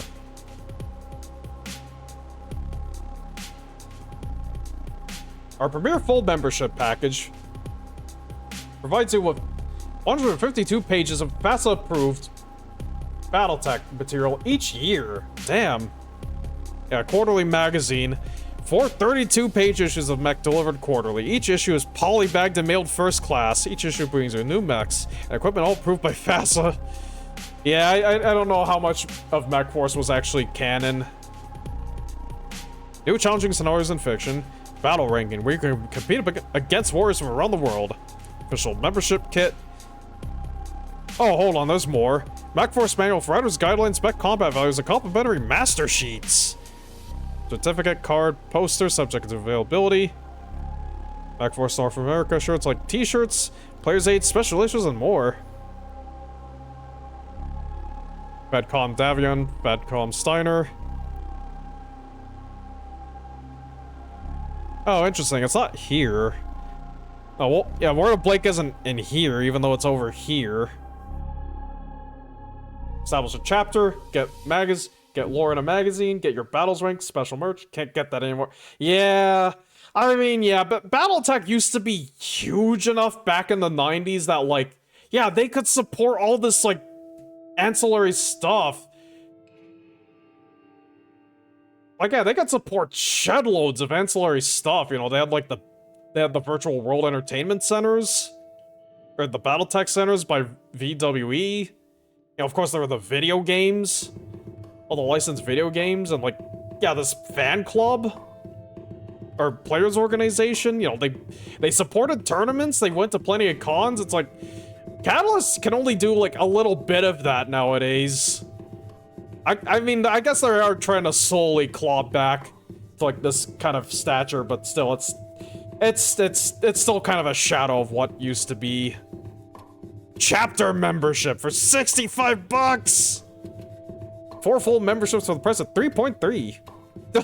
What a discount. Recognition as a group or lance? Okay, well, that would help. That would be nice. All materials sent to your 1 chapter address. I guess I could use this to, like, pay for your membership and, like, some of your friends' memberships, basically. Associate membership is only for those who joined through a previously established chapter. Okay. I guess you could probably just join as a full member regardless of whether or not you're part of a chapter, but, like... yeah, if you don't want to pay the full price, you gotta be signed up through an actual chapter.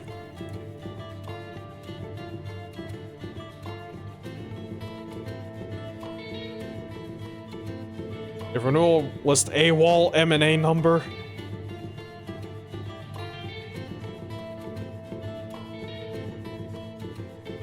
Oh, I guess it's a bit different.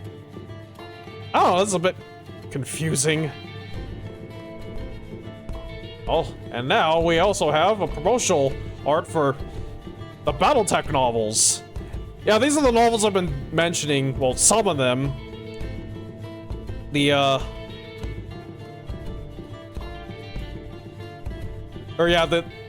Some of these are the Legend of the Jade Phoenix novels by Robert J. Thurston. The late Robert J. Thurston, and, Jesus Christ, man, this is, like, so low contrast. Like, geez, couldn't Spring for an extra color page in here? Couldn't Spring for an extra color page to put this in? You can barely tell what you're looking at. I have all these novels in ebook form, by the way. I have all, like, the classic novels in ebook form. And Finn. We got a cool ass art of a Hellbringer, aka Loki. Once again by Russell Ackred. BattleTech's an amazing game, but it's hard for them to claw back just because of all the baggage they have after 30 years, not to mention IP Purgatory. I mean, yeah, I think that Purgatory is part of why it's like, yeah, just after 2000, it's just like, the franchise just, like, when FASA closed down, like, it robs so much of the momentum from the IP, you know, it robs so much of the momentum from BattleTech. And we got the back cover, like I mentioned earlier. But that same somewhat hilarious art. Alright.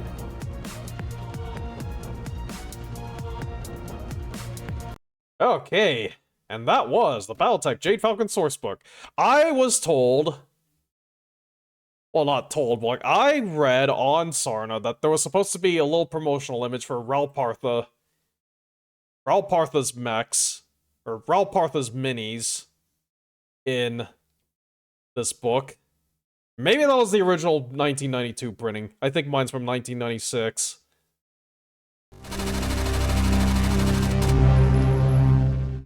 And Mothman said, in an era of mass media is just so flat. We really need this sort of stuff to make a comeback. Yeah, I mean, I'm not quite sure what you mean by flat, but I think... yeah, I don't know. It's like... I don't know. There really is something special about this sort of thing where it's like... you know, like, back then, a multimedia franchise was like... oh, you know, you had, like, books and video games and such, and nowadays it's like, yeah... you still see it sometimes, it still crops up from time to time, but, like, it's just not the same. Yeah, let's take a look.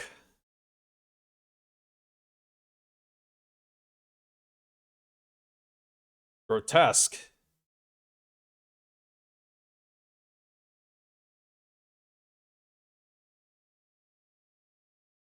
The Grotesque was first in the Jade Falcon Sourcebook under the name Mongrels, one of 4 non-canon kit bashes of Ralpartha miniatures.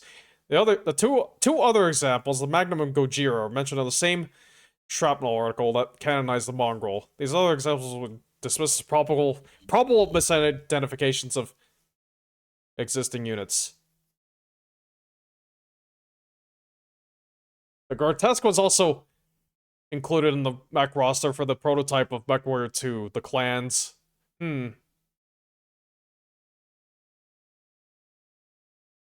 Oops. I need to save that as all files.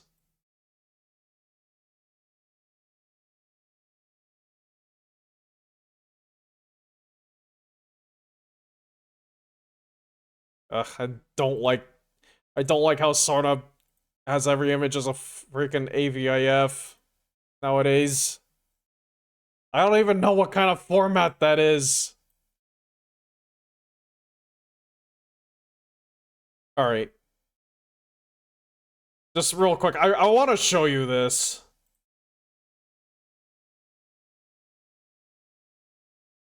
Where is it?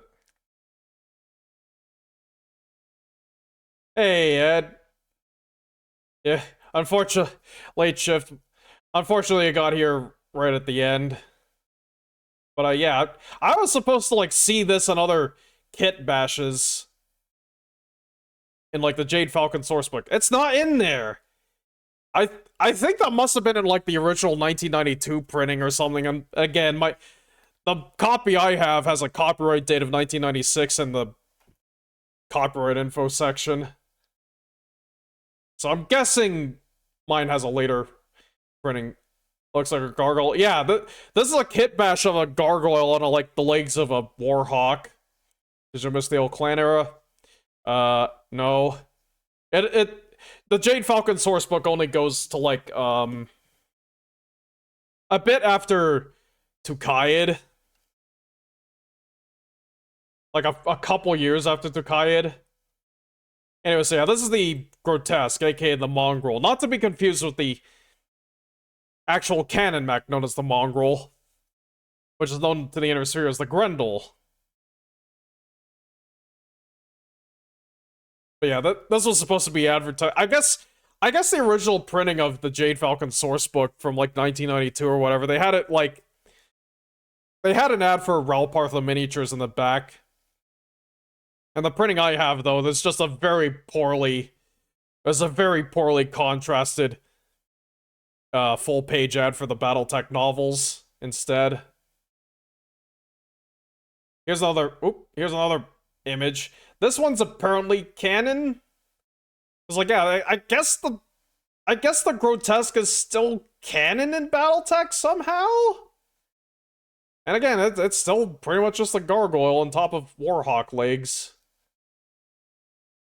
Yeah, that's fascinating. Anyways, that will do it for stream. I need to go get the dog's food so it can warm up. And, I guess, Lakey and I will be on for Deus Ex this Sunday. I gotta go fucking install the co-op mod. Actually, I guess I'm gonna have to talk to him about, like, what he wants to do. How he wants to do the co-op. I'm not sure if we're actually seriously gonna be doing a co-op mod.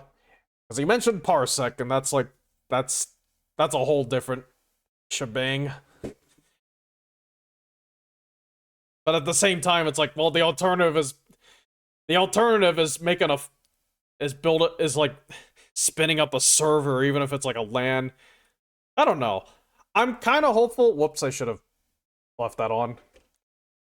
I'm kind of hopeful we can just spin up a LAN server and just connect via Hamachi. Not great, but hey. It worked for us for Black Mesa. It worked for us fine for Black Mesa. I don't know why it wouldn't work for the Deus Ex co-op mod. Ugh. Alright, anyways. That will do it for stream, however. I am gonna go find someone to raid now. Thank you all for tuning in. Like I said, Sunday we should be on for Deus Ex co-op, maybe? We'll have to get a backup. We'll have to figure out a backup game though. But yeah, there's a couple days from now, between now and then. Try to catch me on Sunday. All right, thank you, Mothman. I mean, hey, you know, just you coming by today was like, you know, that was great. If you're actually gonna return for a second stream in a row, that would be That would be swell. I was trying to find another word, and then I didn't have another word.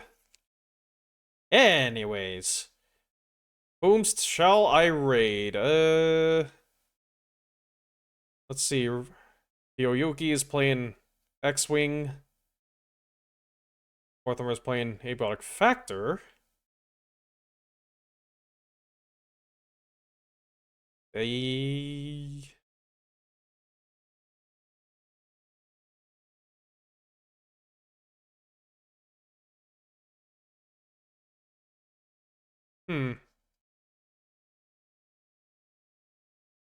Like he suddenly shows up. I think like he's a bit distracted.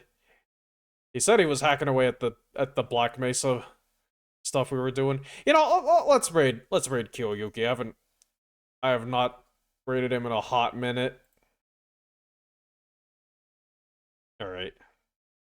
Let's get this raid going.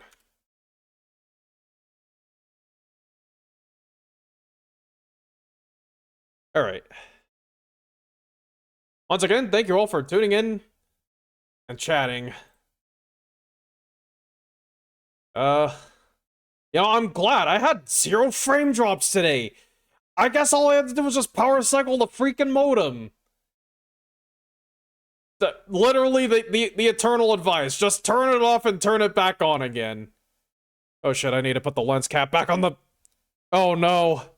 I think I forgot to put the lens cap back on the hand cam. Oops. Oh well, that's for me to worry about a few minutes from now. Anyways, I'll see you guys later.